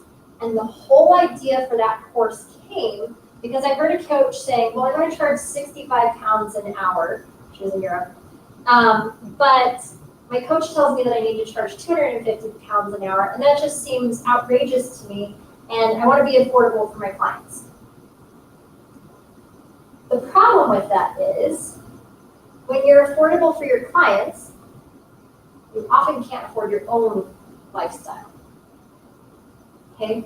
So you need to be able to afford your own lifestyle so that you can afford to stay in business. And this is really funny because I actually was having a conversation with a lady at a wedding and told her what I did. And she said, oh my gosh, yes, I want my naturopath to charge enough because I want her to stay in business, right? Like, that's the first time I've actually heard somebody say that. But your clients want you to charge enough for you to stay in business because if you quit your business and you go back and get a job, it does them no good, right? Okay, so when setting your price, make sure that the price aligns with the value that you're providing and covers the cost of your lifestyle, right? So if you don't think that you're giving $1,500 worth of value for an hour, don't charge that much. But if that's what it costs to run your business, figure out a way that you can make that kind of money. Or run your lifestyle, sorry. And so that's why I suggest running a financial check to ensure that the price you want to charge is enough to cover all your expenses. So that's your personal expenses, that's your business expenses, and that is your Uncle Sam's expenses. He's got a lot of expenses. Okay, so once you've grabbed this, you can get an idea of what this looks like. So this simple pricing calculator that you have that looks like this, we'll walk you through it. So we're probably not going to have, we don't have time because I want to give you these other three secrets. We're not going to have time to fill this in, but some things that you can consider when you're filling it in later are for your personal expenses. This is everything it takes to run your lifestyle. So this is your mortgage, this is your rent, these are utilities, groceries, fuel, all the expenses that you need on a day-to-day basis to survive. You also want to include wants, like life is not fun if all you're doing is paying for rent and groceries. So what do you want to be spending your money on? Entertainment, going to the movies, skiing, swimming, whatever your thing is, traveling. Build that in and start with where you are, slightly above where you are, so that your prices don't get crazy out of control until you're ready to scale up. And then the thing that a lot of people don't think about is savings and giving. Retirement does not just happen on its own. We have to be proactive about it. So making sure that you have money to put into retirement investments, making sure that you have that emergency fund for when emergencies come up, because they always come up. We just never know what they're going to be or when they're going to be. And if you do want to have a vacation, you might want to set money aside so that it's there when you get there. And Christmas comes around every year, so you can save for Christmas presents. And then most helpers and healers like to give back, so pricing in for charitable contributions. This is not how most people talk about pricing, right? But you start a business, it has to pay for your lifestyle. It also has to cover the business expenses. So make sure that your price covers your Zoom subscription, that it covers any educational programs that you want to take, that it covers your legal expenses, that it covers your business insurances. So it needs to cover all of your business expenses too. And then you need to set aside 15%. Sorry, that shouldn't be circled yet. But you need to set aside 15% for taxes. You need to set aside 5% for profit. So this PDF actually does the calculations for you. So when you enter it in, it will be calculated in for you. So you don't have to worry about that. But you do need to include that. So with profit, you might not have thought to price that into your prices, but corporations do, right? Corporations build in that profit when they set their prices, and you should as well. Okay, when you add that all up, that will be your sales goal for the year. So this is your lifestyle congruence from our last session, is how much you need to make, what your annual sales goal is for the year, how much you need to make to afford your lifestyle. The next thing that you need to consider is time. So again, most entrepreneurs, solopreneurs don't think about paid time off, sick days, vacation days, education days, but corporations do, right? They have to price in all those things. They price in your 401k, they price in your PTO, they price in all these different things when they set their prices to ensure that they can pay you to be their employee. And you as a business owner need to do the same thing for yourself. So the other thing that you have to think about is, as a service-based provider, most of your time is unpaid. By the time you check all those boxes that we just talked about in the last session, most of your time is unpaid, which means that your paid time has to cover all that unpaid time. So think about how many hours you can be paid each week once you've accounted for your marketing, your sales conversations, your emailing, your content creation, all the things that go into running your business. How much of that are you actually meeting with clients and getting paid? And then, how many weeks do you plan on working a year? So I realize here I have vacation, but this also includes, like, if you do any summits, right? If you go to a summit like this, if you're not working this week, you need to take this week off as a business vacation. So how many weeks a year do you actually plan on working? And so again, the PDF will calculate this for you, but that's how many hours in the year that you'll actually work. So I've heard a rule of thumb that you just take how much you want to make and divide it by 2,000, but that's 50 weeks a year times 40 hours a week. And you're not gonna get paid 40 hours a week, and you're probably gonna take more than 2 weeks vacation. Okay, so that rule of thumb doesn't work as lovely as they would like you to think it does. And then that will be your minimum hourly rate. So that will populate for you once you put that number in there. Your minimum hourly rate is the amount that you never go below, even for friends and family.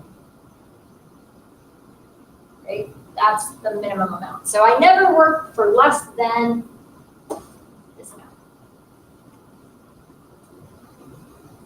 amount. So let me just tell you that this form is deceptively simple because 75% of double your profits in 30 days is dedicated to filling out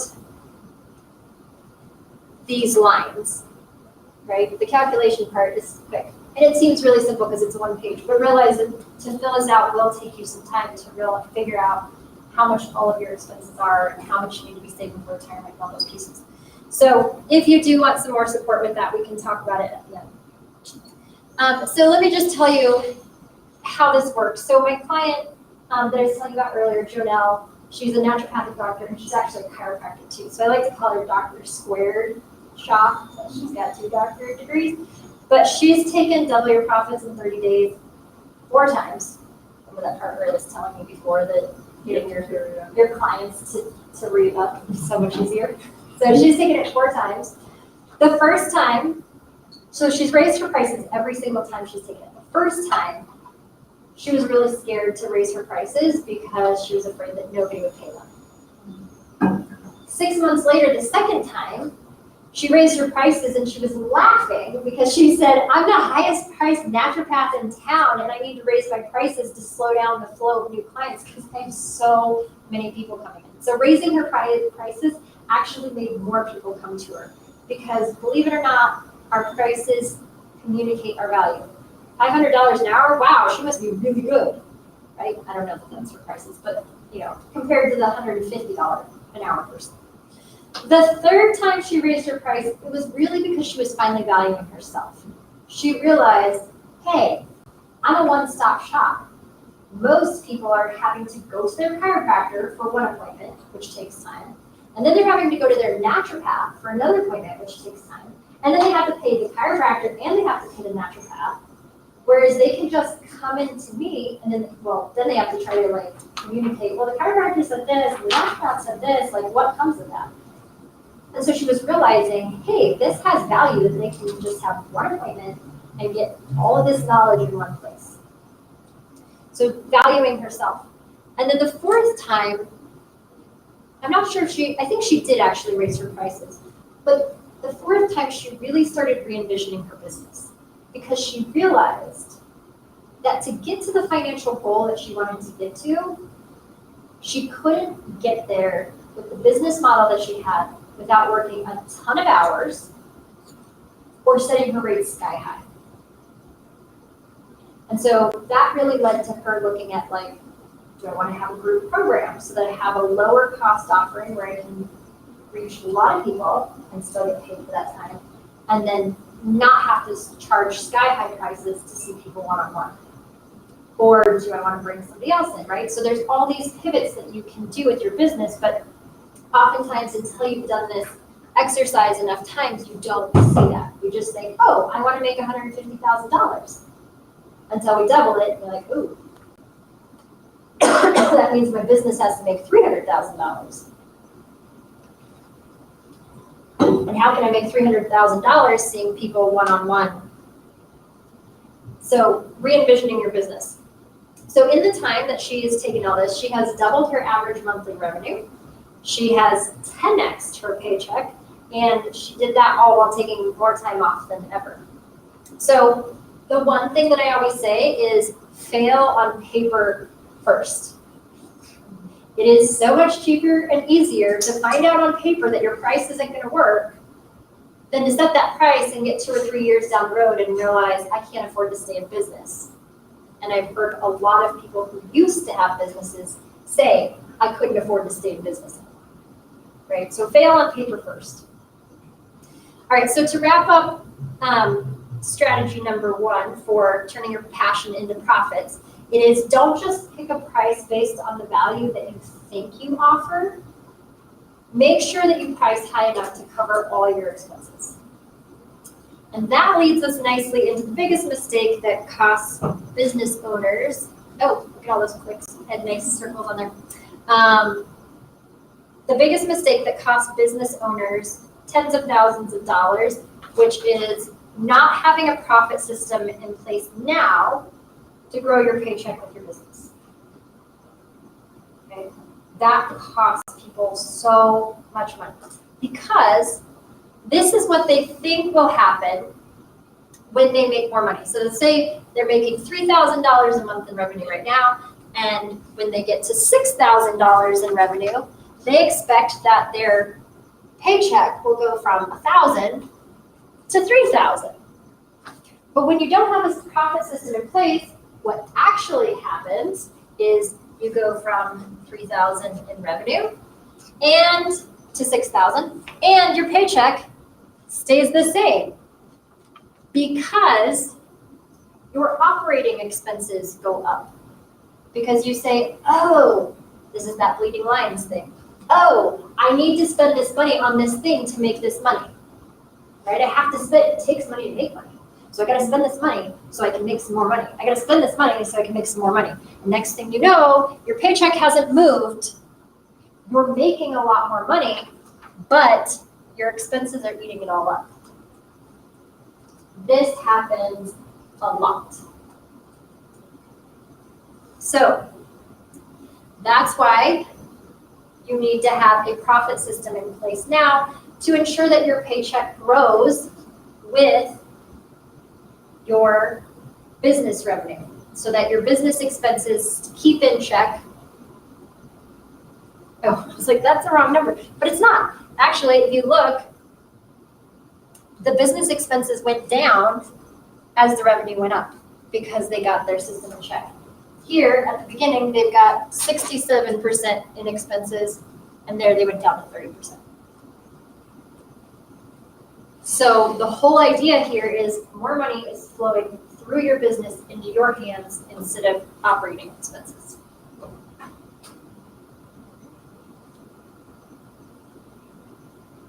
So if you remember when we were talking about pricing, I said you needed to have 15% for taxes, and you needed to have 5% for profit. When you don't actively move that money and put it into a new account, it just gets spent, right? Then tax time comes around, oh my gosh, I don't have any money, what are we gonna do, right? So you have to actively move that money or you will just end up spending it. And so that's really why you need a profit system. So I recommend using the profit first system, which is also Mike McAllowitz. And this, you literally take profit first. So I'm out of order here. There we go. That's the 15%. If you take the 15%, the 5%, I made all these slides and I didn't put them together with my notes. I'm sorry. The point is, to get that 15% and that 5%, like if you price it in and you don't move it, you're going to spend it and it's going to become expenses, which is where you use the profit system. And Mike McAllowitz actually suggests that you have 5 different accounts so that when you have a sale, you send the portion to the right account so that the money is there to pay for the thing that you needed. So that way, when you're looking to make a purchase, you can just log into your account, you can glance at the balance, and you can know if you can afford to make the purchase or not. The other thing is, when tax time comes, you look at your tax account, and hey, the money's sitting right there. When your tax accountant tells you that you owe taxes, which, by the way, I think that's a sweet, sweet sound. The tax accountant tells you that you owe taxes because it means you made money, right? I would much rather pay taxes than be broke. And I can pay my taxes because there's money sitting there. And then when it's time to pay yourself, so we talked about the 3 months savings in the last session, you can build up your owner's comp account here so that when you have really good months, you pay yourself a steady salary, there's money still left in that account. And then when you have a bad month, there's still money sitting in that account to pay you this month. So that's a good way of evening out so that you're not riding the entrepreneurial roller coaster of like, great month, terrible month, great month, terrible month, right? The other benefit, and this goes to collecting on commitments that we talked about and getting your clients to pay. I actually recommend that my clients sell packages because it's a win-win. You offer discounts to the clients for committing upfront. They pay you everything upfront for what they're going to work with you in the future. And then you set that money aside and you pay yourself as you earn it, right? So let's say that you sell a 6-month package, you pay yourself once a month based on that money. So it's just sitting there. It's not like, woo, I sold a 6-month package and I spent it all and now I have to sell another 6-month package because I don't have any money. And now I need a new client and I need a new client right now. So this also takes out the stress of having to market and get a new client, right? Because you know that you have that steady income from the 6-month package that you've sold. You're good for 6 months. So there's not as much pressure to get new clients. You just slowly need to get a new client to keep it up. And yeah, sales and marketing, much less stressful. All right, so I'll give you an example of this. So I begged my business bestie to join my 9-month program called Practical Magical Millionaire. And I don't do this with everybody, but I told her, I was like, okay, I'm totally attached to joining this because I know you're gonna love it, know you're gonna want it. You have to join. Thankfully, she trusts my judgment, so she did. But she's the creative type, right? So she's not the person that's gonna be stuck to numbers and spreadsheets and systems and like this garbage, right? So it did take her. So in our monthly calls, we do this system for the first 20 minutes. So we allocate our money in the first 20 minutes. So the money comes in, we take 20 minutes, we send it to the different accounts, and we keep doing this. Now, this goes back to the tapping piece. She didn't implement it right away because there's always that resistance piece, and this is why it's a 9-month program. So work through the resistance so she could actually get it set up. And when she finally did, she was sitting there. So she loves the sale. She loves the feeling of the chase and closing the sale, right? Like this is exciting to her. And so I was showing her how I was saying, you know, if you sell a 6-month package, you're going to set it off in another account over here, and you're just going to pay yourself as you earn it, which she always just paid herself the full amount as soon as she made it. So I'm showing her on the spreadsheet, and she said, wait a second. So you mean I've already earned $2,000 for next month? And I said, yes. She's like, I'm already ahead on next month's sales? And I said, yes. And she's like, oh my God, I think I just had a spreadsheet gasm. So she came around to loving the spreadsheet because she started realizing, like, because she's the main breadwinner for her family, the pressure to make those sales was a lot less. And yes, it is hard in the first to get switched on to that system, especially when you're used to making these sales. But she was like, I'm already halfway through next month, and next month hasn't even started, and I've already made my sales for it.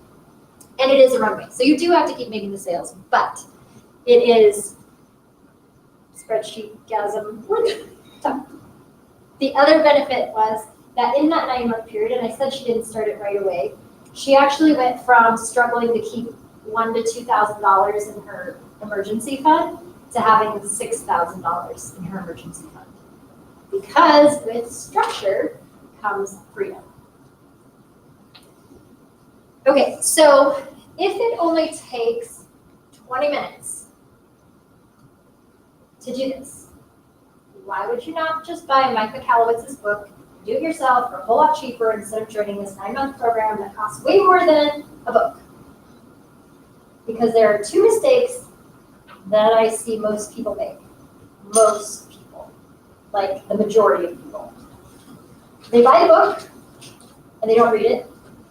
I heard Mike say that about Fix This Next. He's like, I bought the book, I haven't read it yet. The next mistake is they buy the book, they do read it, and they don't implement it. So I have heard some version of this from so many people. I will talk to them, they'll take this and they'll be like, I bought the book. And I'm like, I'll call you in a year. I will, I'll put it down and I'll be like, hey, so we talked a year ago and you were gonna buy the book. How did that go for you? I haven't even been able to read it. It's like I have some energetic block around it. I'm like, is your money in any situation any different than it was last year? No. Okay, I have to take my course this week. Okay. But like this is how my clients come to me. Like, okay, I have to take your course. This is my prospect attraction. Like, how do I get people to be excited to take my course instead of like pure resignation? Okay, so that is really why, like, again, if you've never created positive money habits or explored the negative aspects of your relationship with money, kind of like we just did with the tapping exercise on why you wouldn't take the next step, that same thing happens with money, and it can make it really difficult to implement the system one time, let alone month after month after month. Okay. So that brings me to the number one secret to making and keeping more money in your business. But first, to wrap up, strategy number 2 to turn your passion into profits is that you need to have a profit system in place now to grow your paycheck with your business. Because once you get those sales figured out, you have to just keep making money until you figure out to keep some of the money. Okay, so the number one secret to making and keeping more money in your business is to allow yourself to be wealthy. Right? So it is a common problem for helpers and healers to think that it is wrong or unfair to make money from helping others or taking advantage of their clients. So many of them, without realizing it, have taken a vow of poverty. And in that vow, they basically want to demonstrate their solidarity in the struggle, right? So I actually did a video on why I shaved my head. And part of it was that I had a friend who was going through cancer treatments. And when I said, so I had long hair, and I was planning on donating it anyhow, but I usually go a little bit longer than this. And when I said that I would shave my head if she lost her hair, she was kind of like, so I thought, okay, if I really want to shave my head, I need to have my own reasons for doing it. And I did shave it. I didn't pick it, but I did use a one razor to shave it. And what I said in my video was, to quote, well, or paraphrase Brad Yates, you can't be bald enough to make someone else's hair grow back. Sorry, man. You can't be miserable enough to make somebody else happy. You can't be sick enough to make somebody else healthy, right? Or somebody else's relationship healthy. And you can't be broke enough to make somebody else rich, right? So the vow of poverty is not doing anybody any good. It's not helping anybody else have a richer life. You are not taking money from somebody else. So I kind of see this as like the cross section between what we talked about of like, you can set your prices right, you can have a profit system, and if you don't have a good relationship with money, and you don't let yourself be wealthy, you're still gonna be broke, right? You might not ever get to that higher level of revenue. You'll just always be profitable paying yourself $1,000 a month. Right? You have the system in place, but you're just never making more money. So there's an image of Einstein floating around the internet that I'm pretty sure is not a direct quote, but it says, sometimes the easiest way to solve a problem is to stop participating in the problem. So if we want poverty to end, we stop being poor, because remember, we priced in charitable giving into our prices. If we don't move the money, we just spend it. Right? So having a personal money system to make sure that once you pay yourself, you do the charitable giving that you want to do, then You can be the rising tide that lifts all boats.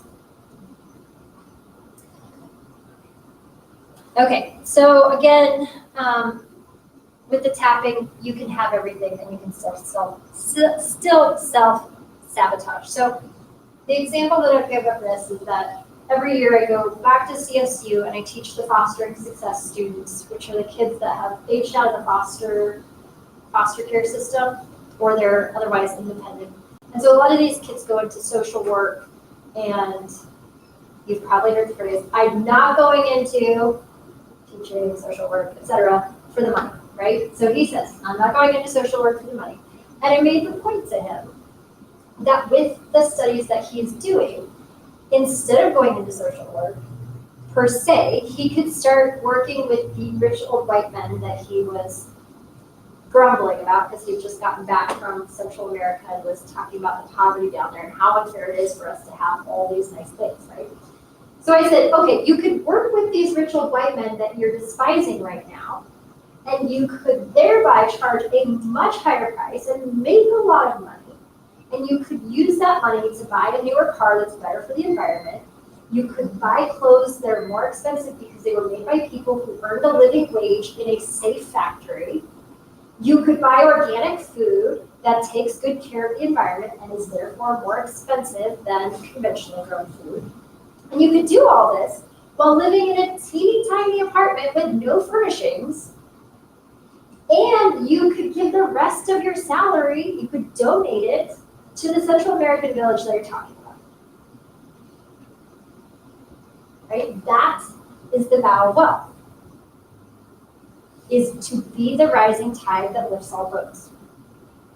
So if you fall into one of the two wealth prevention categories, as I like to call it, which is refusing to make more money, or making a lot of money and then spending all of it so that you never have any wealth, how do you allow yourself to be wealthy?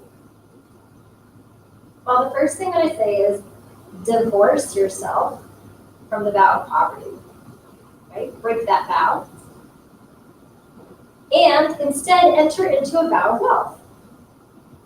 So if you imagine it like a wedding ceremony, you could get a ring or something to symbolize this new vow. So I found a beautiful ring that was still in my jewelry box that I never wear because it was special. It had since high school. Such a special ring that I never wear it, right? That's kind of the vow of poverty, is that it shouldn't be worn every day because it's for special things.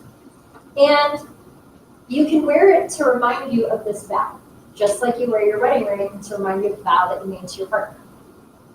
And then you could write vows, just like you might have done at your wedding ceremony.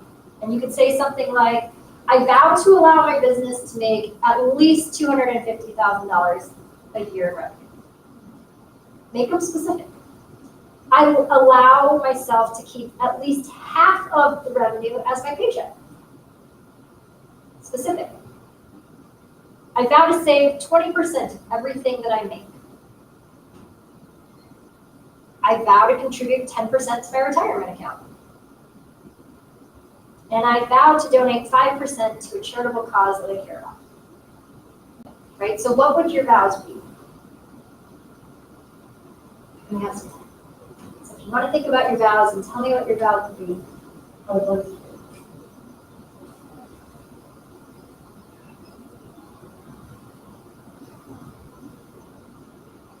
Looks like you have a big one. I saw you smiling. Yeah, sure. Yeah, It's an interesting idea. I definitely have a one around property, I think, inside that I have thought of before. yes. So I like that idea of reversing it. So you see now why the tapping plays in so much of the work that I do, because I can teach you about pricing. I can teach you about profit. I can show you how to do it. But if you're still like, that's gross. Does anybody ever get shot with what from doing that? I mean, because depending on your business and your competition, I feel like some of that would, I mean, I've heard this theory before, like raise your prices, right? But if if people are money shoppers, one good thing that does though, is it changes your clientele. Yes, exactly. The people that can afford your services, Or don't want to. because everybody would want the service, right? But it would put you in a different category. And I understand the theory behind that, but then I think there's probably people that, I'd be afraid that you would either price yourself out of the market, That's what I. and then you I no mean- longer have a business. So I think that's really based on your beliefs. So like I was saying with Dr. Shaw, she was the first time she was afraid of raising her prices because she thought that nobody would want to work with her. Right. In fact, she got so busy, she raised her prices again. Right? Hoping to squelch the demand a little bit, And she's on an hourly system. basically. Yeah. Yeah. So as a service provider, yeah, I'm not talking about products. But to your point, you can be the Walmart of your business, where you work a ton and you have a lower price, and you may burn out and you may become jaded. And like one of my clients was talking about that. She's like, I want to charge more, but that would mean that I'm charging more than my idol, essentially, like the person who's 20 years ahead of her. Sure. But then it was funny, she came back and she goes, so I actually ran into her at a bar one evening, and she was like, she was so jaded and so burnt out, and like, don't do this, it's not worth it.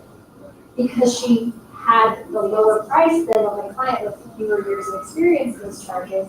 And so she had to work a ton to afford her lifestyle, right? So you can be the Walmart business model. Right, Or- it's work smarter or work harder. Or you can be the boutique. So do you want to work with the bargain shoppers who are going to be like, I paid you this much and that's all you're going to give me? And you're like, oh my God, you're getting so much more for so much less than this person over here. And then you start resenting your clients. So it's the value versus the. So pricing does have to be commensurate with your value, but it also has to be like, how much do you actually want to work?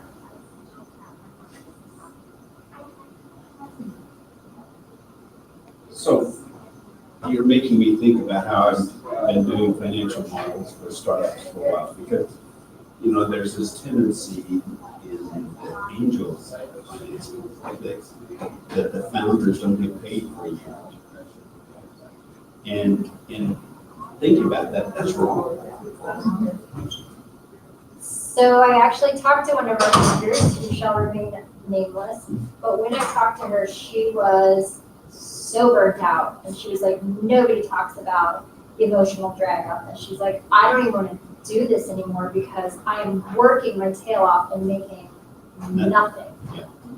And really, the investors should not expect that of the founders either, because that's, you know, that's taking advantage of the founders. Well, it makes it like only for people of means, Right, exactly. Like, you know. You can only start a business if you can afford to not work for a year and throw money at it. Or three. Yeah, 3 years, not work, not get paid for 3 years and throw money at it. So it's, businesses are only for the wealthy. Yeah. In that case. Yeah. Service-based, you know, like coaches, starting your own holistic business, that's not as capital intensive as like these tech businesses and things, but yes. That's why you gotta work a full-time job plus start your own business. You gotta work 80 hours a week for 5 years like I did. But do you? Huh? But do you? Oh, yeah. Do you? Yeah. Are you sure? Is Do I that work- the Do I work only way? 80 hours? No, I'm saying, do you actually have to do that? Is that the only way? Oh, to do I it? have to? Right. Oh, Is there a different way? I hope so. So that's a Find it. relationship, that's a relationship with money. It's trying to do things, you know, without loans and self-funding, and it's the same way that you try and figure out, you know, how do you work while you go to school? How do you raise a family while you work? How do you fit more things into the same time? And you're just doing this with money, virtually. Except that I'm saying, do you want to fit more things in? That's the money freedom, time freedom, I know. right? You're still telling me it's either or. Oh, no, it's both. It's just figuring out how to get there when you're used to that. Yes, exactly. And that's allowing yourself to be wealthy.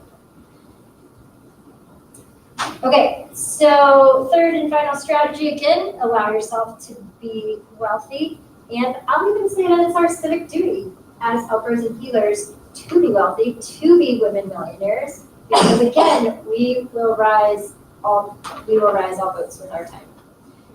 All right, so those are the 3 strategies to turn your passion into profits. So price high enough to cover all your expenses, have a profit system in place now to grow your paycheck with your business and allow yourself to be wealthy. So we are out of time, but I do want to let you know, if you have any interest in joining Double Your Profits in 30 days, it actually starts tomorrow. Nick did not connect with me before he chose what week to have this. So if you have an interest, just we can talk afterwards, but I saw students coming in, so we need to close up. Thank you so much for sticking around for 2 hours.